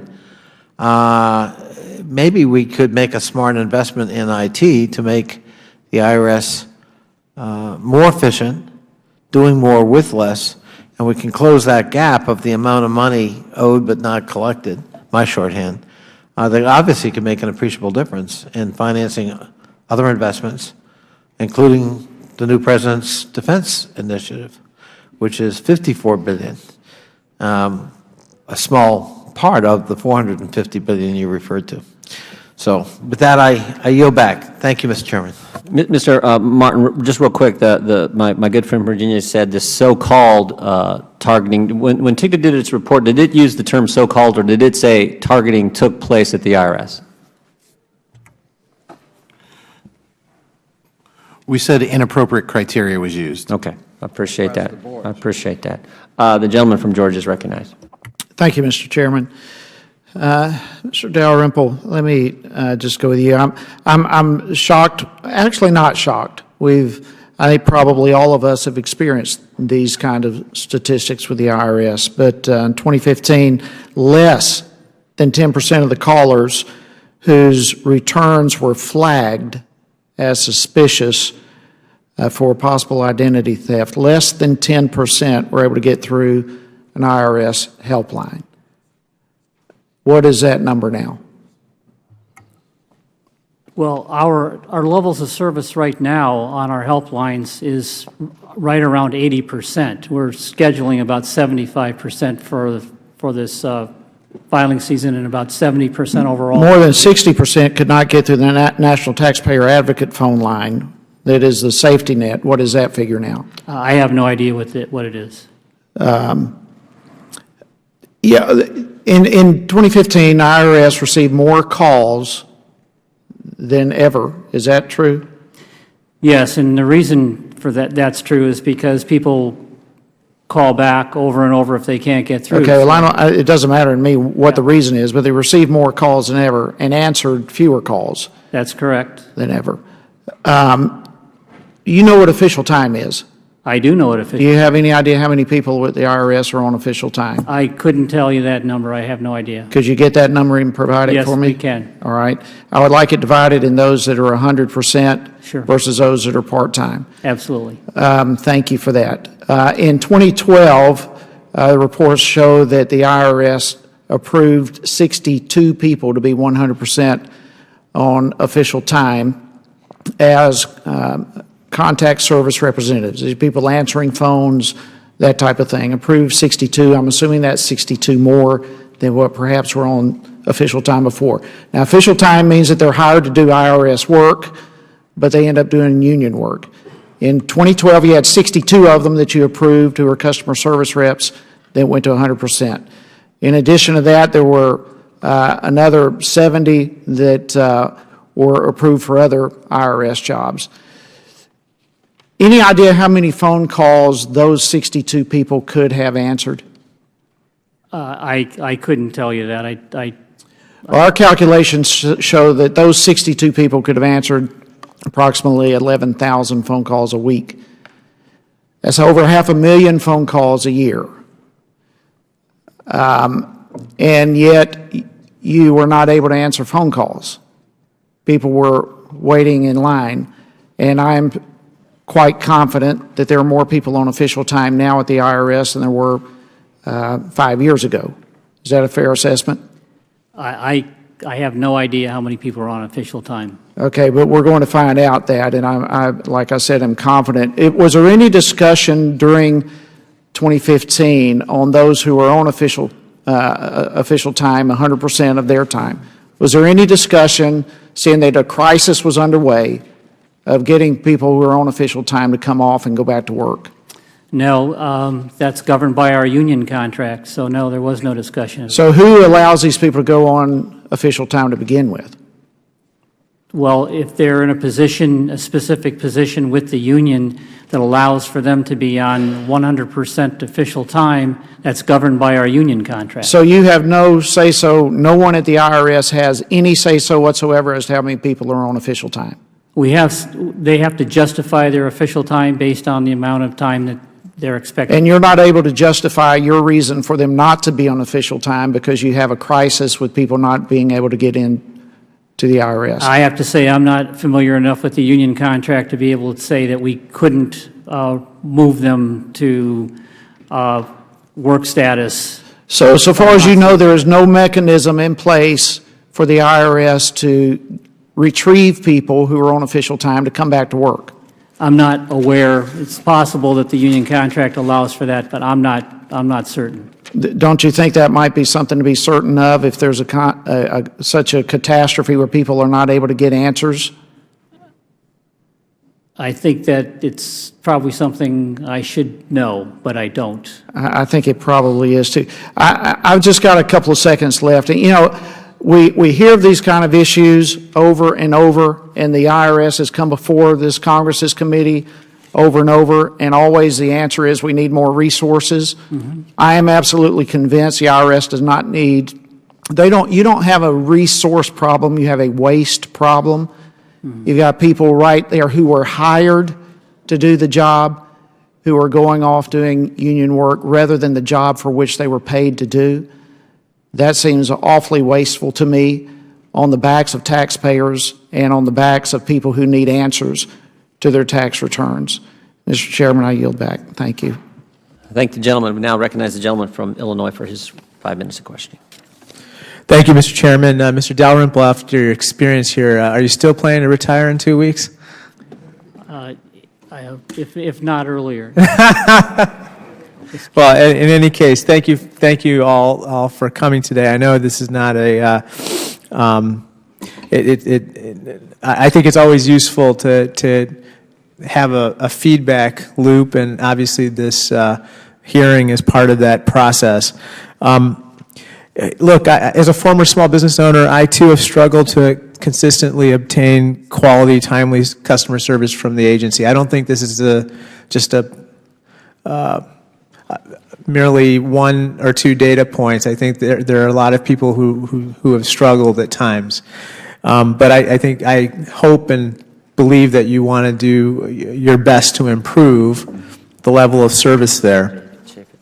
One question I have is, does the IRS survey taxpayers to better understand, their concerns? And if so, how does that process work?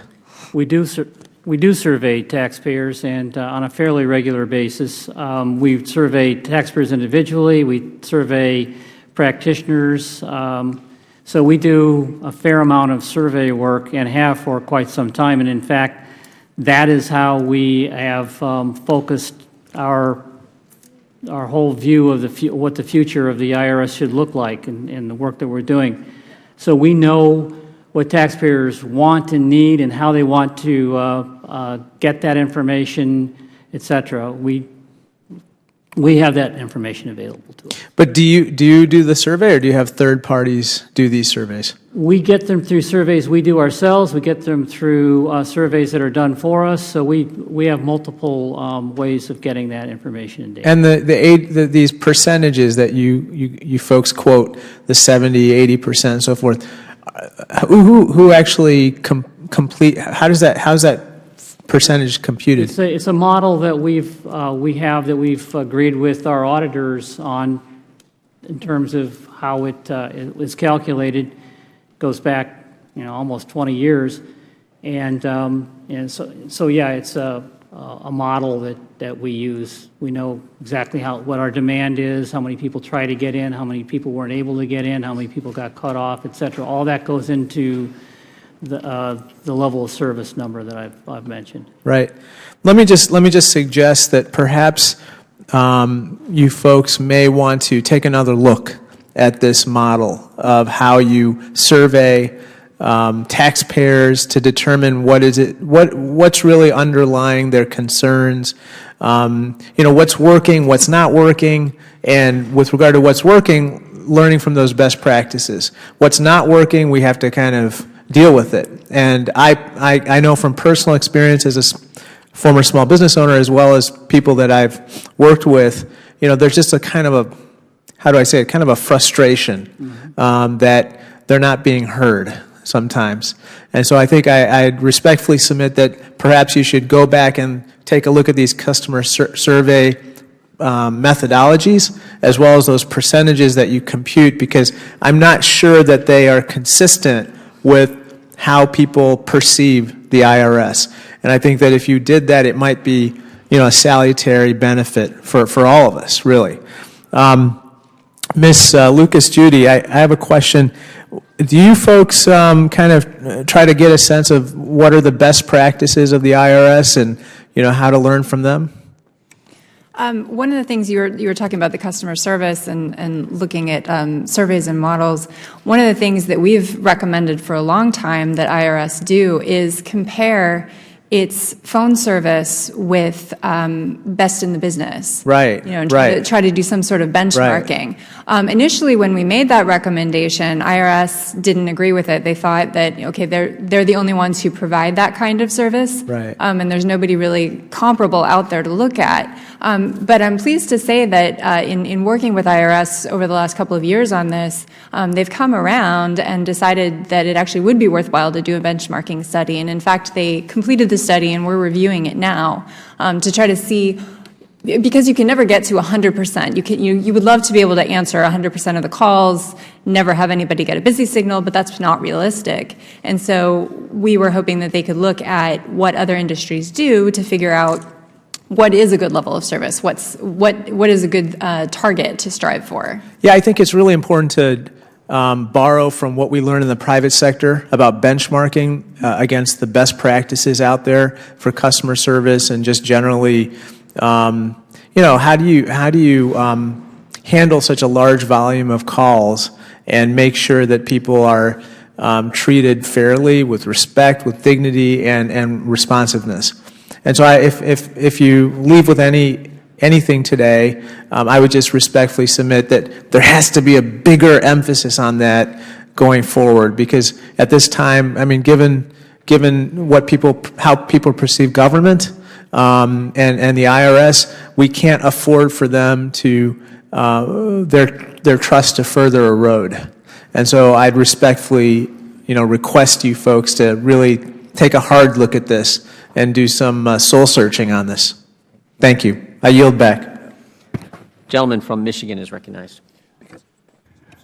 Thank you. And Mr. Dalrymple, first let me wish you well in your retirement. I hope it goes well for you, sir.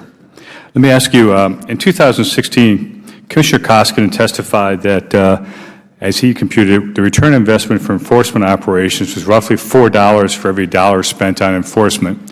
Can you enlighten the committee as to how that calculation was made? Because I understand that the number was thrown out there, but there's no description of how that calculation was, that return on investment was calculated. Actually, I'd be happy to get the calculation and submit it back to the record. I can't describe it specifically, but basically, let me give you some general. Well, rather than take up a lot of time and put you generalized, if you would submit that to the committee, that would be appreciated. I have the questions, and rather than time up, sure, I'd like to see that. That would be. I'm a business guy like my colleague from Illinois, and would like to know how I believe return on investment matters. Just a small point on that. It's a compendium, so some things we have a 15 or 20 to 1 return, some we have $3 or $4 to 1 return, et cetera. So it's a compendium, and we can get you that information. Have you done a similar analysis in terms of return on investment for customer service spending, and what is that number? We've had a very difficult time finding any a way to measure that. We've tried over the years, but to be honest, we've never come up with a legitimate measure of return on investment for service activities. Okay. What about enforcement? Comprises about 43% of your budget as of this year, $11.2 billion, which is roughly $5 billion, just doing quick government math. Mm-hmm. You spoke of moving $30 million from enforcement to customer service. Right. With all due respect, I mean, of a budget of $5 billion for enforcement, moving $30 million is like the light bill for the week. I mean, do we really seriously think that's going to make an impact on, that's from business, $30 million of $5 billion isn't much. Well, it's $30 million against a $2 billion budget for taxpayer service, so it's a bigger percentage for them. Having said that, though, it's not a huge amount. It's what was necessary to reach certain levels of either inventory or levels of service on the phone, et cetera. So we had the additional $290 million that Congress gave us, which $178 million of it was dedicated to taxpayer service. We had some monies from user fees that we put into taxpayer services. And then in addition to that, we still had a shortfall in terms of where we wanted to be in terms of levels of service. And we were able to move another $30 million out of enforcement into taxpayer service. And even after moving the money, you still end up with significant shortfalls of reasonable customer service response. Well, for this year, as I said, we're very close to between 75 and 80% on our telephone level of service. Our inventories and correspondence are the lowest they've been in 4 years. Generally speaking, taxpayer service this year is the best it's been in the last 5 or 6 years, and I can't really speak prior to that. Well, let me suggest that, I mean, part of the frustration that my colleagues noted about the reputation of the IRS is that difficulty people have, as you've already heard, getting someone to answer the phone. Now, for the world of the private sector, we actually had standards of that. Right. Calls were answered in 3 to 4 rings. In fact, we actually did had secret shoppers that went around and shopped to see if calls were answered. And when they were answered, did they get their questions responded to? Right. It seems to me that you haven't set the same kinds of standards that we would expect in private business world. We actually do some of that. We have quality reviewers that shop the lines, listen for responses, whether they're correct or not. You know, we're not in business for a profit, so we don't really want to answer the telephone on the first or second ring, because what that means is you're actually waiting for the next call to come. Well, what is your standard for answering the phone? We would love to be at about an 85 to 86% level of service, which would mean basically that people were waiting less than a minute or two to get the next assister on the line. No, and we've been there before. We have achieved that in the past. When were you there last? In the, just a little history here. I retired from the service before in 2006. And you came back? And I came back. I was asked to come back. I was also, at one point in time, the Commissioner Wage and Investment Division, which handles all of our telephone services. When I was Commissioner of the Wage and Investment Division, our telephone service was in the high 80s. And at that point in time, we started to drift into the high 90s. We actually found out that we had employees waiting for the next call, which is not an efficient way for a government to run their telephone systems.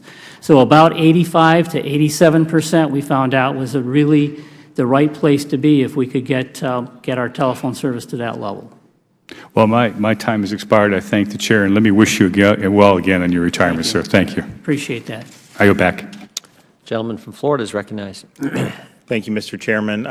Mr. Dalrymple, the news just broke this afternoon that 2 years after the fact, the IRS has located almost 7,000 documents that are related to the targeting of conservative groups. Are you familiar with those documents? I am not. Are you familiar with the news report? I am not. We would like to know on our committee, if you can get us an answer, Sure. whether those are documents that have previously been provided to this committee or to other committees in the Congress. I'll find because that out. we went through this for years and years, and there were a lot of emails that were destroyed. There were backup tapes, and it was really, really frustrating to do that experience. We have asked a number of us on the committee for the President to make a change at the IRS to really bring in some new blood so we can start reforming the agency. And the targeting was one of the issues, and how the agency responded to that. But there's also issues that we see about really a contempt for the taxpayer. I mean, the agency will go and they will try to get taxpayers dead to rights on producing their taxes and all this other stuff. But then you have employees, you had a single IRS employee that spent, according to the Senate Committee on Finance report, spent $43,000 staying at the Ritz-Carlton in Pentagon City. How is that acceptable?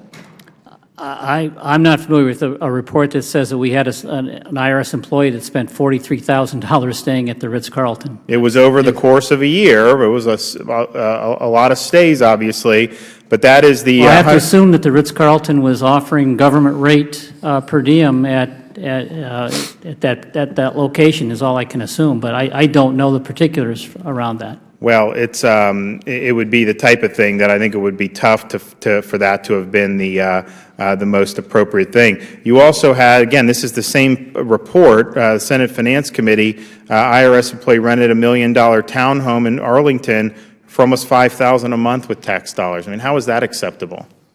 Again, I'm not really familiar with that. Okay, well, this is I think frustrating for us, and I know there's a lot of taxpayers that they don't feel that they always get the benefit of the doubt from the IRS. Mm-hmm. In fact, when Congress reduced the budget for the IRS in response to the targeting, there was a major drop-off in customer service. It was very difficult for the people, the taxpayers, to get through. So the bureaucracy was really not affected. It was all put on the taxpayer. And you had people that really couldn't get their questions answered, and that obviously has a lot of effects for our economy and for their well-being. Let me, Ms. Lucas, Judy, let me ask you this. What are the metrics that the IRS uses to assess customer service, to measure it? The primary one is the one we've been talking about, the telephone level of service, but they also For correspondence, for paper correspondence, they track the percentage, the backlog, they track the percentage that are what they call over age, so those that are 45 days or older. They track the traffic to the different services that they provide online, as well as... Does it track whether people are satisfied with their level of service? That, I think, would be a question that I would defer to Mr. Dalrymple. Actually, we do. We survey every taxpayer that we have contact with on a satisfaction survey, so the answer is yes, we do. Okay, and so you keep, what percentage, do you know what percentage of callers are satisfied? Actually, the number is quite high, but I don't know what it is off the top of my head, but I could get that for you. Okay. Now, did we satisfactorily answer your question? Is that kind of the way you go about it in terms of customer service? It's a series of questions that try to get at how satisfied the taxpayer was with the interaction that they had. Ms. Lucas, Judy, what are the GAO recommendations, if any, about, are there other metrics that can be used so that the IRS can better understand the issue with customer service? Well, we've made a number of recommendations, including that they have a comprehensive customer service strategy to help them determine overall among telephones, correspondence, walk-in, online, what they're looking for ideally and what's the most efficient, most effective way to get to that. We've also made recommendations that they have other metrics for correspondence, that they include performance targets for their correspondence. And in addition, we've got some recommendations. We've made some suggestions to Congress that would help IRS as well in terms of having authority to adjust or correct math errors that they see. Great. My time is up. Mr. Chairman, these emails, we need the answers on those emails and see, were they responsive to us, then not provided, have they? And they may have been provided because this is in a context of a FOIA suit with Judicial Watch, but even within the context of that FOIA suit, this is 2 years late where they said they didn't have them and now all of a sudden they're producing them. And so that obviously is troubling. I yield back. Well said. I thank the gentleman for that. Raising that issue and the others. Do you need congressional authority to move user fee dollars around, Mr. Dalrymple? No, that authority was granted to us back in the 90s to be able to use that. You can use it wherever you want. You can use it on customer service. Yes. Yeah. Did you focus it on customer service, or were some of those user fees moved over to implement the Affordable Care Act? We did have to use user fees for the Affordable Care Act, FATCA, the FAST Act, the PATH Act, the HCTC. We've had a number. But of those acts, which one would you use more? Which one was probably the bigger hurdle, or the one that required most of the user fee dollars? Would it be the Affordable Care Act? It would be a guess for me to answer that. I can find out. Well, give me your best guess. You've worked there a few years. I would have guessed it would have been the ACA. Yeah, so would I. So would I. So that could have contributed to the terrible customer service that taxpayers were receiving. You mentioned earlier that that's a legislated mandate. No, I understand. You understand. Okay. Yeah. The ability to use the user fees or the ACA or both? Both. Right. I understand that. But the ACA is one I didn't vote for. In fact, I didn't vote for the user fee, the ability to move the user fees, because I wasn't here. I appreciate that. Okay. You mentioned earlier that the budget has been reduced at the IRS, and that as a result of that, there are 17,000 less people working at the IRS. Is that accurate? That's accurate. Okay. I mean, that's reflecting your testimony in an accurate way, I think. What time frame are you talking about, that 17,000? I believe that's between 2010 and 2016. And that 17,000 were because you received fewer dollars in your budget. Were those people let go? Were they fired? Were they said, dismissed? Most of them were either have retired and not hired behind, or we didn't bring as many temporary or seasonal employees on, because that's. So no one was actually told to hit the road? There was no RIF, if that's what you're asking. That's exactly what I'm asking. No, not to my knowledge. Again, Okay. I didn't report back to the IRS until 2013, but I don't believe there was a RIF. So people retired, you just didn't rehire? That's right. Okay. Or hire people that would have come back from a seasonal job. So that is a bit different. If you're a seasonal employee with us, we don't have to offer your season back to you in instances. No, I like understand. You probably hire a few more people at tax season than other times of the year, I'm that. guessing. A lot more, yes. Right. I get that. Okay. I'm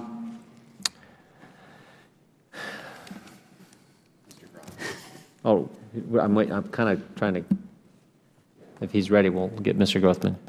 We'll just be at ease here for a second while we wait for the gentleman from Wisconsin to come back.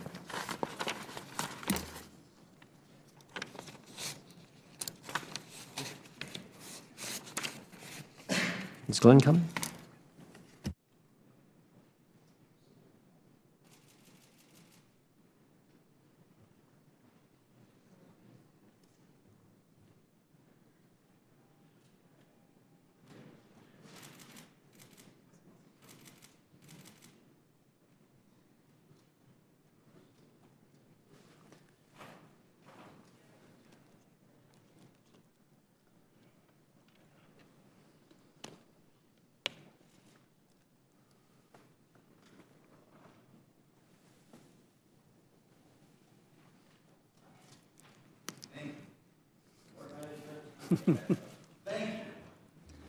Gentleman from Wisconsin is recognized. You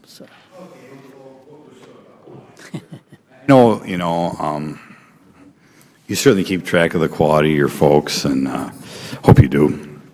Years ago, I used to do taxes, and at the time, not just me, other people felt, compared to the Wisconsin Department of Revenue, because obviously we dealt with them both, that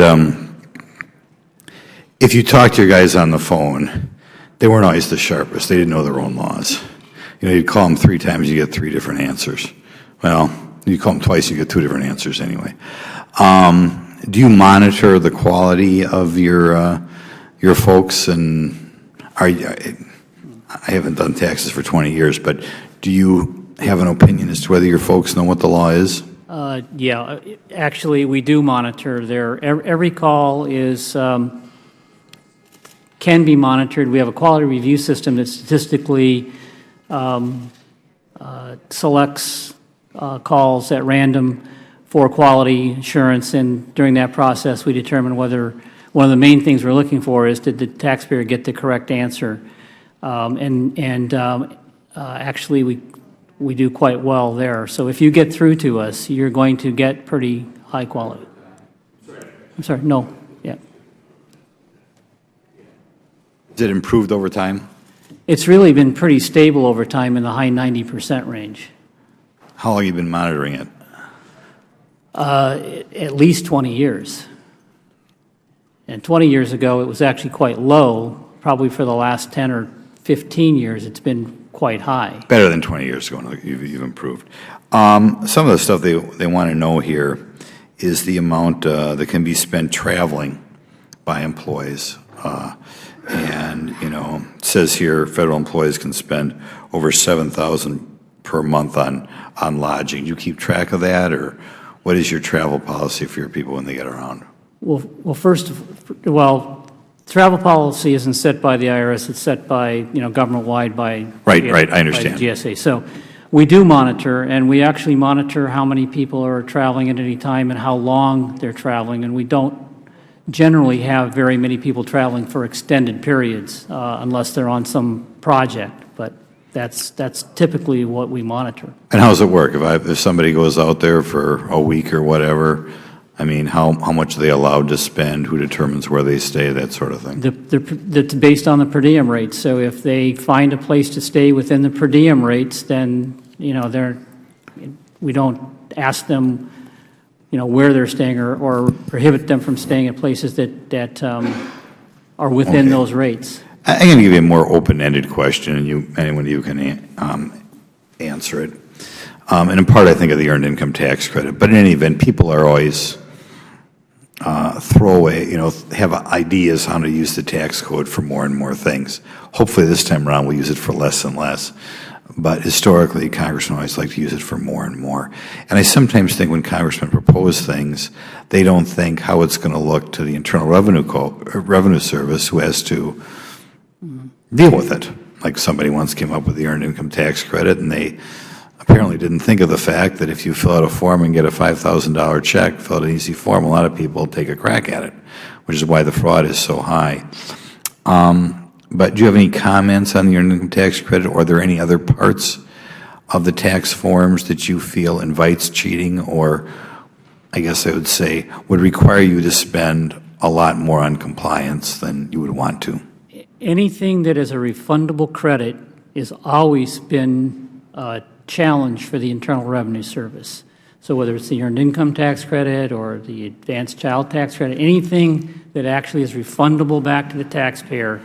And by the way, there are corporate refundable credits too. They're not just to individuals. Right. They cause us difficulty from a compliance standpoint. Okay, so when you retire and run for Congress, you're going to take a swing at these things? I'm not running for Congress. Oh. But you would take a swing at these things? I don't know that I'd take a swing at them because, there are reasons for them, I understand, but from a tax standpoint... From a compliance standpoint, they require a lot of your resources, and the reason they require a lot of your resources is they invite fraud, right? They invite confusion and fraud, both. The GAO has reported that EITC does have a very high improper payment rate, and part of the reason for that is the complexity of the credit itself. It's also self-reported. Right. It would be easy if one wanted to cheat to try to cheat, right? That's one of the reasons I think that IRS does audit a lot of audits of EITC returns. What happens when you find somebody has gotten a few $1,000s they shouldn't get? Well, what we try to do is actually find out that before they get the money back. So we do most of those audits that we refer to are pre-refund audits. We do over 300,000 of those every year. So we're stopping the refund from going out on the front end. It's very, very unlikely to get an EITC refund back if it's given to a taxpayer. Once it's out, it's gone, huh? It's very difficult to get it back at that point. Did you ever try to do anything with those people? I'm sorry? Did you ever try to do anything with those people? I mean, if it's very apparent that somebody is claiming a credit they shouldn't get, does anything happen to the people who do that? Well, actually, we bar them from getting the credit then afterwards. The other thing that would be incredibly helpful would be to have correctable error authority around earned income tax credit because we have to do examinations on all of these. If we had correctable error authority, the process would be much easier to stop the refunds when we saw them. What does that mean, correctable error authority? It means that when it's an obvious error on the return, we can actually reverse the credit that's being asked for as opposed to having to do a full examination to be able to stop the credit. Okay, I know my chairman is indulging me, but I love this committee. That's good. I'll give you one more question. Can I give you one more question? You sure can. If there's one business, refundable business tax credit, or one corporate tax credit, refundable credit that you feel is prone to be given erroneously, what would it be? If there's something comes to mind. I mean, you mentioned it's not just earned income tax credit, they're business credits too. I can't think of one off the top of my head, but I'd be happy to come back to you. Yeah, think of some so we can. Yeah, and how many of the EITCs percentage-wise that you guys review do you think are fraudulent or erroneous? I should put it that way. Yeah, because the point that my colleague from the GAO made is this is an incredibly complex law for a very unsophisticated group of taxpayers, and so a lot of the mistakes made are not necessarily fraudulent. They are honest mistakes. And then the other thing that you've got here are not normal nuclear families, so determining who has the the ability to claim the dependent, et cetera. All those things are incredibly difficult in this environment.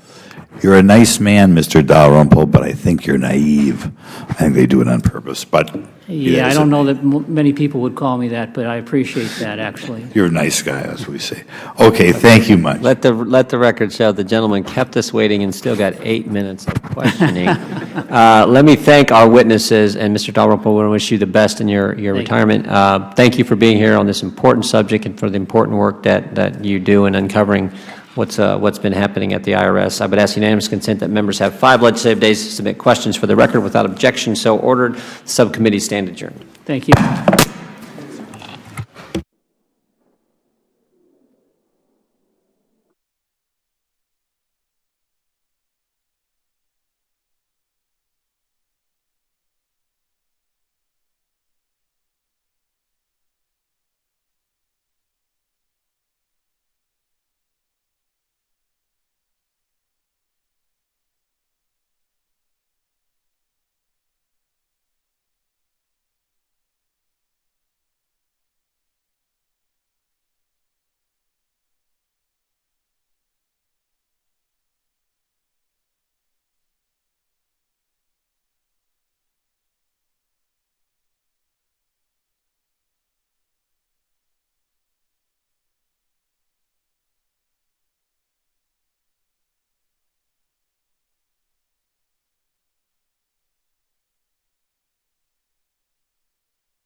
materials on the bill under consideration. Without objection.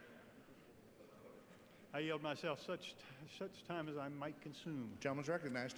H.R. 132, sponsored by Congressman Tom Cole of Oklahoma, conveys 2 buildings and 2 acres of land of federal Arbuckle project to the Arbuckle Master Conservancy District, Oklahoma. The district has operated and maintained the project for decades and completed repayment of the capital costs for the project in 2012.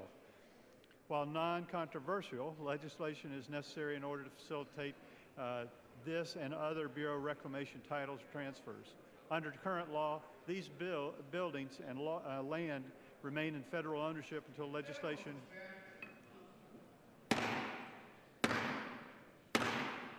House will be in order. Ownership until legislation is enacted. Members in the rear of the chamber, please take seats or remove conversations from the floor.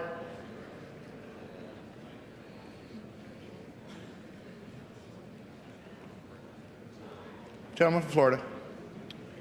Until legislation is acted to transfer the title of to the district. Mr. Cole's bill achieves this objective.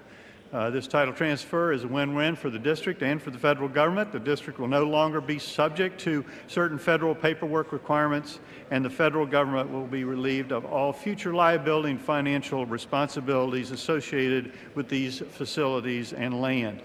I urge the adoption of this measure, which overwhelmingly passed the House as a bipartisan basis in last Congress, and reserve the balance of my time. Gentleman reserves the balance of his time. Gentleman from California. Mr. Speaker, I yield myself such time as I may consume. Gentleman's recognized. Mr. Speaker, H.R. 132, as the gentleman from Florida just mentioned, would allow a title transfer of 2 federal buildings to the Arbuckle Master Conservancy District in south central Oklahoma. These are buildings that were part of the Arbuckle project, which is a water project authorized by Congress back in 1962 to provide flood control, recreational opportunities, and municipal water supply. Nearly all the facilities within this project were already transferred to the Arbuckle Master Conservancy District in 2012 after the district finished repaying what it owed the federal government for construction. However, due to some overly narrow language in the legislation authorizing this project, 2 buildings within the project have yet. House will be in order. Members, please cease conversations in the back of the chamber. I know. On both sides of the aisle. Gentleman from California. Thank you, Mr. Speaker. 2 buildings have yet to be transferred. Transferring them will save taxpayer money that would otherwise be needed to operate and maintain these buildings. Will also relieve the federal government of any potential future liability associated with these buildings. It's a straightforward bill that should be quickly passed, so I thank you for the time and reserve the balance of my time. Gentleman reserves the balance of his time. Gentleman from Florida. I yield such time as he may consume to the gentleman from Oklahoma, Mr. Cole. Gentleman from Oklahoma is recognized. Thank you, Mr. Speaker. I want to thank my good friend for yielding. And before I begin my prepared remarks, I had no idea there was such interest in the Arbuckle watershed. But I'm flattered and pleased that all of you are here for this important legislation. I rise to support H.R. 132, the Arbuckle Project Maintenance Complex and District Office Conveyance Act. This bill is straightforward. As been mentioned, it's a land conveyance which has both federal and local support. I'd like to remind my colleagues this legislation was passed in the 114th Congress on December 7, 2016 by a vote of 412 to 1, but clearly it was so good you guys wanted it back again. H.R. 132 would authorize the Secretary of the Interior to convey certain lands and buildings of the Arbuckle Project in Murray County, Oklahoma, to the Arbuckle Master Conservatory District. In 1962, Congress authorized the payment of reimbursable costs for construction, operation, and maintenance of Bureau of Reclamation's Arbuckle Master Conservatory District in south central Oklahoma. The district completed repayment of the capital cost of the project in September of 2012. In accordance with the Bureau of Reclamation's policy framework for this title transfer, in December 2014, the Bureau of Reclamation and the district executed an agreement to transfer and fee title certain facilities that could be more effectively and efficiently managed at the local level. The title transfer involves approximately 2.83 acres of land. On this land is a small house, associated structures, and the Conservatory District's headquarters office building. The house and property are used to accommodate a district employee who maintains and inspects the dam and the pumping facilities. Headquarters office building is the base of operation for the district. This district also divests the federal government of its responsibility and liability associated with the district's facilities. Reclamation and the district have worked cooperatively and successfully to address all of the elements necessary to bring this legislation forward and make this transfer proceed as smoothly as possible. I'm pleased this bill is an agreement with which both the federal and local interests are satisfied. I want to urge all of my colleagues to support this legislation once again, and I want to again thank the chairman for his help in expediting this matter. With that, Mr. Chairman, Mr. Speaker, I yield back. Gentleman from California. Mr. Speaker, I yield such time as he may consume to the gentleman from Maryland, Mr. Raskin. Thank you very much. Gentleman from Maryland is recognized. Mr. Speaker, thank you. I have a parliamentary inquiry. Is it consistent with the rules of the House of Representatives for the Committee on Ways and Means and the Energy and Commerce Committee to be considering the American Health Care Act without a CBO score that would permit us to know how much this legislation will cost? The gentleman is asking the chair to make a hypothetical situation that is not pertinent to the business before the House currently. Well, I didn't think it was hypothetical, but in that case, Mr. Speaker, I move that the House do now adjourn. The gentleman first yield back the time he was yielded to the gentleman from California? Yes, I would. For what purpose does the gentleman from Maryland seek recognition? I move to adjourn. Question is on adjournment. All those in favor say aye. Aye. All those opposed, no. I would ask for the yeas and nays. The noes have it. The yeas and nays are requested. Those favoring a vote by the yeas and nays will rise. Sufficient number having arisen. The yeas and nays are ordered. Members will record their votes by electronic device. This will be a 15-minute vote.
Well,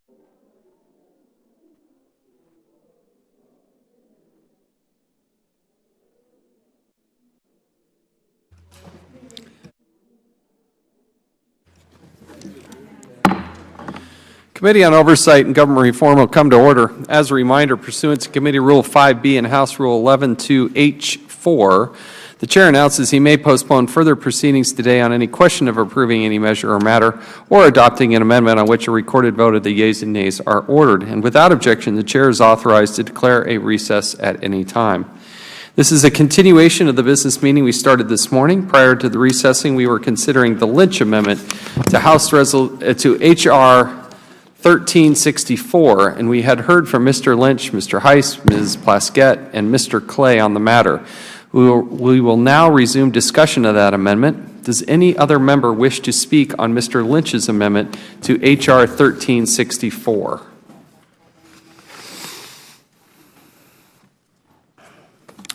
If none, the question is now on the amendment offered by the gentleman from Massachusetts, Mr. Lynch. All those in favor signify by saying aye. Those opposed, no. No.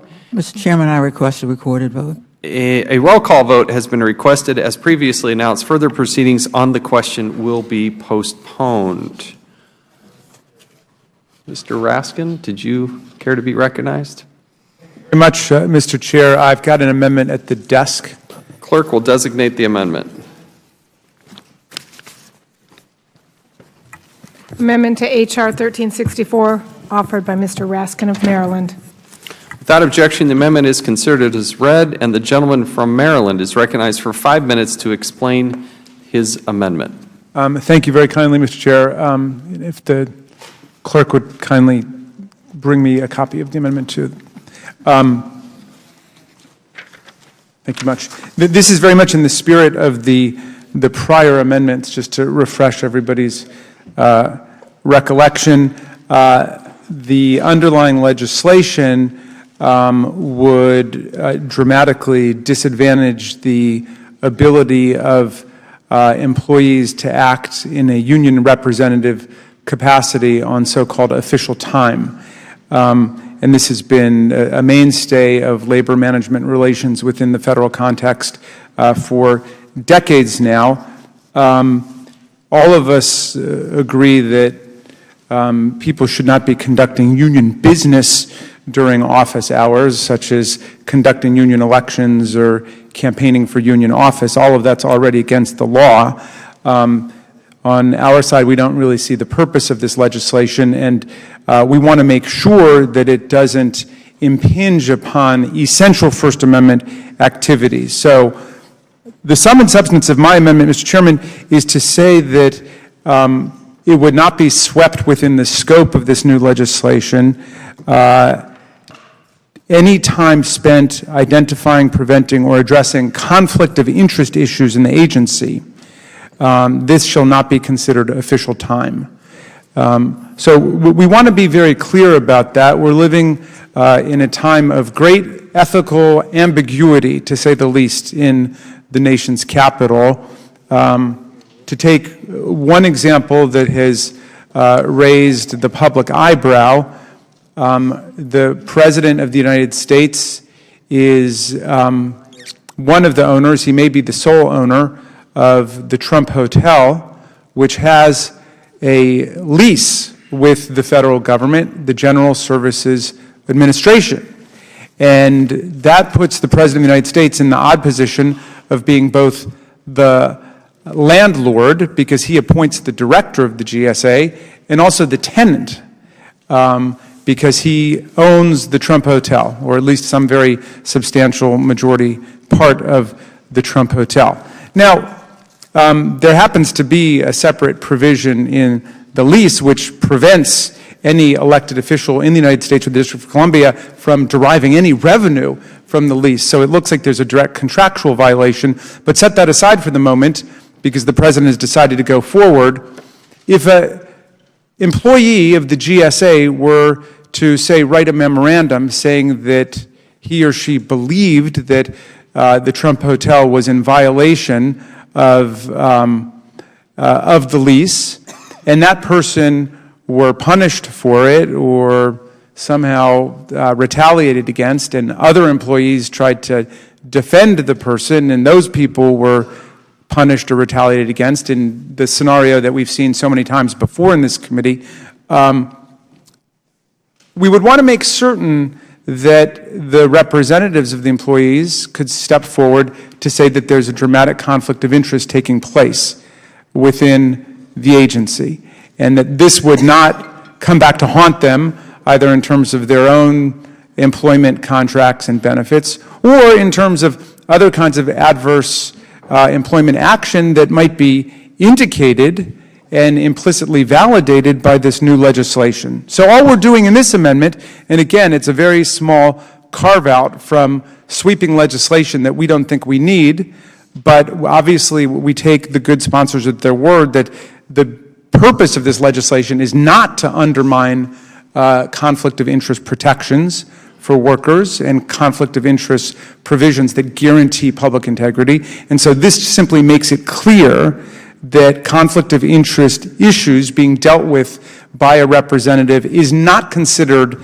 official time within the meaning of the legislation and for the purposes of calculating compensation percentages. And with that, Mr. Chair, I would yield back my time. Gentleman yields back. We'll now recognize the gentleman from Georgia, Mr. Heiss, for 5 minutes. Thank you, Mr. Chairman. Again, H.R. 1364 does not hinder or prevent anyone from exercising the First Amendment or raising a red flag or whatever concerns they may have. The bill is simply prohibiting lobbying and political activities for those who are on official time. I don't see how we can get any more reasonable than that.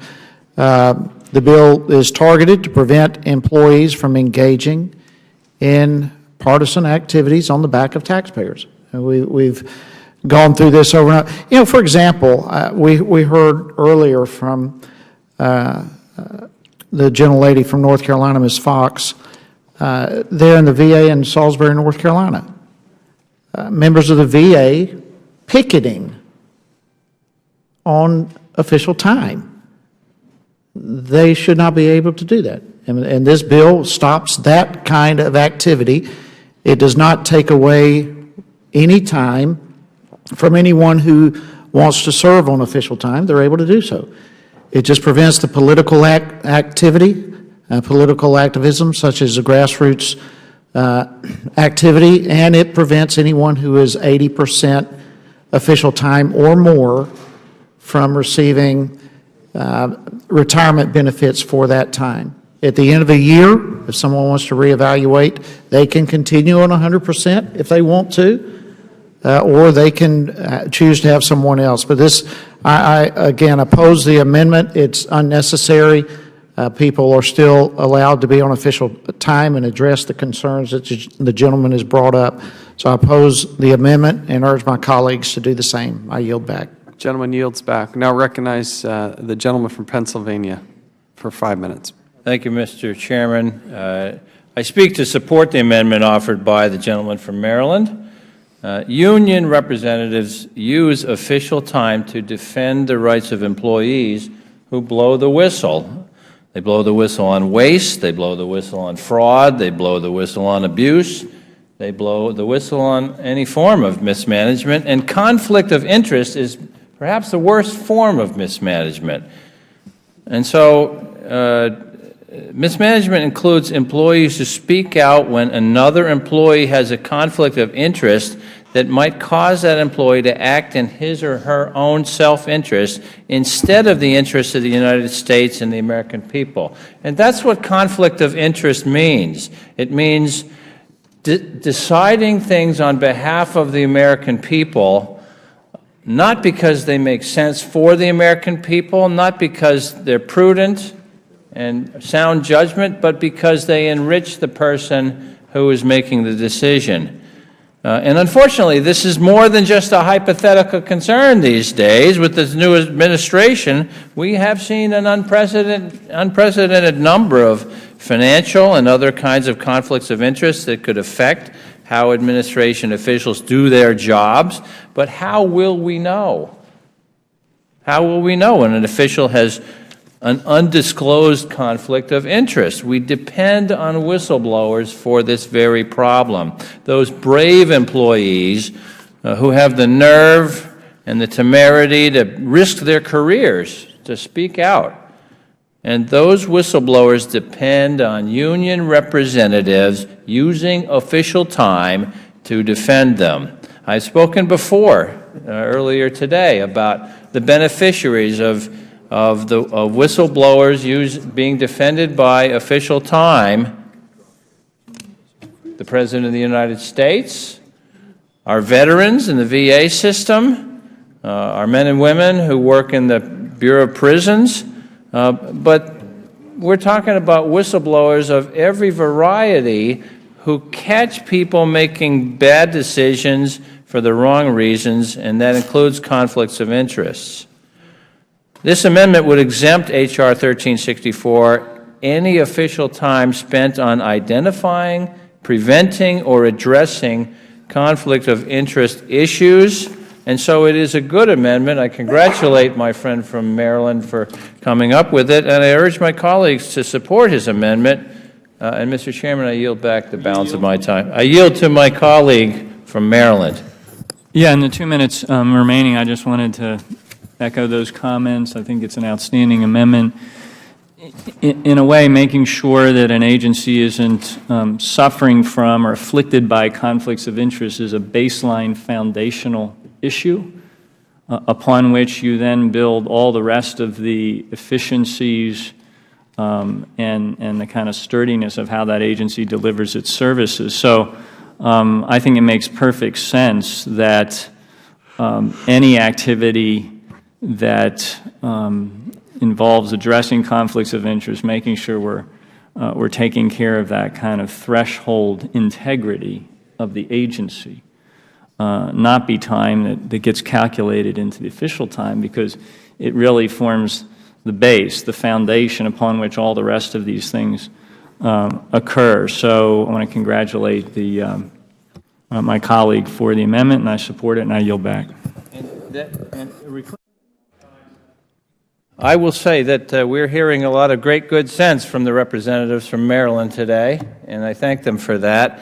This is the committee where we are dedicated to rooting out waste, fraud, and abuse, that unholy trinity, and union representatives working on official time defend the whistleblowers who catch people up to the waste, fraud, and abuse and the conflicts of interest that Mr. Raskin is talking about. So I urge my colleagues to support his amendment, and I yield back. The gentleman yields back. Does any other member wish to speak on the Raskin amendment?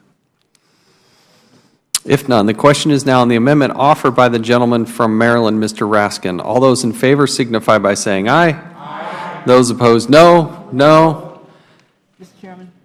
I ask for a recorded vote. Roll call vote has been requested. As previously announced, further proceedings on the question will be postponed.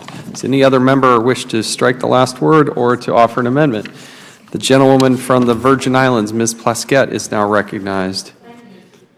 Thank you, Mr. Chairman. I have an amendment at the desk. Clerk will designate the amendment. Amendment to H.R. 1364, offered by Ms. Plaskett of the Virgin Islands. Without objection, the amendment is considered as read, and the gentlewoman from the Virgin Islands is recognized for 5 minutes to explain her amendment. Thank you. Mr. Chair, I have an amendment that would give an exemption to this in that any time spent protecting employees from sexual harassment shall not be considered official time for purposes of calculating such percent. And the reason I'm asking this is that H.R. 1364, as it stands now, will have the effect of punishing federal employees for protecting victims of sexual harassment. I know that the chair nor anyone in this committee would want that effect or that on their hands. My amendment would make an exemption for any time spent protecting employees from sexual harassment from consideration as official time for purposes of calculating such percent as provided in this legislation. Sexual harassment is a major problem in today's workplace. The large number of charges filed with the Equal Employment Opportunity Commission annually and the results of workplace surveys demonstrate that harassment is widespread and it's ongoing. Sexual harassment is prohibited by federal and state law, but enforcing that law in the workplace often falls to unions and federal employees on official time. Workers look to their union representatives for protection against sexual harassment or any form of civil rights violation in the workplace. Union representatives help collect the evidence of the violations and defend the rights of victims. Union representatives conduct laborious hours of investigation to document cases of sexual harassment. These representational functions are conducted during normal working hours.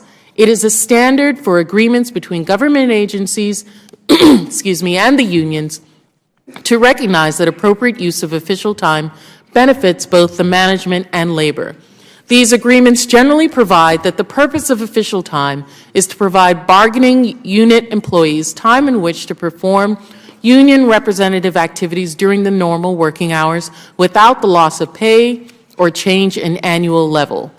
We believe that H.R. 1364 undermines these activities by not allowing activities like defending the rights of victims of sexual harassment to count towards credible service under the Civil Service Retirement System and Federal Employees Retirement System. As the law, if we were to pass 1364 stands now, when would union representatives be able to collect the evidence of sexual harassment in the workplace, except during the time that they are there in the workplace, which would be during the regular working hours? The restrictions would have a chilling effect on the time that union representatives spend on working to protect federal employees from violations of their rights, including sexual harassment. We cannot afford to eliminate the protections against sexual harassment that unions offer in the workplace. That is what H.R. 1364, as it stands now, would do. And I'm urging my colleagues to support this amendment. Thank the gentlewoman. We'll now recognize the gentleman from Georgia, Mr. Heist, for 5 minutes. I thank the chairman, and I thank the gentlelady from Virgin Islands.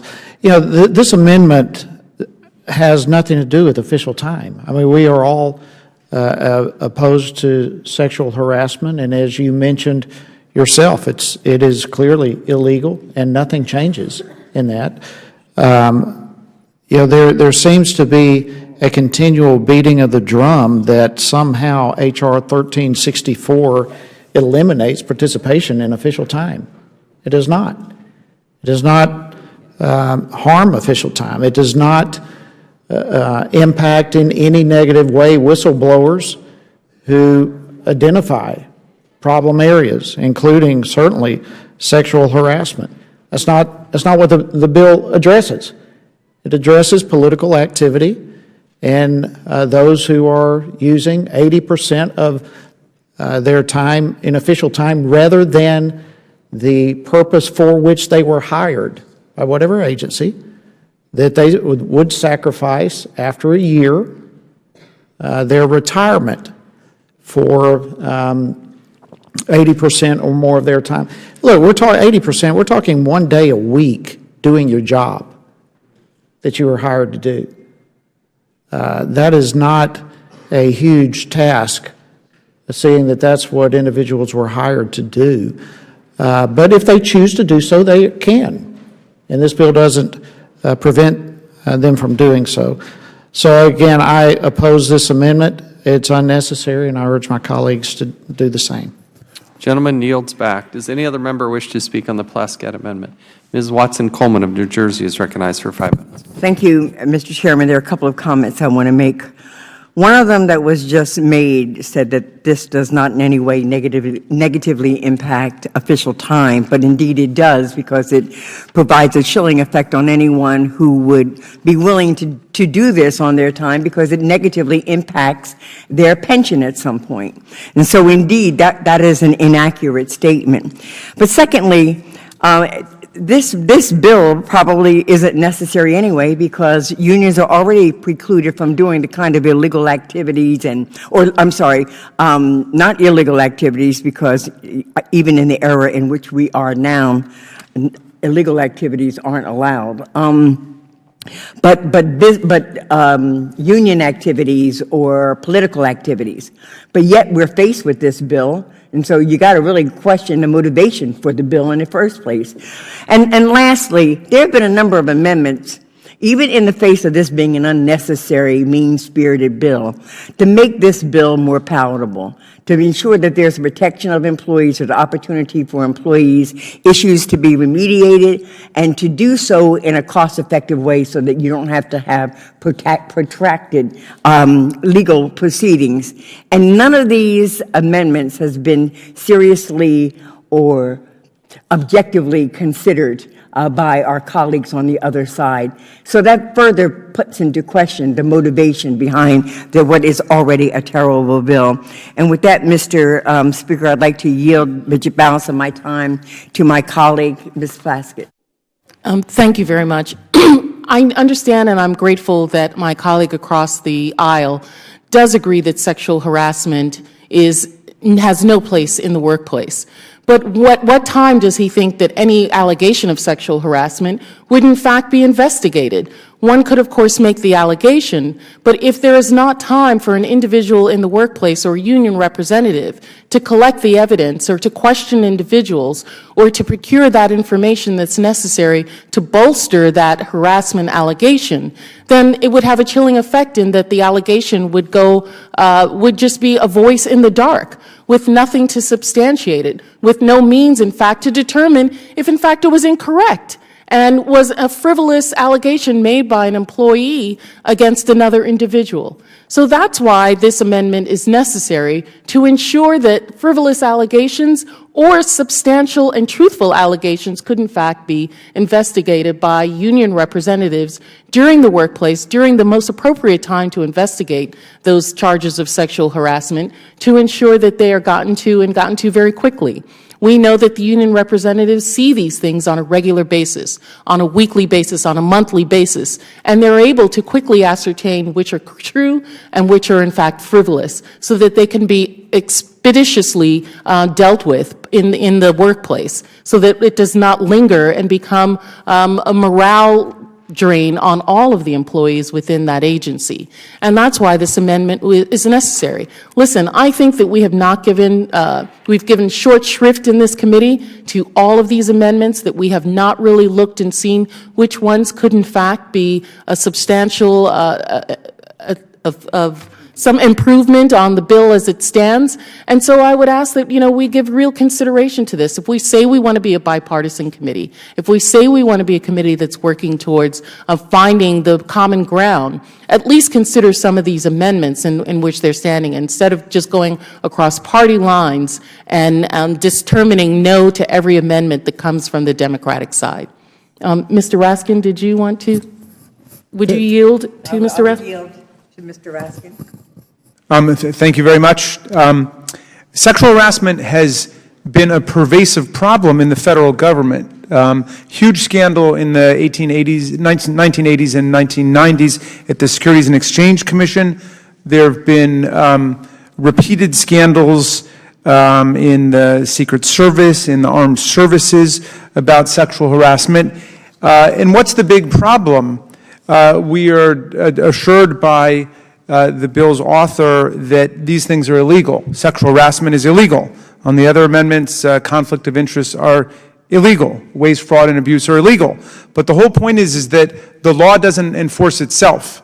There's a difference between the law on paper and the law in practice. You need actual human beings to summon up the moral and political and sometimes physical courage to overcome their fear, to overcome intimidation, to come forward to complain about waste, fraud, and abuse, and sexual harassment, and racial harassment, and conflicts of interest, and so on.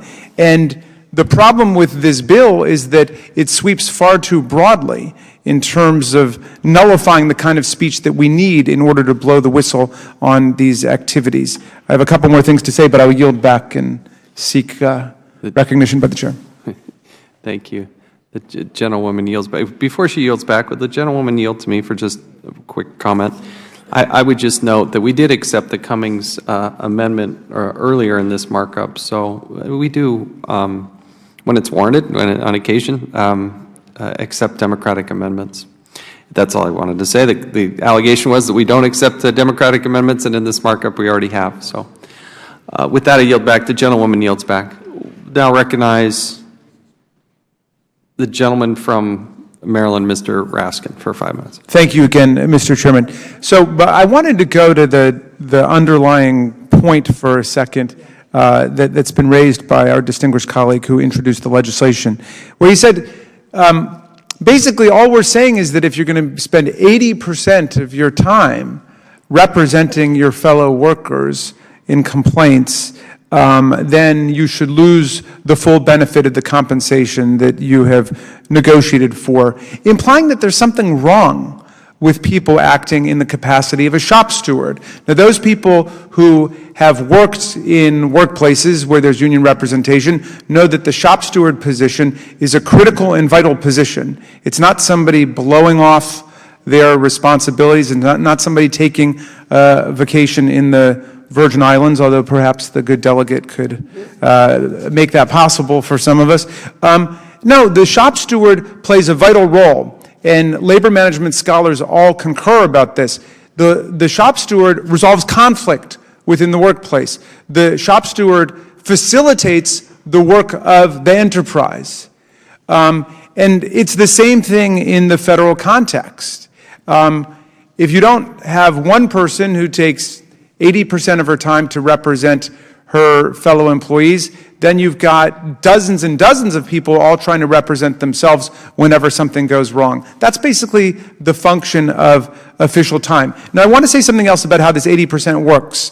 When you read the fine print of this legislation, it doesn't just say that you're disqualified for your contractual consideration, what you've bargained for, if you spend 80% of your time over the course of the year. It's even 80% in one day, then you lose the benefit for that day. And that's a serious problem because a lot of the collective bargaining agreements provide that there will be 1 day a week, a fifth of the person's time, when they will engage in representational activity for their fellow employees, but suddenly that day is removed from their contract for the purposes of accruing the various kinds of benefits that are being eliminated by the legislation. So you could spend 1 day a week, 20% of your time, but if you spent the whole day there, more than 80% of the day, then that day is lost to you in terms of building up your pension credits and so on, which is just one more hidden pernicious feature of this legislation, and one more reason that we do need to make certain, at least for things like defending your fellow workers against sexual harassment and blowing the whistle on that, we carve that out from the application of the legislation. So I want to speak very strongly for the Plaskett Amendment, and I will yield back my time, Mr. Chair. Gentleman yields back. Gentleman from Massachusetts, Mr. Lynch, is recognized for 5 minutes. Thank you, Mr. Chairman. Will the chairman help me with a term here? Does the chairman know why the line was drawn at 80%? Was there a study done, or it says principally engaged in official time, and then it says 80% in the legislation? Well, my point is that it's an arbitrary and capricious line that's been drawn here. There's nothing, there's no magic to it. It's just, I believe the sponsor of the bill just came up with 80% and figured out, stick it in there. The problem is that it limits a constitutional right of these workers to actually bring their grievances forward and have the right to free speech in the workplace. Also, it is important to note that if an individual union steward was working on a case of sexual harassment, has been brought up by the previous speakers, and reached that 80% limit, that person would be confronted with the dilemma of either pursuing the case beyond 80% and losing their pension time, or giving up the case, in which the grieved employee suffering from sexual harassment would be harmed. And that would be bad in both cases. And I think it's fair to say it's a prior restraint on a constitutional right in any event. The interesting thing here is that the management side gets no penalty. So they can work on matters of labor relations and personnel policies till the cows come home, and they are not penalized. So I think you've got an equal protection problem there. I see the gentleman who's the sponsor of this bill. May I ask, Mr. Heiss, if there was any magic in the 80% beyond the limit at which someone may be principally engaged in official time? How did we come up with 80%? Yeah, there's nothing magic about it. Is there any rational basis? I've often wished there was some sort of magic around here, but there's not. No, listen, last year I introduced Did you just think it up? I'm just asking. Yeah, last year I introduced a bill on official time that was much more stringent than this. I mean, to be honest, if I had my choice personally, any time on official time should not be credited towards retirement because it's not what they were hired to do. Well, at least you're honest. Yeah, and so listen, I'm answering your question. Okay. And so we decided, look, my wishes are not going to be sufficient. So let's be as reasonable as we can. 80% seemed like an extremely reasonable amount, that if a person's working over 80% of the time in the job that they were not doing a job they were not hired to do, it seems extremely reasonable, beyond reasonable to give that. Was it derived from any? I just told you where it was derived. It's just from trying to be overly reasonable. You thought it up? Is that what it is? Yeah. Oh, you thought it up. Okay, that's fair enough. Fair enough. I'm just trying to thought it up establish a based upon basis. what seemed to be overly reasonable. I understand. No, that's good. I appreciate the gentleman's honesty. I just want to try to set the table for a challenge here, that this is arbitrary and capricious, which is basically you just thought it up, which is good. That kind of fits the definition right there. Okay. Would the gentleman yield back? I would certainly yield to the gentleman from Maryland. Thank you very much, Mr. Lynch. And because we've got the sponsor back in the room, I wonder if I could follow up with a quick question on this. Mr. Heiss, if I could just follow up with a question.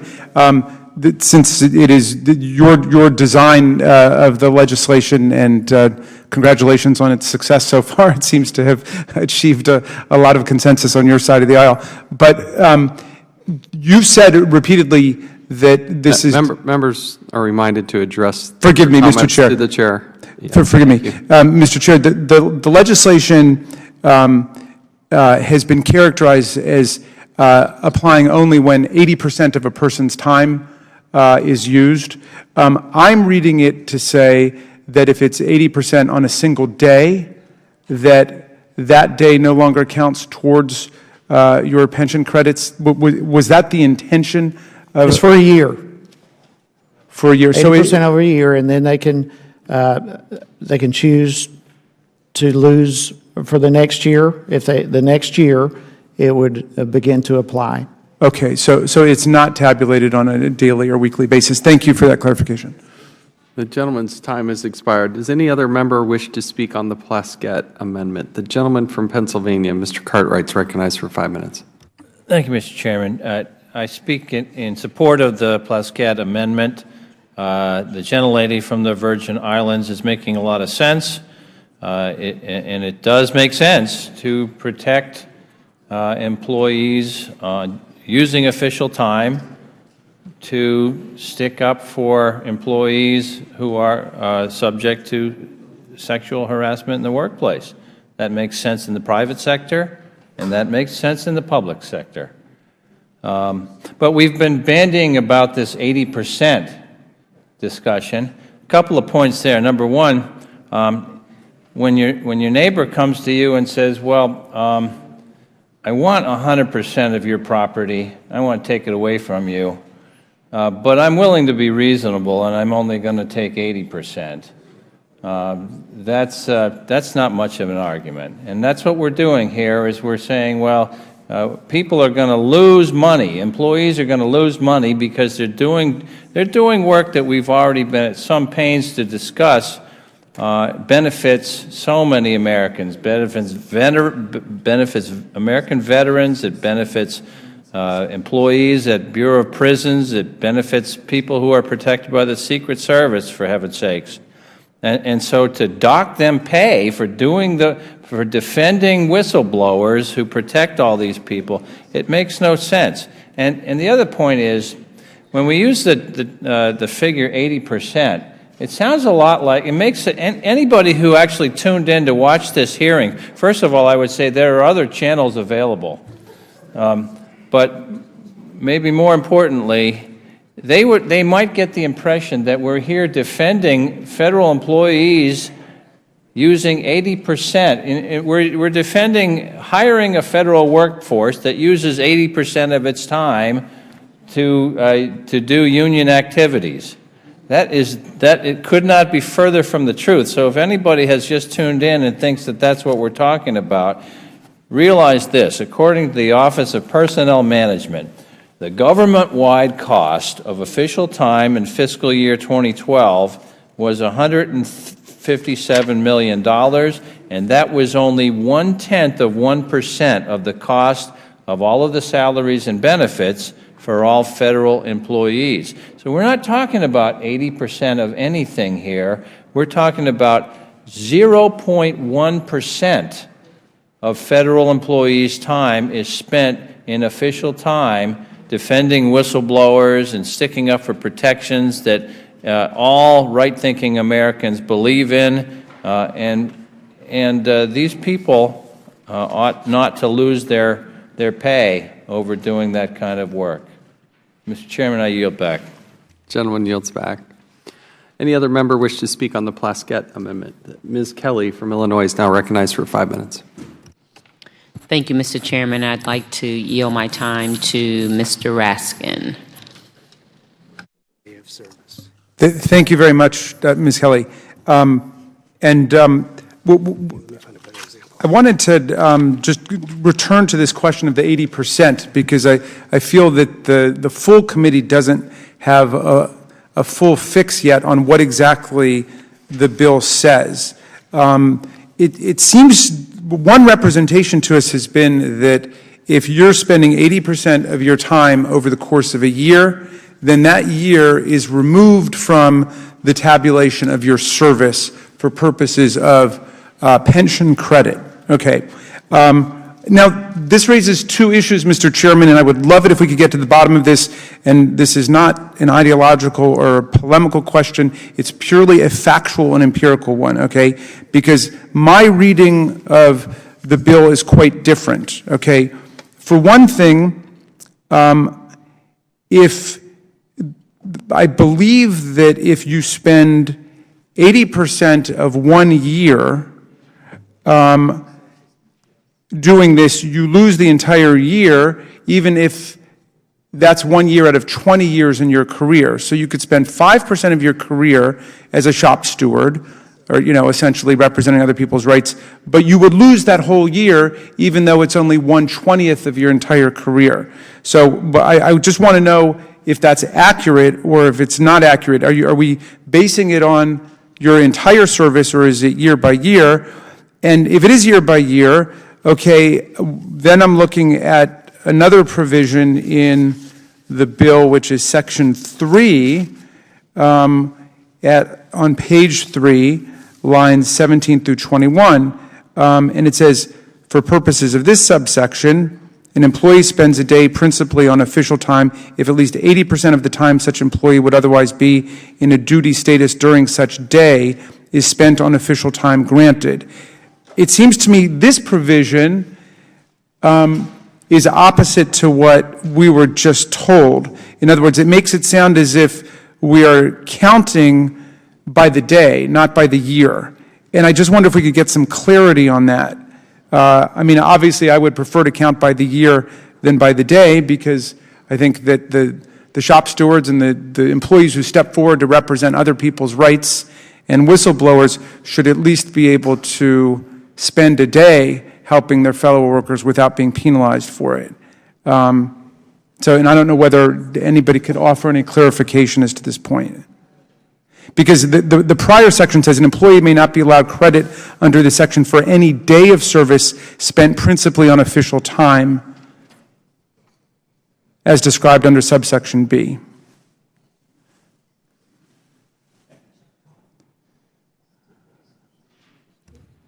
I can simply point the gentleman to Section 3 of the bill.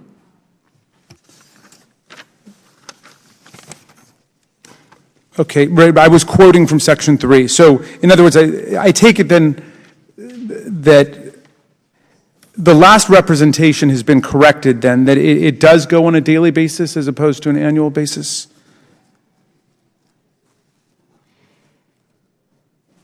Forgive me, I'm just confused, Mr. Chairman.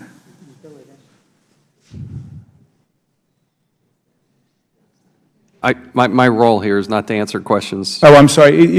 I'm just pointing you to the text. I got you. You interpret it. It's Section 3. Could the sponsor answer this question, or? Oh, okay. Well, look, Mr. Chair, we're moving very fast here to. Will the gentleman yield? Yeah, yes, by all means. I don't know who it was that offered a very helpful response. Indicated that there's some unions who have bargained 1 day a week based on the interpretation that you have just indicated by the day. And so if you wouldn't even have other days if you went over the 80%. So I think by the day is the meaning of the provision. Yes, and this is basically my problem with it. It's really not an 80% rule, it's a 20% rule. If you spend 1 day a week, you lose that day. And you see, we're really undermining an essential part of labor management relations in the federal workforce by stripping a day that an employee would spend on behalf of his or her coworkers. I would yield back, Mr. Chair. The gentleman yields back who's actually Ms. Kelly's time. Me. Right, and I believe Mr. Lynch has already been recognized. I had a parliamentary inquiry. Sure. Would it be possible to recess until we get an answer to Mr. Raskin's question? Because this is just regarding the meaning of the bill. I think there's a serious question as to the explanation he gave us is not in harmony with the text of the bill. That's all. Thanks. So you're suggesting that we just get Mr. Raskin back in here. I mean, excuse me, Mr. Heiss back in. We have other members who may want to speak on this particular amendment. If we can do that while he goes, I believe Ledge Counsel is there in the audience if they want to go ask. Okay. She can answer questions for you if you want to walk over and go ask her some questions while we continue on. Okay. I suggest huddling with her and. Mr. Chair, would it be proper to just pose the question for the benefit of the whole committee to Legislative Counsel for clarity on this point? Yeah, that'd be great. Okay, can we try that? Everybody, unanimous consent that we try to do that? Let's do that.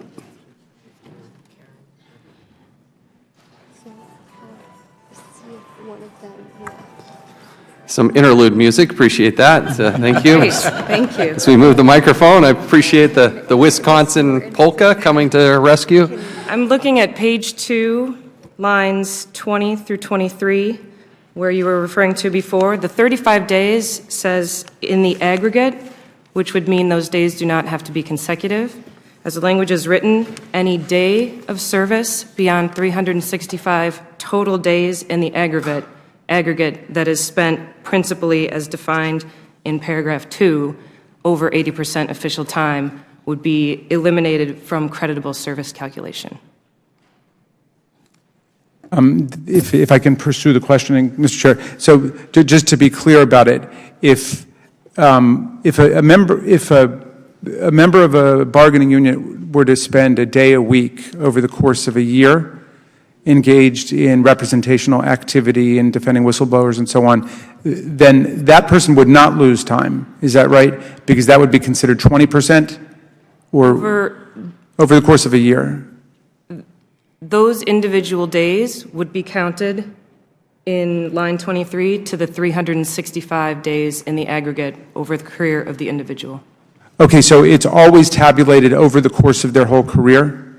There is no language stating otherwise. Okay, so to be clear, are you reading it that official time is defined at the end of a person's career?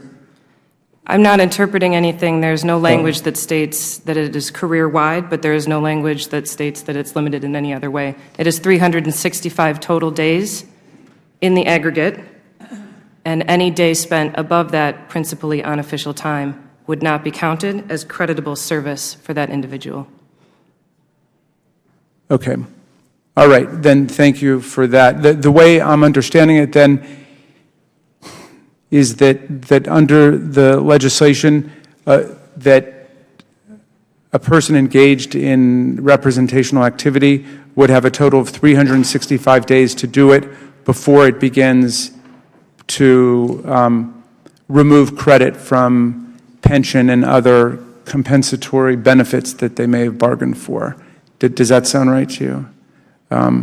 You have 365 days before the legislation kicks in? Yes, any day above 365 would not be counted. Okay, thank you very much.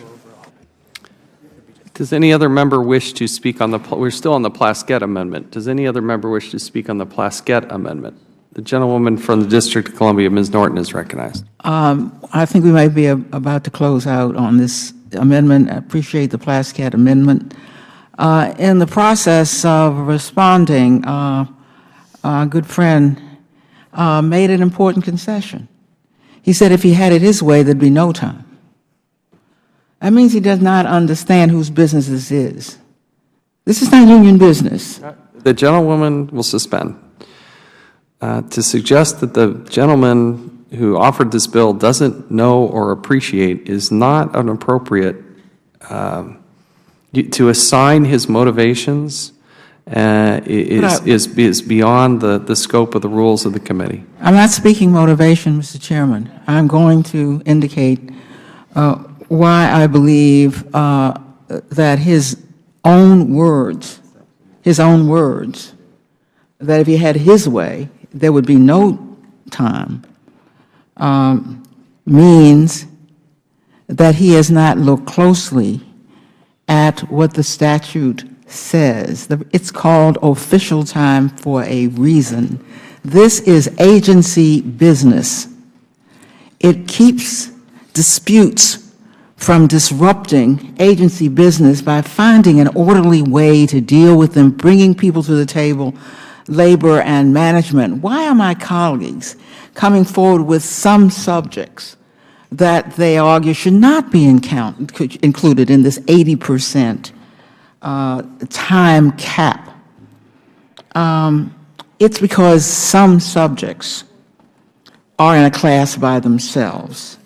That's why I believe in a prior amendment you heard members talk about whistleblower. They were only talking about what this entire committee on a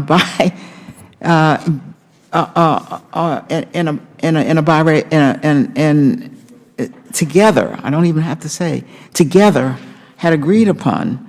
And it's kind of set it aside because it's very special. And that's what the Plaskett Amendment is about. Had we given the same kind of attention to sexual harassment? Very recently, federal employees from the EPA and the Forest Service were subjected to sexual harassment. So we picked it out. We felt that was so serious, we had to have hearings on it. We don't have hearings on every kind of violation. But when it rises to that level, it seems to me that you want to make sure it isn't caught in any 80% time cap. That was just 3 months ago that we had that hearing. We were so concerned that we wanted a workplace that was free of sexual harassment. I must say, Mr. Chairman, you gave some of the strongest words I've heard you indicate in that hearing. So by choosing out certain subjects, and Ms. Plaskett chooses out sexual harassment, she's trying to keep the committee from saying one thing and doing another. If it's so special that you have hearings, if it's so special that even the chairman speaks out against it and stands up for it, if the whole committee has been standing up for the victims of sexual harassment, then it should be treated just as we have treated it, as a special and important subject. And the way to make it clear that it does mean something to us is to send the message, you got a sexual harassment matter, we're not going to put a time limit on it. We know how difficult it is to come out for sexual harassment. It takes a great deal of courage to even come forward, and then to get it all out, that requires us to allow the time necessary to prove a matter which, by the way, is very difficult to prove because it's often he said, she said. So I strongly support the Plaskett amendment. I, as a chair of the Equal Employment Opportunity Commission, administered Title VII, where sexual harassment was a very important element of what the commission did. And I think this committee agrees as well. So I ask that the committee approve the Plaskett amendment. Gentlewoman yields back. Does any other member wish to speak on the Plaskett amendment? If none, the question is now on the amendment offered by the gentlewoman from the Virgin Islands, Ms. Plaskett. All those in favor signify by saying aye. Aye. Those opposed, no. No. Mr. Chairman. Roll call vote has been requested. As previously announced, further proceedings on the question will be postponed. I believe Ms. Lawrence of Michigan is recognized. Yes. Thank you, Mr. Chair. I have an amendment at the desk. The clerk will designate the amendment. Amendment to H.R. 1364, offered by Ms. Lawrence of Michigan. Without objection, the amendment is considered as read, and the gentlewoman from Michigan is recognized for 5 minutes to explain her amendment. Mr. Chairman, my amendment is simple, and it creates an exception for any time spent protecting employees from unlawful discrimination. We've had a long dialogue about sexual harassment. I want to broaden that. This legislation would create a dangerous precedent by intimidating union stewards into not advocating for their fellow employees. And if we have a situation like we have been aware of whistleblowing, where there is a culture of discrimination or sexual harassment, where the workload for a union representative would be substantial, the employees that we fight to protect would be also affected. One of the scenarios, and I want my colleagues, if they would, to listen, as I have no colleagues now listening, but for the record, when an employee feels that they are being treated unfairly, the person that they have direct access to is a union official. Oftentimes, when they meet with their union official and they define their issue of being aggrieved, they understand, or they're advised by the union steward, that this is not a contractual issue, this is discrimination under Title VII, and advise them to see an EEO investigator. As you know, I served as an EEO investigator, and numerous times cases were referred to me from a union steward. If that union steward had not taken the time to counsel that person, a lot of times they don't even understand the procedure to contact a person to file a complaint because they're not on site for discrimination. Now, what is discrimination in workforce? It takes various forms. It includes race, gender, sexual orientation, color, age, religion. And oftentimes, because you have the right as an employee to have someone represent you, that union steward is tapped to please sit with me and represent me through the EEO process. Mr. Chairman, I'm baffled that our committee is willing to punish union officials for filing grievance on behalf of victims of discrimination, which is the law, Title VII. This is not the way to strengthen our federal workplace. It will completely create a different outcome. The Civil Service Reform Act of 1978 authorized the use of official time. Why are we sitting here legislating something that has been authorized for official use? And it has been stated repeatedly that it is negotiated through the agency and the union of what is considered reasonable time. Again, I see this body reaching into areas to legislate beyond the congressional intent of this committee. And there has been no complaints that I'm aware of, and I have not heard anyone advocating for this, that there has been a complaint of abuse. We heard the numbers. We do not have an issue of major abuse of official time.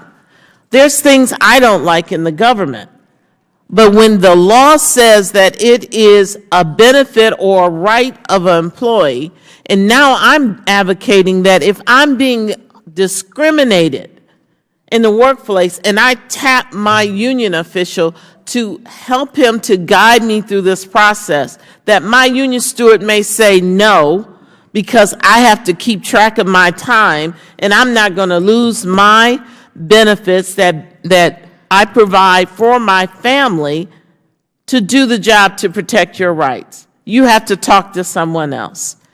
Mr. Chairman, I employ my colleagues to support this common sense amendment to prevent workplace discrimination, and I really am so challenged to understand why we're trying to fix something that has not been an issue. But when it comes to discrimination, and having served myself personally and heard the complaints and discrimination that has happened in the workplace, and we want every employee to be protected and work in an environment that they do not have to be the subject of discrimination, why would we tie that into fixing something that I'm still challenged to understand that's broken? And I yield back my time. The gentlelady yields, and I will recognize myself. This amendment provides exceptions to the underlying bill.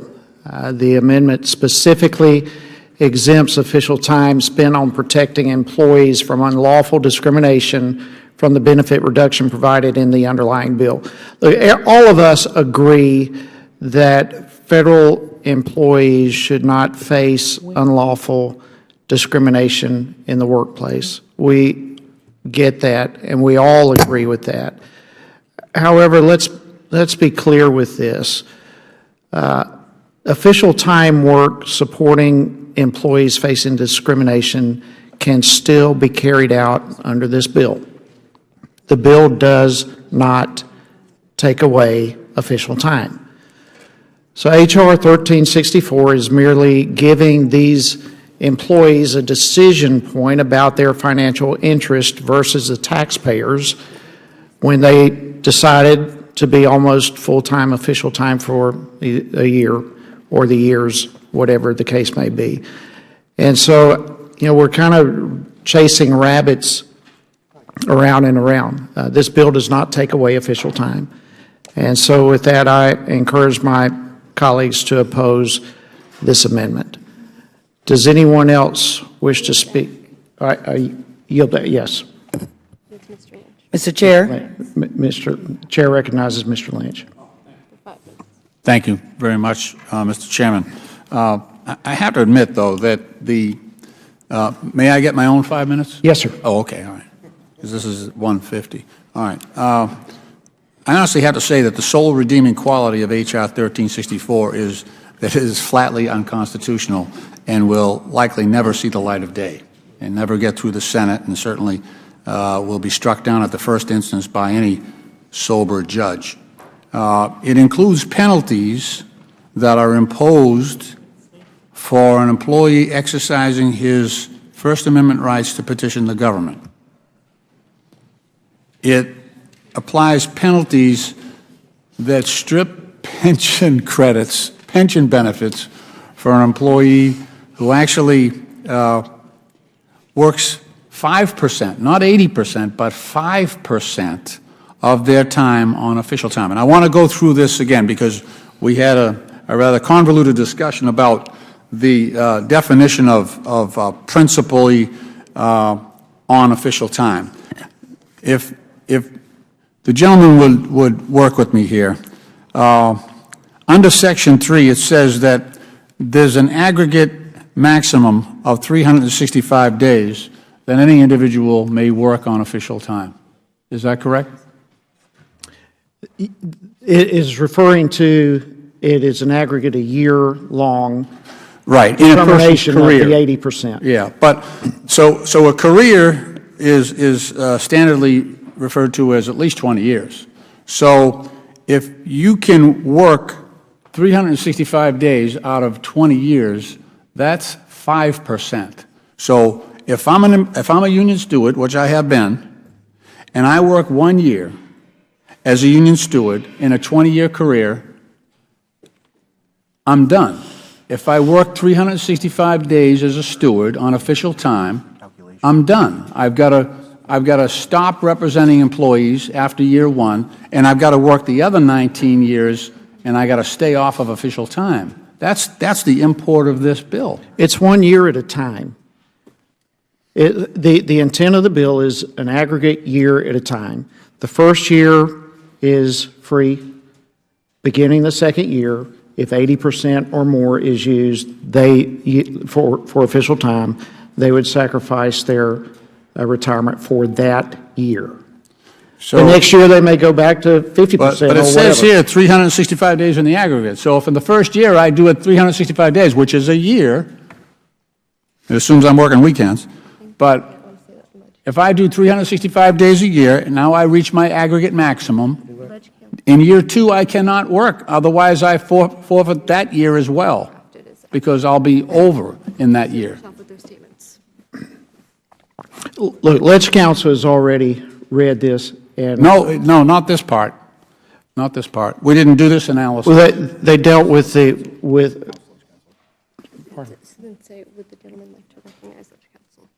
Would the gentleman like to recognize counsel? Sure. Sure. So you get the first year. You can work a year on official time. That's what the 365 days. After that year, that's when this 80%. Okay. All right. Hi. Hi.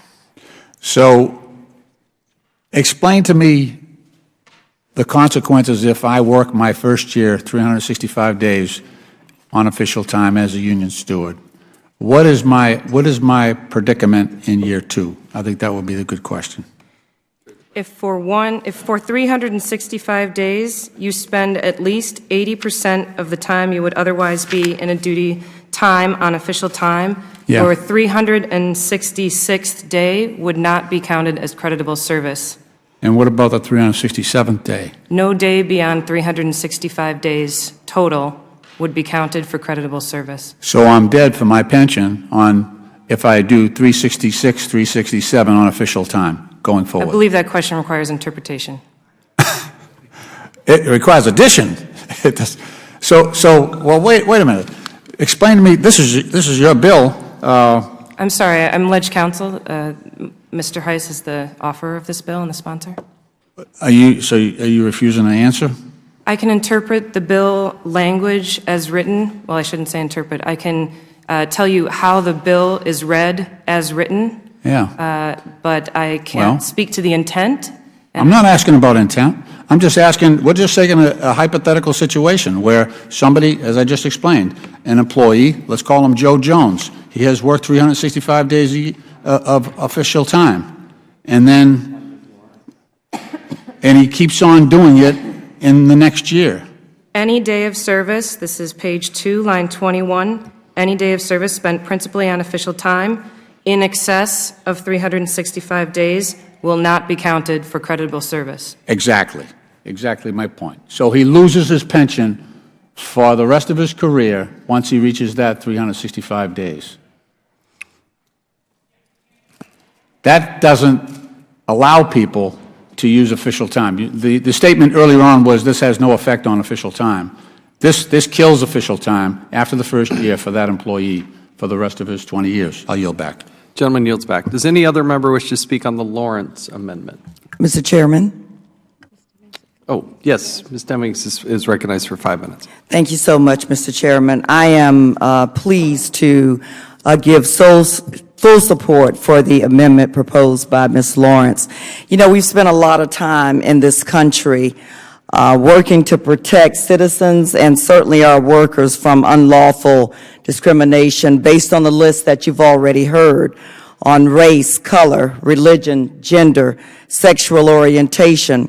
And it's been interesting, too, to listen today as we talked about the work of union representatives as if somehow the work that they do to protect our employees is not real work.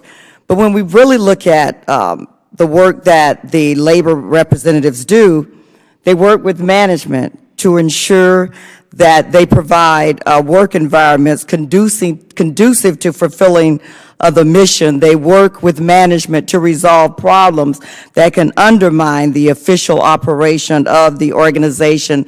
They negotiate contracts, and of course, as we've already said, and have to come to an agreement with management as it pertains to unlawful discrimination and how it will be dealt with. We talked earlier about determining a safe working environment, that union reps help identify safety and health hazards in the workplace. When the workplace is safe, I think we all know that workers tend to use less sick leave and workers' compensation benefits. And then in the grievance process and disciplinary actions, due process is crucial in a democratic society. It is definitely needed in the federal government, as we've seen in so many cases.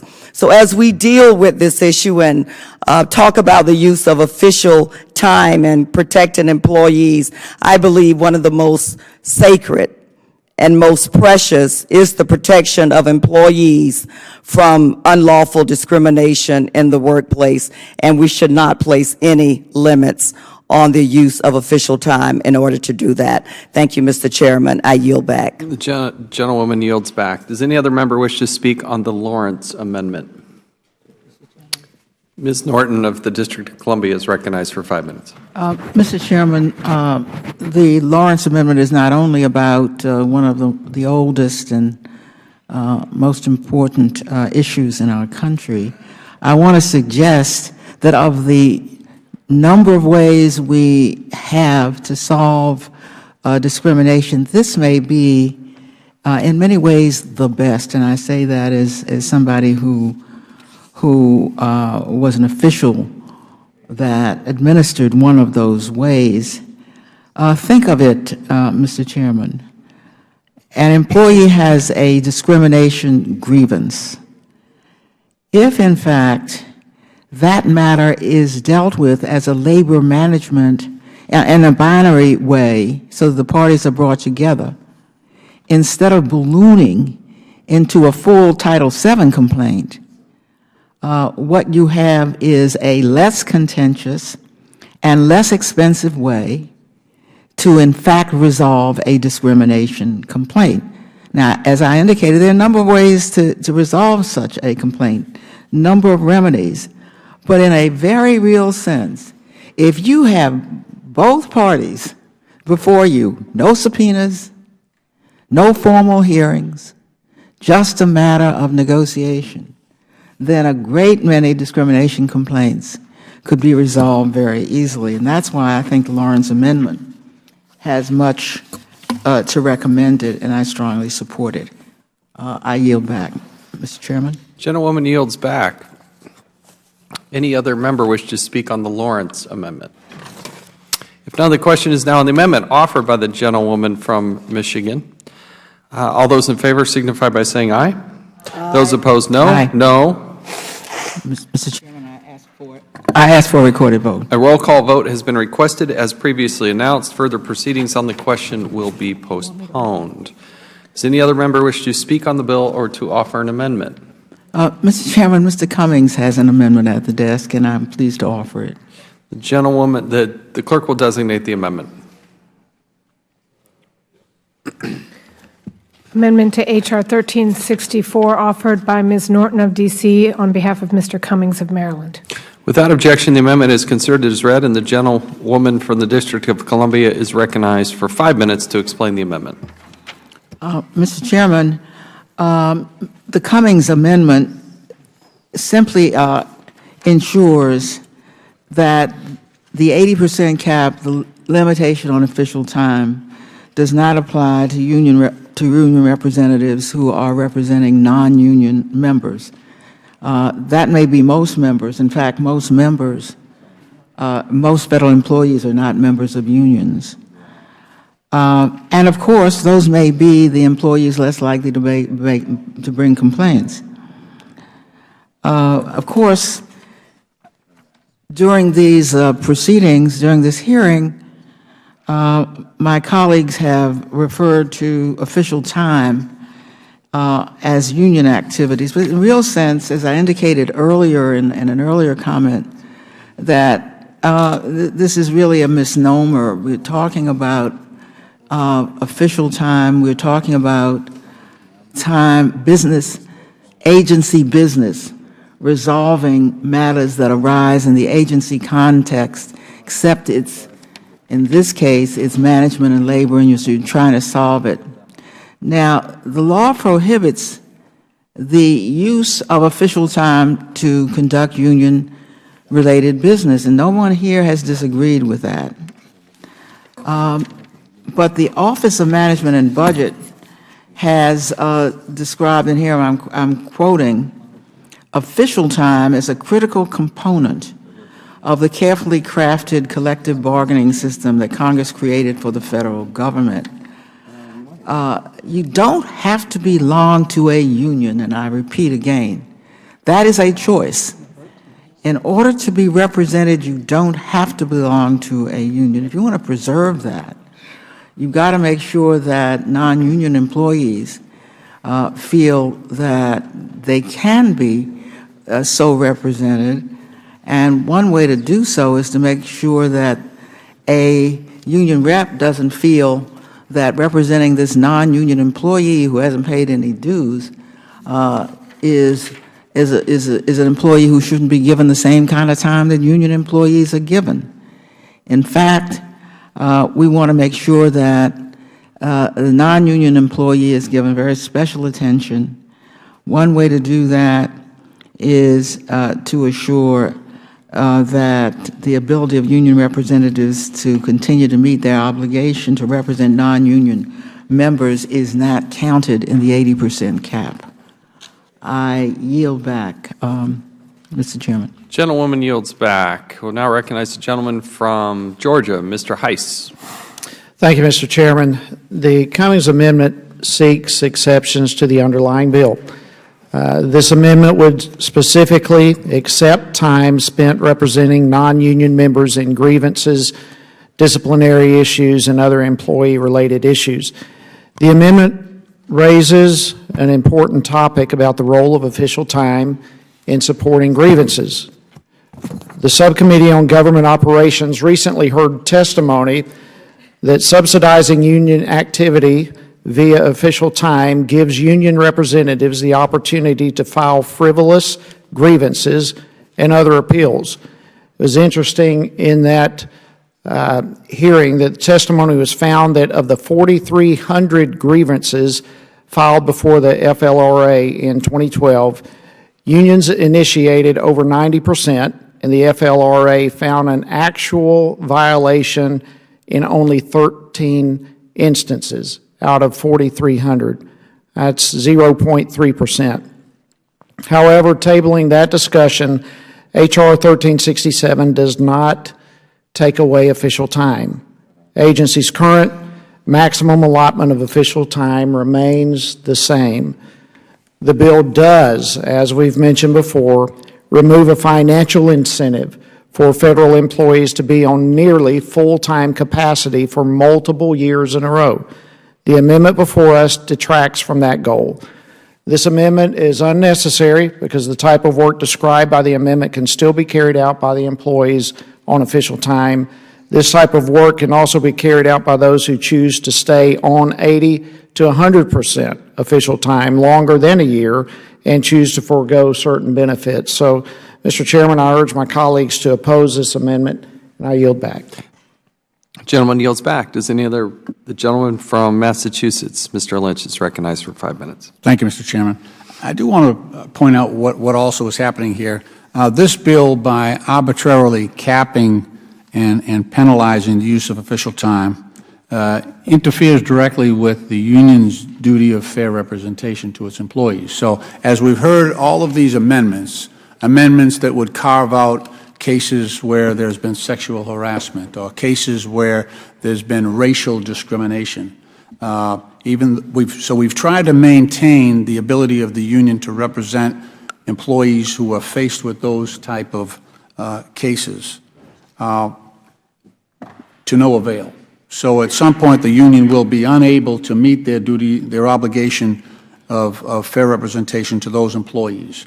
The other side of the coin is this, that when those employees raise those claims, and the company also, by refusing to allow official time, also dismisses and obstructs people from bringing those claims, while the claims against the union will be a failure of meeting their obligation of fair representation, for the company it will be a civil rights violation. So you're inviting the agency to have huge exposure to civil rights violations by dismissing or obstructing the claims being brought by their employees. This goes to the very heart of why we have a grievance procedure, so that people's rights won't be trampled and these claims won't be stifled. They'll be able to bring them forward. By putting penalties on the very act of bringing those claims forward and having them addressed by the employer and the union, you're inviting there'll be a floodgate of litigation against the agencies for stifling these claims, and there'll be civil rights violations, and against the union there'll be failure to provide or meet your duty of fair representation on the part of the employees. So this is a calamity. It really is. And I'm just trying to demonstrate and by debate reveal some of the pitfalls, the many pitfalls and frailties in this bill. With that, I'll yield back the balance of my time. Actually, I'll yield to Mr. Raskin if he would like some of my time. Thank you very much, Mr. Lynch. And I would just take 2 minutes to add my voice in support of Mr. Cummings' amendment. This, again, does go to the heart of the deal that was struck back in the Civil Service Reform Act of 1978. As I understand it, the whole nature of the legislative bargain is that the union would represent non-union members in return for having this official time possibility as part of the collective bargaining agreement. And it makes sense, because if the union is going to have the duty of representing non-members, that is people who don't pay dues, free riders, then the union should not have to pay its own money to do that, that is, take fees from the dues-paying members, nor should the employees who agree to act as representatives for other employees in grievances and workplace conflicts have to do it on their own time in the nighttime or in the weekend. And so what we're doing is we're taking a very complex and delicate and time-tested balance that's built into the law, and we're bringing a sledgehammer to it in order to disrupt and to undermine the official time provisions. So I think that the Cummings Amendment is the very least we could do to restore some kind of balance to the law that's been so essential to the effective vindication of the rights of union members, non-union members, and then the employer's interest in having a harmonious and effective workplace. With that, I'd yield back to Mr. Lynch. Gentleman yields back. Thank you, Mr. Any other member wish to speak on the Cummings amendment offered by Ms. Norton? If none, the question is now on the amendment, the Cummings amendment offered by the gentlewoman from the District of Columbia, Ms. Norton. All those in favor signify by saying aye. Aye. Those opposed, no. No. Mr. Chairman, request a recorded vote. A roll call vote has been requested. As previously announced, further proceedings on the question will be postponed. Does any other member wish to offer an amendment? Does any other member wish to strike the last word and be heard on the bill? If there are no further amendments, as roll call votes on amendments to the underlying bill have been requested and postponed as previously announced, the committee will now move to the next item on the agenda prior to voting on the passage of the underlying legislation. So, the next item for consideration is H.R. 1387, the SOAR Reauthorization Act, and the clerk will designate the bill. H.R. 1387 to reauthorize the Scholarships for Opportunity and Results Act and for other purposes. I ask unanimous consent that the bill be considered as read and open for amendment at any point. Without objection, so ordered. I'd now like to recognize myself for my statement on the legislation. Thank you very much. This H.R. 1387, the SOAR Act, will reauthorize and strengthen a successful and important program that is critical to helping district children achieve academic success, the Opportunity Scholarship Program. The Opportunity Scholarship Program, or OSP, awards scholarships to eligible district students so they can attend private school that might otherwise be beyond their parents' financial means. The District of Columbia's public school system has consistently had a host of numbers of challenges, and certainly the rankings near the bottom in terms of its performance. As one successful OSP graduate testified at a hearing this committee had in the 114th Congress, quote, "Every child should have a chance to receive quality education because at the end of the day, they are the future," end quote. I could not agree more. Providing every possible opportunity for students to receive the best education available ensures that the next generation is on a pathway to success. It is exactly why the SOAR Reauthorization Act is so desperately needed and what it will do. We know that SOAR is working. The Opportunity Scholarship Program has helped students at every type of school in the district achieve greater success. In the year 2014, we saw graduation rates for students participating in the OSP reach 89%. Let's say that again. Almost 9 out of 10 students participating in the program graduated from high school. On top of that, 92% of those graduates ended up enrolling in college or university. So SOAR is not just helping those who participate in the Opportunity Scholarship Program. We've seen great gains across all education sectors thanks to SOAR. In 2016, the D.C. Public Schools saw graduation rates of 69%. D.C.'s public charter schools also saw tremendous graduation rates, with the rates nearly 73% in 2016. From elected officials such as Mayor Bowser to the Washington Post editorial board, there is recognition that SOAR works for district students. I'd like to ask unanimous consent, and there's a long list here. I'd like to ask unanimous consent to enter the following letters of support, op-eds, and other statements, that these be entered into the record. Again, letters of support. These include the March 2016 letter from D.C. Mayor Bowser and various D.C. council members, the June 2009 letter and February 2011 letter from various D.C. council members, the April 2016 letter from the American Federation of Children, the April 2016 letter and March 2016 letter from the D.C. Catholic Conference, the December 2015 letter from D.C. Mayor Bowser and the Chairman of the Council, Mr. Phil Mendelson, The April 2016 letter from the National Coalition of Parental Choice, the April 2016 letter from the Chamber of Commerce in the United States of America, April 2016 letter from the Americans for Prosperity, April 2016 letter from the Family Research Council, April 2016 joint letter from the Committee on Catholic Education of the United States Conference of Catholic Bishops and the Archdiocese of Washington, April 2016 statement from the Thurgood Marshall College Fund, the March 2016 Washington Post article by the editorial board,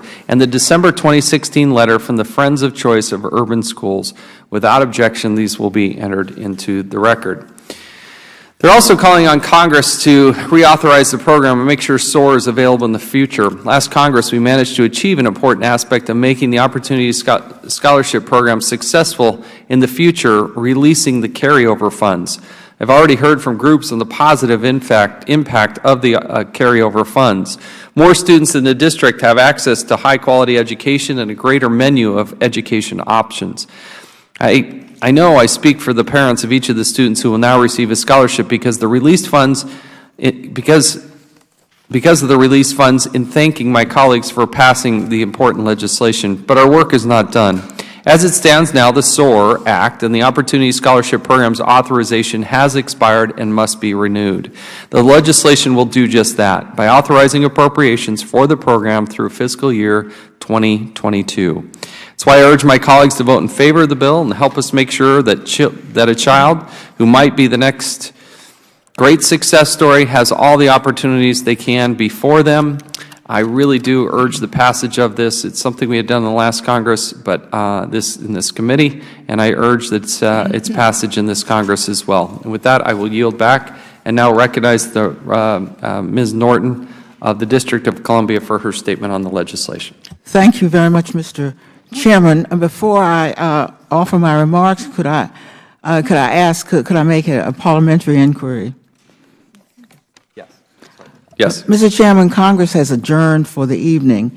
Yes. I'm asking whether or not you expect votes tonight, the votes that were postponed, to be taken this evening. I don't know if that's necessarily a parliamentary inquiry, but I assured the committee and all members that we would continue through all of these, for these two bills, the previous bill as well as the SOAR reauthorization. But we have also said that we would postpone and roll votes, and that very well may be tomorrow, but I'm trying to find a time that would be appropriate and palatable to both sides and the maximum number of people. Thank you for that clarification, Mr. Chairman. As a mother, I certainly have no criticism of parents who seize any and every educational opportunity that may be available to their children.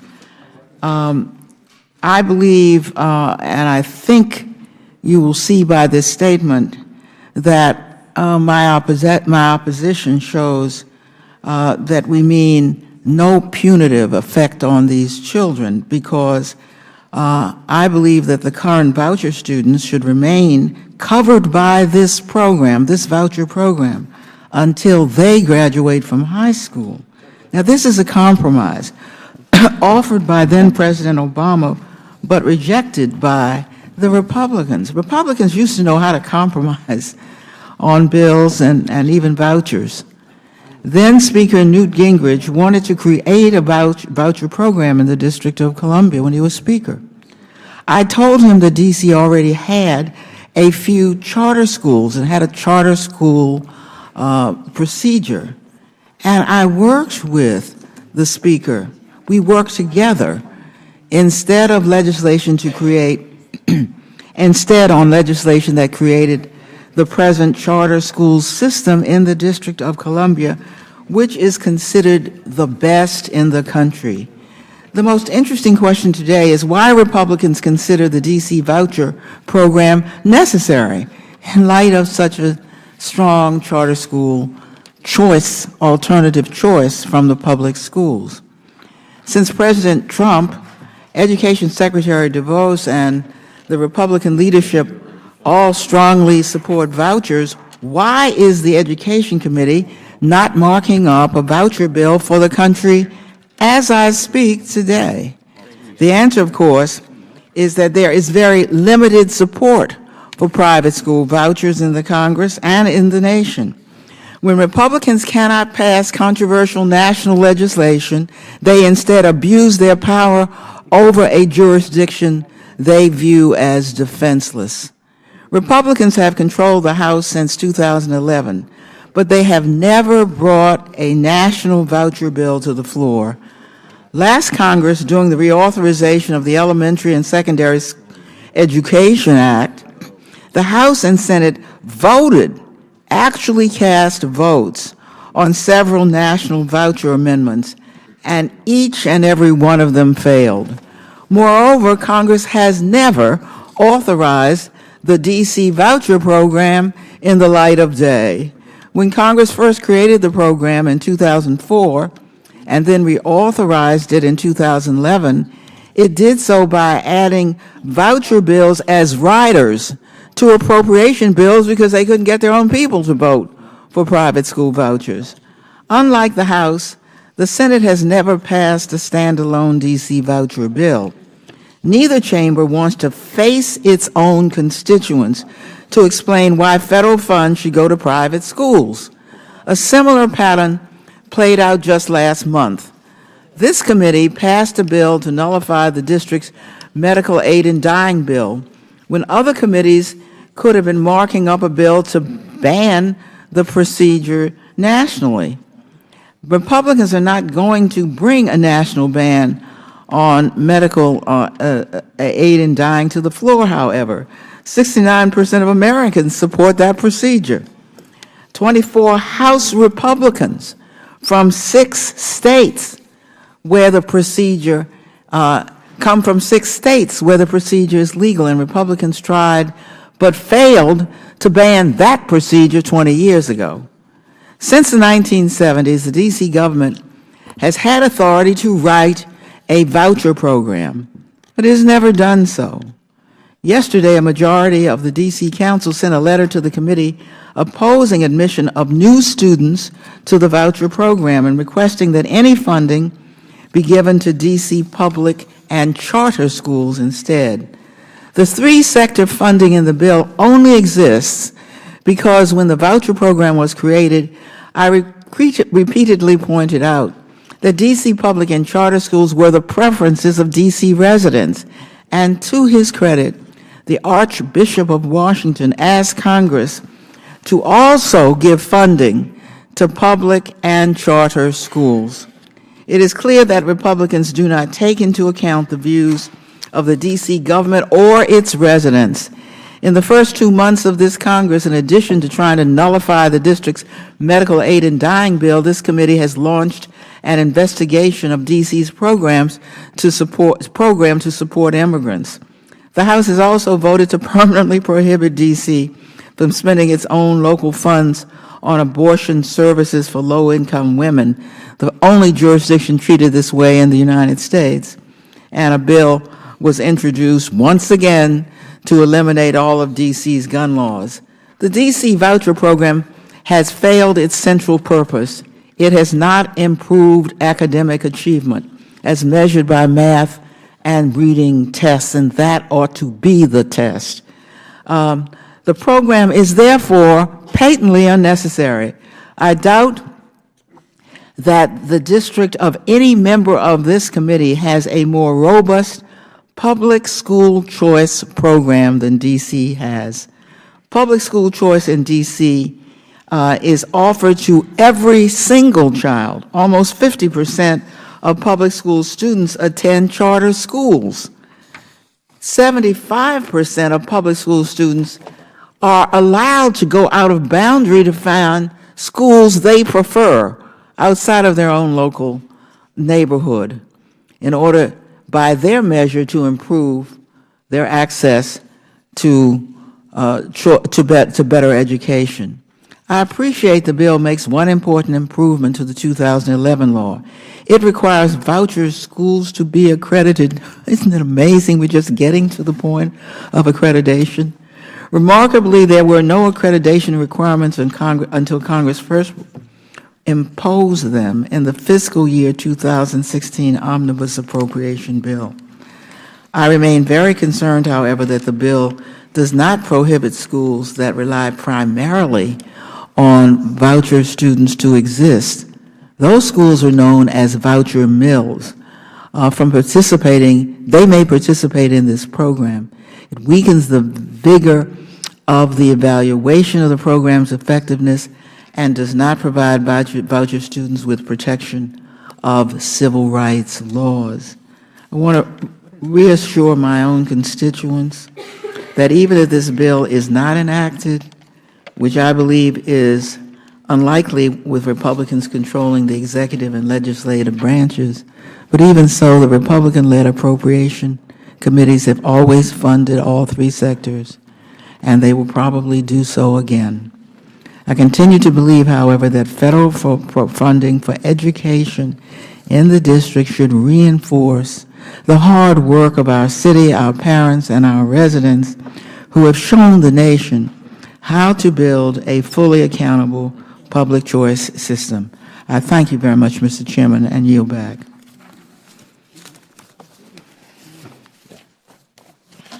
Thank the gentlewoman. Does any other member wish to be heard? Yeah.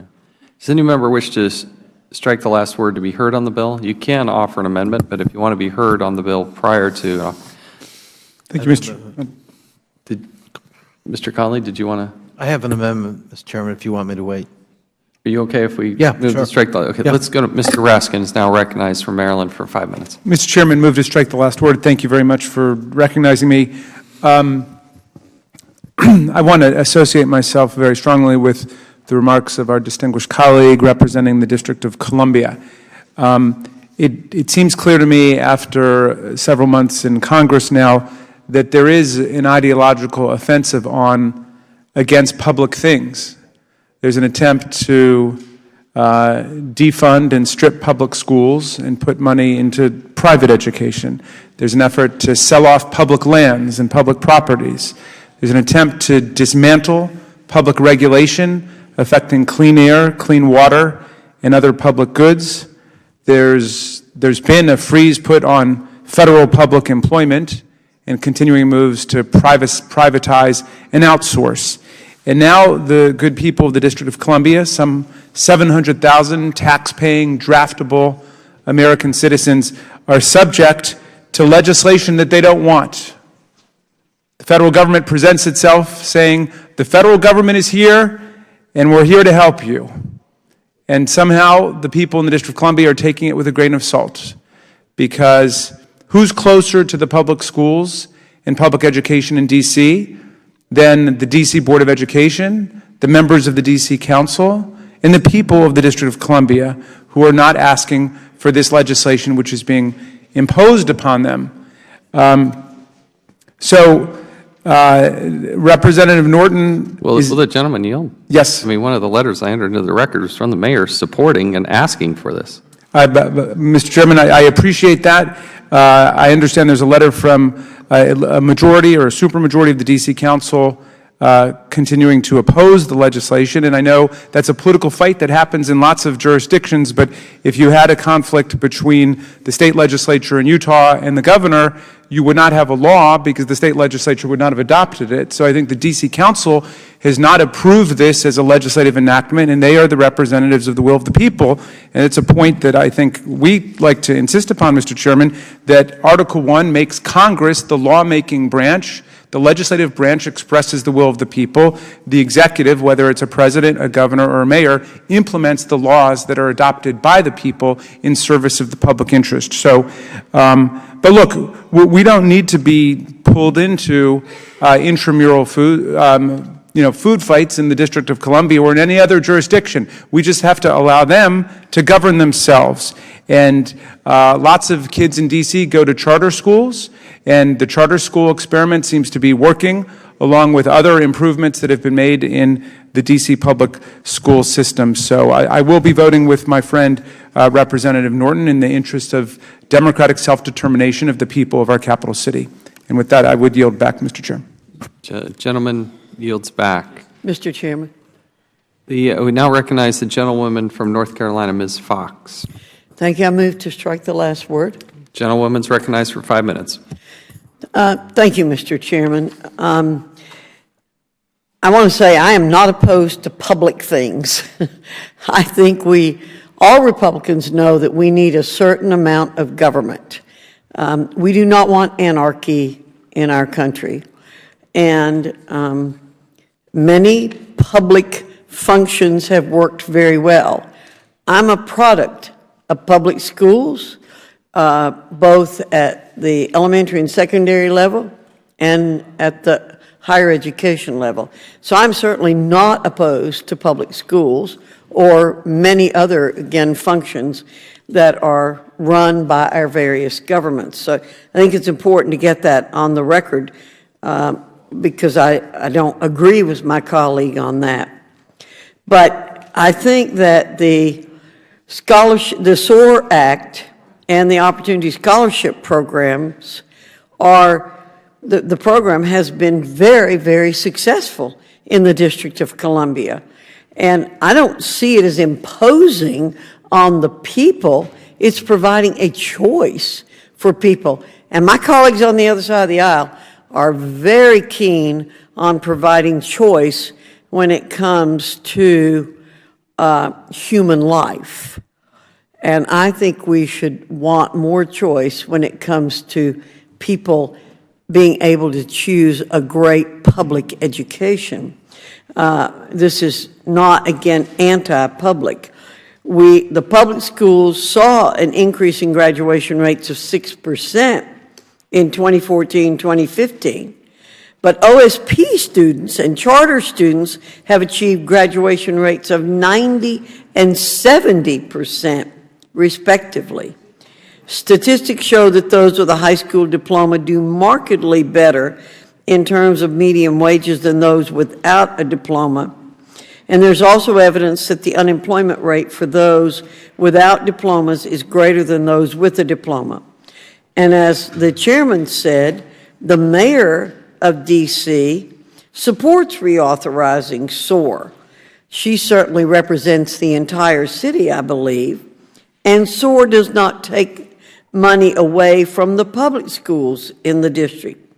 Instead, it provides equal funding for public schools, public charter schools, and the Opportunity Scholarship Program.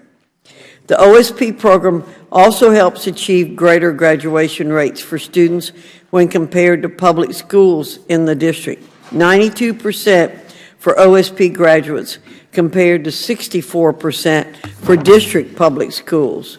We want all children to get a great education, and I cannot understand why anyone would be opposed to a program that has so well proven itself, particularly when it's helping so many minority students. You know, I take the stand that when any students anywhere are cheated out of a great education, we're all cheated, because all of the children and what happens to them in education impacts the entire country. So I think this reauthorization will strengthen the programs further and ensure it continues to achieve success for students. So I endorse it wholeheartedly, Mr. Chairman, and yield back the balance of my time. Will the gentlewoman yield to me first, I would please? be happy to yield to the chairman. Thank you. As we talk about this, I really feel like this is more of a parental choice bill than anything else. It's interesting because there is a bit of a rift between the mayor and certain members of the city council. What we're doing today is authorizing the expenditure, authorizing this program so that when we go through the appropriations process, money can be appropriated. Now, once the money is appropriated for this program, then we'll see what kind of beer muscles the city council has, because they don't have to accept the money, right? They don't have to take the money. And then, but if they do take that money, you still have further choice, because the choice will be upon the parents or the students as to whether or not they apply and want to exercise this scholarship. So I think you're going to see a great deal of people who have gone through the program, had success. That's why people are lining up, wanting to do it, taking advantage of the program, and seeing amazing statistical success well above and beyond the other forms of education in the city. And it gives great hope to a good number of people, and I think it is the responsible thing for us to do to pass this piece of legislation. Last thing I would simply mention is I do want to thank our former Speaker Boehner, who poured his heart and soul into this and believed in it passionately. We wouldn't, I believe, be in this position to reauthorize something without the leadership of Speaker Boehner, who believes so wholeheartedly in this and has helped so many students and families along the way, and I just wanted to recognize him. The gentlewoman's time has expired, and she will be yielding back. The gentleman from Virginia, Mr. Conley, is recognized for 5 minutes. I thank the chair, and I have an amendment at the desk. Clerk will designate the amendment. Chairman, before that amendment, could I offer a correction? The money for D.C. vouchers does not go to D.C., it goes to the Department of Education. So the council could not reject the money. That objection, so that will be entered into the record. Thank you, Mr. Appreciate Chairman. that. Thank you. Very helpful. The clerk will designate the amendment. Amendment to H.R. 1387, offered by Mr. Connolly of Virginia. Without objection, the amendment is considered read, and the gentleman from Virginia is recognized for 5 minutes to explain his amendment. I thank the chair. I would just say, listening to my friend from North Carolina, Ms. Fox, whom I respect, she cited the fact that the mayor of the city represents the whole city because she's elected citywide. I would point out to my friend, Ms. Fox, that so is the chairman of the D.C. Council, Mr. Mendelson. He's elected at large by the entire city. He disagrees with the other at-large elected official. So we have a difference of opinion about this matter. No one individual represents the whole city in this matter. We have conflict. I just point that out for the record. Mr. Chairman, my amendment is designed simply to restore the original language in the original authorization with respect to evaluation. Will the gentleman yield for just a moment? Yes, sir. Mayor Bowser and Mr. Mendelson signed the letter asking for reauthorization. Just to clarify. Yes. But he was not on the other side of the mayor on this particular issue, on the same side as the mayor. Yes. Thank you. My amendment is designed to restore the original language with respect to evaluation. Let's take a look at the original language in the statute. The original language said, the Secretary, through a grant, contract, or cooperative agreement, shall ensure that the evaluation under paragraph 1A is conducted using the strongest possible research design for determining the effectiveness of the Opportunity Scholarship Program under this division. In the text in front of us, that's amended so that it says, the Secretary, through a grant, contract, or cooperative agreement, shall ensure that the evaluation under paragraph 1A is conducted using an acceptable quasi-experimental research design for determining the effectiveness of the Opportunity Scholarship Program under this division that does not use a control study group consisting of students who applied for but did not receive opportunity scholarships. Which of the two sounds more rigorous? Strongest possible research design or quasi-experimental research design? One can't help but draw the conclusion that the evaluation standard has been diluted, maybe for a reason, because the metrics produced by the tougher evaluation standard doesn't always comport with the assertions about the merits of the bill itself. So I think that this would be strengthened if we had the more rigorous of the two evaluation standards, and my amendment would restore the original evaluation language in this bill. With that, I would, is my friend from D.C. seeking? Yeah, I would yield the balance of my time to the gentlewoman from D.C. I thank my good friend for his support and for yielding. And since we've been discussing the mayor's support, the only thing we have in writing says, from the mayor, says, our support for the SOAR Act is rooted in the importance we place on the much-needed federal funding for the D.C. public schools and public charter schools, which total $30 million. The mayor obviously thought she had no choice but to accept the money for vouchers because she'd lose the money, two-thirds of the money altogether.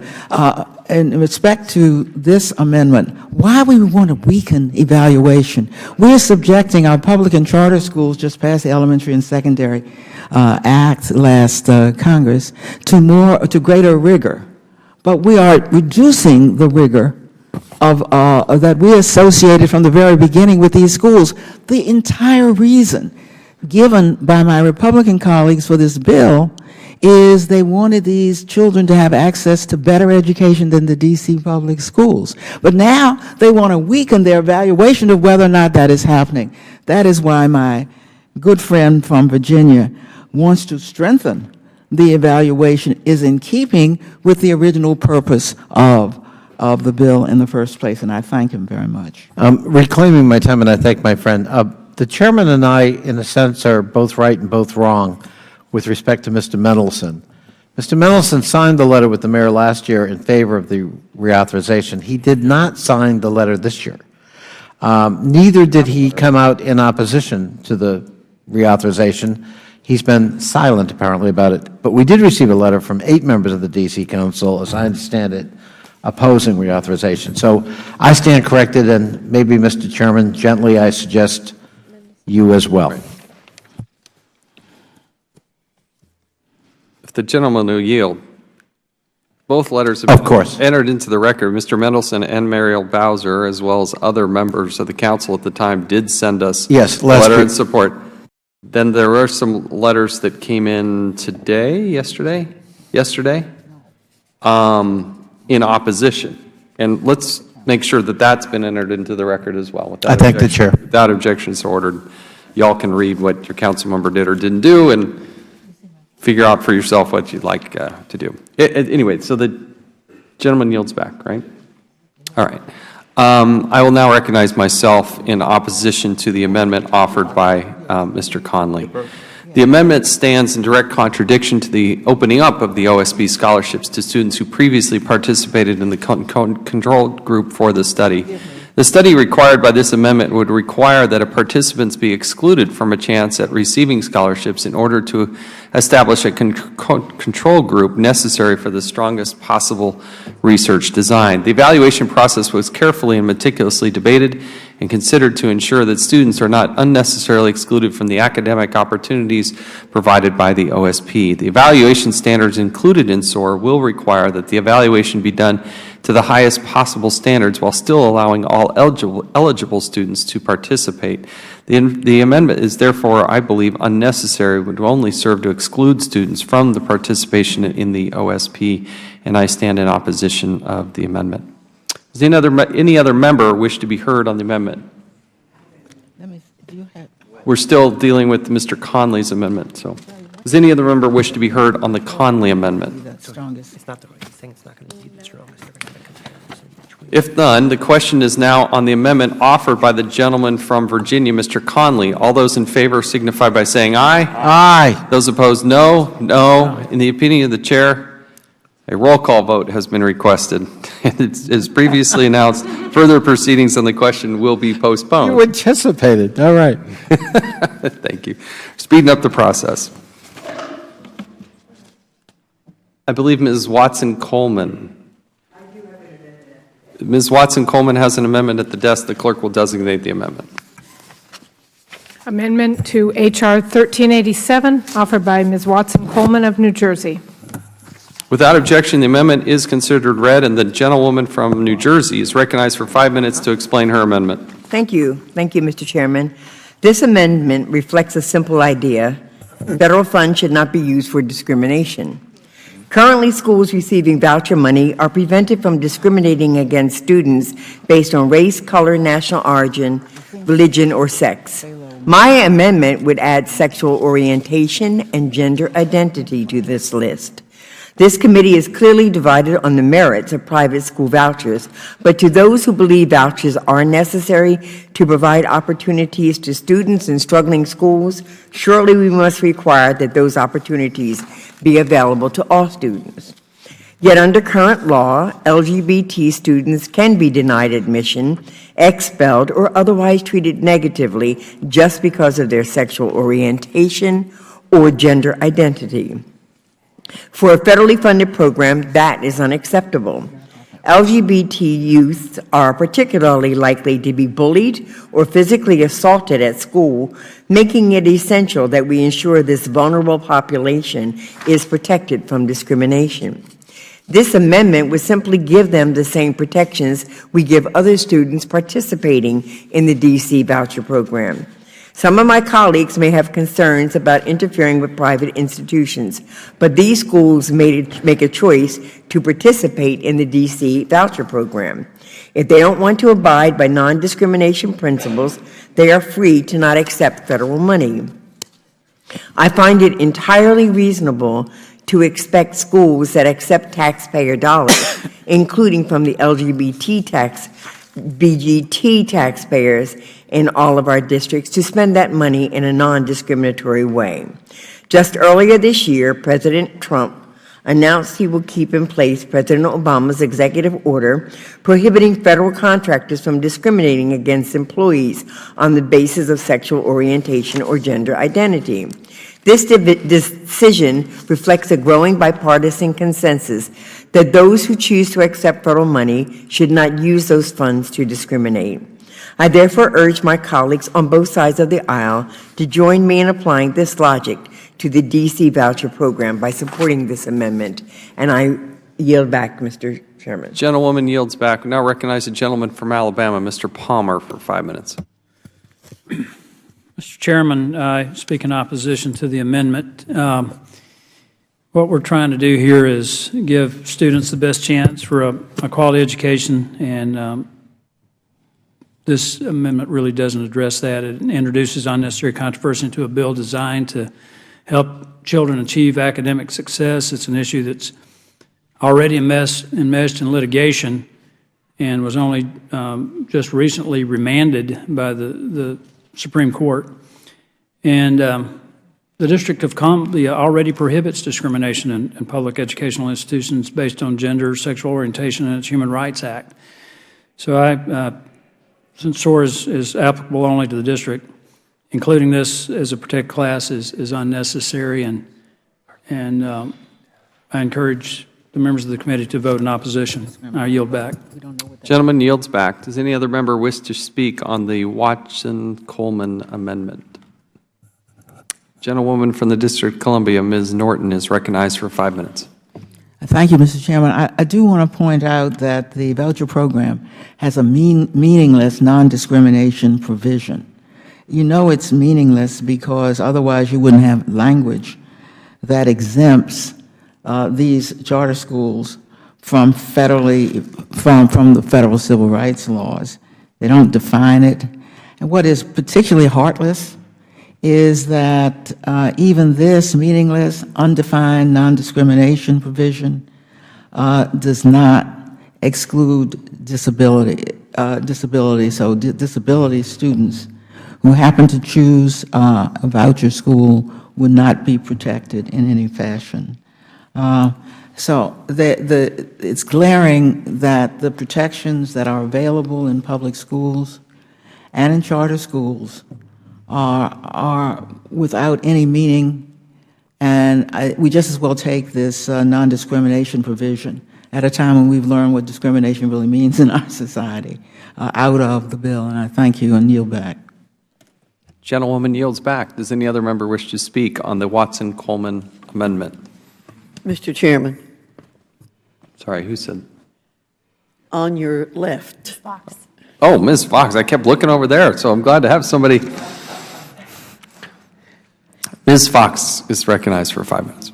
I won't take very long, and I know that Ms. Norton is much more familiar with what happens in the District of Columbia than I am, but I would point out that while she may perceive a weak non-discrimination clause in the SOAR Act, the district, as my colleague from Alabama pointed out, the District of Columbia prohibits discrimination at public educational institutions based on gender and sexual orientation in its Human Rights Act, and because SOAR is applicable only to the district, including these as protected classes is unnecessary. Will the gentlewoman yield? I will. Your very words were public. These are private schools. So the district law does not cover private schools. Thank you, Mr. Chairman. I yield back. Does any other member wish to speak on the Watson-Coleman amendment? Mr. Chairman. Gentleman from Maryland, Mr. Raskin. Thank you very much. For 5 minutes. And this is only to follow up on Representative Norton's point.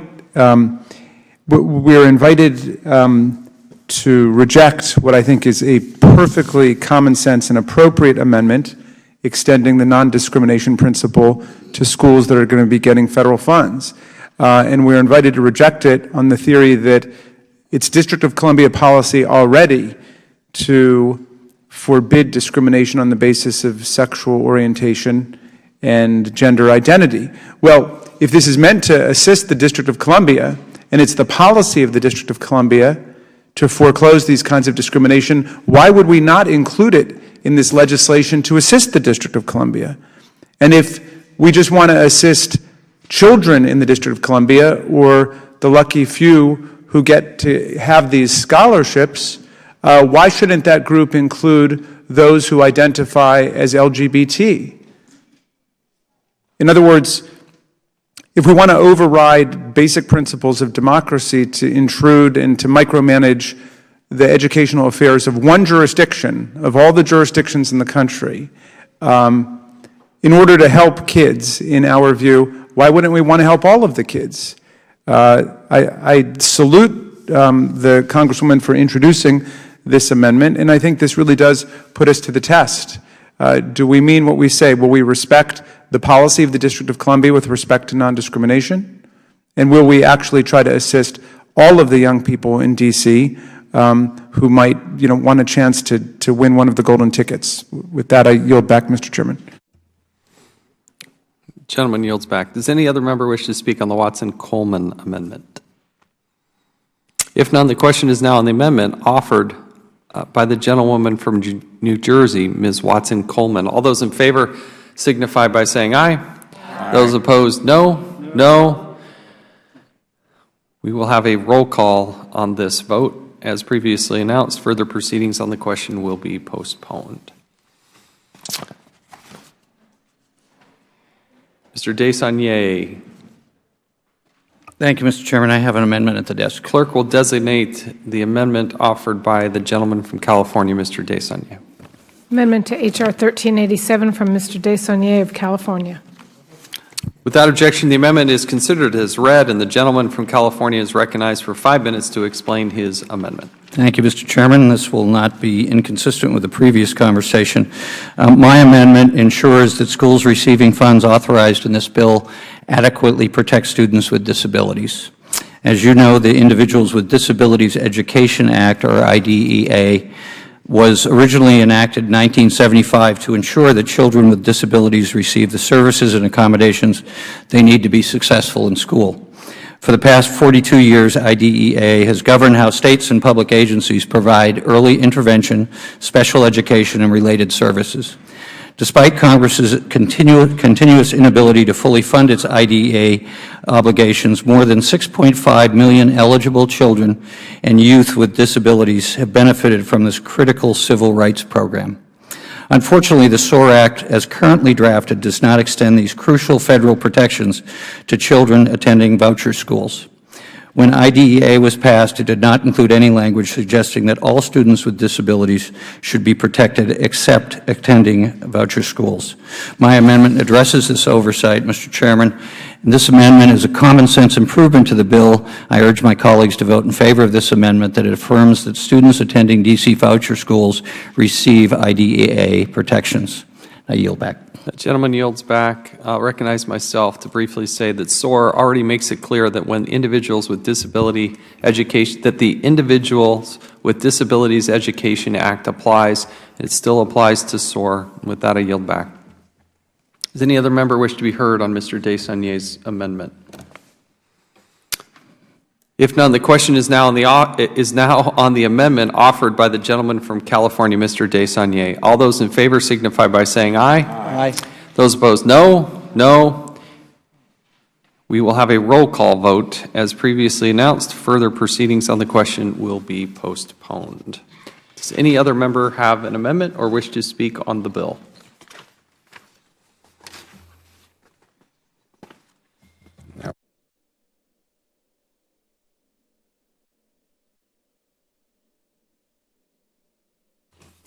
Does any other member have an amendment, or does any other member wish to speak on the SOAR Act? As roll call votes on amendments to the underlying bill have been requested and postponed as previously announced, the committee will now move to the next item on the agenda, of which there are none, prior to voting on passage of the underlying legislation. It is our intention not to have votes tonight, but the committee will stand in recess subject to the call of the chair. Before I read that, let me just say this. We have gone through 2 bills, or is it 3 bills, that need recorded votes. 3 bills. 3 bills. Well, 6 bills. 6 bills? Yeah. They need recorded votes? 3 bills need recorded votes. 3 bills. Three bills that still need recorded votes to get through those. And those have been postponed. The committee will stand in recess subject to the call of the chair. The committee stands in recess.